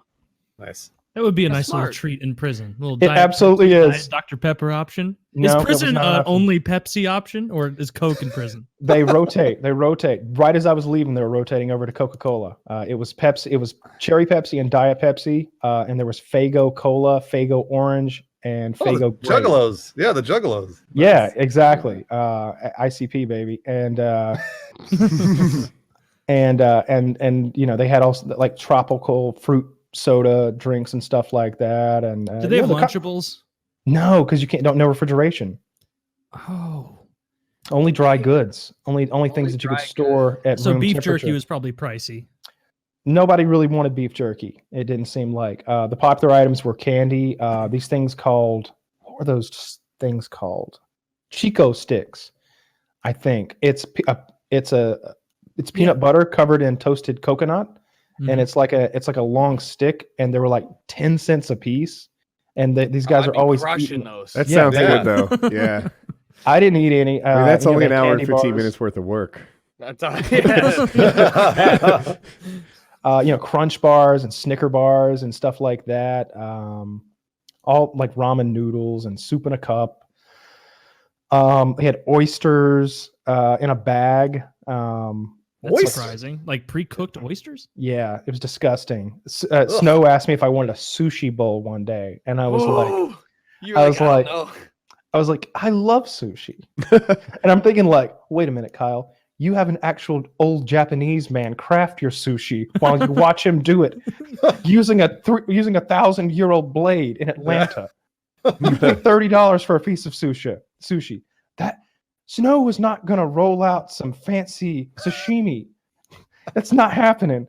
Maybe you should ask what he's talking about when he says sushi. He's like, yeah, you know, get some mackerel and some oysters, and he's just talking about taking every fish product and throwing it in a bowl with some mayonnaise. Mayonnaise Some though. mayonnaise. Oh no, Dude, Dude, we- that sounds fucking gross. We had Wait. shelf-stable mayonnaise. It's just in your locker all day. That's actually even how like all mayonnaise. mayonnaise should be. It's called Blue Plate mayonnaise or Blue Pate. I don't Why know. One hasn't of the others. Hellman's caught up with this technology? Dude, Bring out the probably 'cause it's not as Hellmann's, good. Bring out the best. It was all right. I made a bit of tuna salad. That was the thing that required a little bit of crafting because they don't have relish in there, so you had to make your own relish. Blue plate mayo. Yep. Yeah. How did you make your own relish? I stole pickles from the kitchen and chopped them up with a knife that was hidden on the hot water heater. You gave away the do it. knife location. Ah, who fucking cares? Go get it! The other one's above the exit sign on the front door. Snow's got his MP3 player. Oh, on I hope weeks Greg from is now. watching. He's like, ah. The jig is up. Get my knife Move by the the hot knife. water Move heater. it. That was a surprising thing you told us about prison, is that these knives were just communal, where it was Mhm. like a select group of cool guys were like, hey, there's a knife at the heater, there's a knife under this thing in the bathroom, and a knife over here. Put it back when you're done, or we're gonna be pissed. And like that was it, right? Yeah. Like just Yeah. And what was the And knife used for? It was just for like quality of life shit. Yeah, chopping onions and bell peppers and stuff like that. But it is So a wait. knife. Like yeah. it's communal, so you're really giving everyone the ability to defend themselves. But nobody's doing that. No, nobody's using weapons. That I don't think that's going to be. I mean, Snow told me that he got in a fight there with a guy who had a chank, as he put it, a chank, not a shank, a chank. He had a chank. Yeah, he had a chank. I said I wanted to box him. He pulled out the chank, and I said, "Come on, I'm not scared of no chank. I'm gonna cut you up with these bows." It's like I picked the right guy. Bows, elbows. I like you, Mr. Fuck. Snow. Hey, Mr. So this guy fucks. Excuse me, Mr. Snow. I can never forget it when he told me his name was Snow. It's so weird when somebody first introduces themselves with a nickname. I'm sure Woody knows this. Has it ever been awkward when you tell like a banker or somebody like, yeah, I'm I'm Woody. Yeah, it just that's kind of a normal name though. For me, you it know. is. Yeah, I've had that Yeah. since I was little. I don't balk at it when I heard it. And when I first heard it, I didn't. But when a man says his name is Block, you're just like, for real? Why?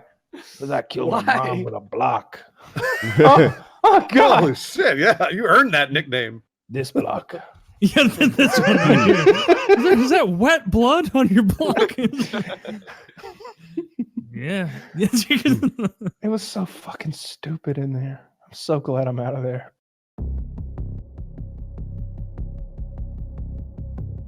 So, William Wallace, how is your freedom? Oh man, we've been having a great time. Just a Good. great time. Yeah. Landed a couple days ago and got to our place here and just been smoking a lot of marijuana. It's been a good time. Who's there?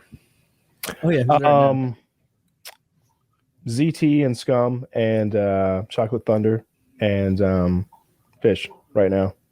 It's a good group. It's a good Yeah. group. It's a good group of fellas. What? So it's just been. Has anybody been trying to push you into activities, and you've had to be like, I don't know if you thought I was joking when we were leading up to this, but no, I'm going to get high all day. Yeah, they've attempted it to no avail. You know? Dumbasses. They thought you Yeah. were being facetious. For We one told thing, them. I have just so like no tolerance whatsoever. So like just a little bit, like not only is really strong, but it lasts for a really long time. Like I'll be high for like 4 hours or something stupid. And so if I smoke the wrong thing, then I end up just passing out and going to sleep for 4 hours in the middle of the day anyway. So Waste of money. Has that happened a couple times? yeah. I slept in today. I was like, they were like, hey, go-karts, and I was like, you know what? I'm gonna sleep right up until PKN. That's what I'm gonna do. You guys should go. You guys should go ride some go-karts though. I want to see you rent motorcycles. I know I like it, but also Scum is there, and he is the wheelie master I wish I was. So I just want it to happen. That's all. It's not going to happen. Oh, okay. Well, you know what? You set clear boundaries, Kyle. I have to live with that. Yeah, you just throw some cold water on months leading it. I talked about the possibility of it, but then when we got down to the nitty gritty of it, it was like Ducati scramblers or it was like, something. but where was I going to put my helmet? And like I have 2 bags, and they're both like packed to the brim with all of my stuff.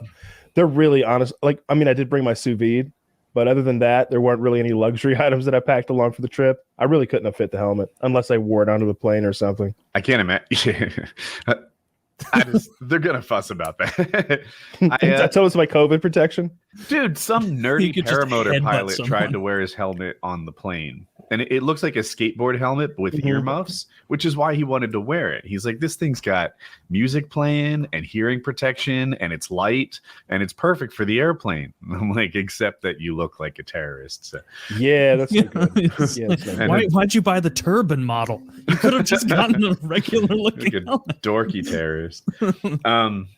So yeah, it's they been don't rent helmets with the bikes. I don't know why. I just thought they'd have that. we found one place that did, but at the same time, they rented you too much stuff, so you had to get a truck and a trailer when you got the bike as well, because it was for off-roading. So like, there was no way to like ride the bike to where you do the off-roading. So you'd get the truck, trailer, and bike and gear all together. I'm in no state to be riding a motorcycle right now, for one thing. But yeah, we considered it, but then like, not everybody rides, so we'd have to leave somebody behind, and it'd be a whole thing. And also, yeah, I left all my gear at home because there was going to be room to pack all that shit together. Yeah, not Have to you drag the been, topic on off-roading. Probably not. Everyone sucks their first. It's like going surfing on one day. You'll struggle to do anything fun. Oh, that wasn't my idea. Okay. I just throw it out there. You don't even do it. Don't plan to. No. So I'm sure. Is it weird? Because I'm assuming you have the lowest tolerance of anyone there. And that's very much probably so. not a position you've ever been in with weed. And so for once, you're the one where it's probably Fish sitting there like, oh man, just try one more of these. Just half of one. Just half of one. And you're just getting are you even able to do edibles right now? You're probably getting so ripped on just vape hits that you don't even need it. Oh, wait. No. You have to build your tolerance in the next 2 days. That's not going to happen. I'm just Kyle, going to I'm going to be in I'm just going to be something Yeah, I'm just going to be a zombie on PKA is what's going to happen. And I'm going to put my sunglasses on and I'm going to sit here and I'm just going to nod when you guys say things. Maybe not take it the first few minutes. Like, help us out a little bit for half a show. Yeah. Can you give us the first 2 hours so it's not just a nap? Yeah, if you get that high, I'm going to get the vape in protest. No, please don't. We do that in protest. I just go eat way too many Delta 8 gummies. You get the vape, and it's just And we all episode sit here and 500 do whatever. nothing. We just nap. Yeah. But if you guys like really thought about like black holes, like, none of us know fucking What I'll anything probably- about it. What I I'll hear probably that- do is I'll take it about 2 hours into the show. Mhm. That way you get 2 hours of like this version of me, which is still a little altered, but can form sentences. And then like it starts kicking in like 2 hours into the show. And so, oh no, I would take it 2 hours into the show, but it would start kicking in like an hour later. And then like right at the end of the show, I would be the least here version of me that there was going to be. Have you Maybe done that's any the plan. sous vide cooking yet, or no? No, dude, no. There's been Have you done any Uber Eats or cooking implements? Postmates yet? We made some tater tots last night. That's the extent of the cooking so far. But I had a lovely charcuterie board on the flight over, so that was cool. The flight was just flexing on poor Taylor. Wow. Yeah, we landed in Denver, and I was excited I was high when I landed because I smoked Delta 8. Mhm. So like I smoked Delta 8, which is legal in Georgia but illegal in Colorado. So before I got on the plane, I just got real good and high. And when I landed, they couldn't get the bridge to attach to the plane. Oh no. That's For annoying. almost an hour. We sat there, and they had already taken the luggage out. So now it's kind of weird moving the plane because the weight distribution is all wrong. And they're like they're tail heavy, he said. And so what they need to do is leave this terminal and go to a new one that has a better like bridge attachy thing, whatever that I thing's hope called. they told everyone to walk to the front. Attention, You passengers. rotund, sir. We're Not going up to here need with you me. to come to first class. We are going All to right. need everybody to jump on 3.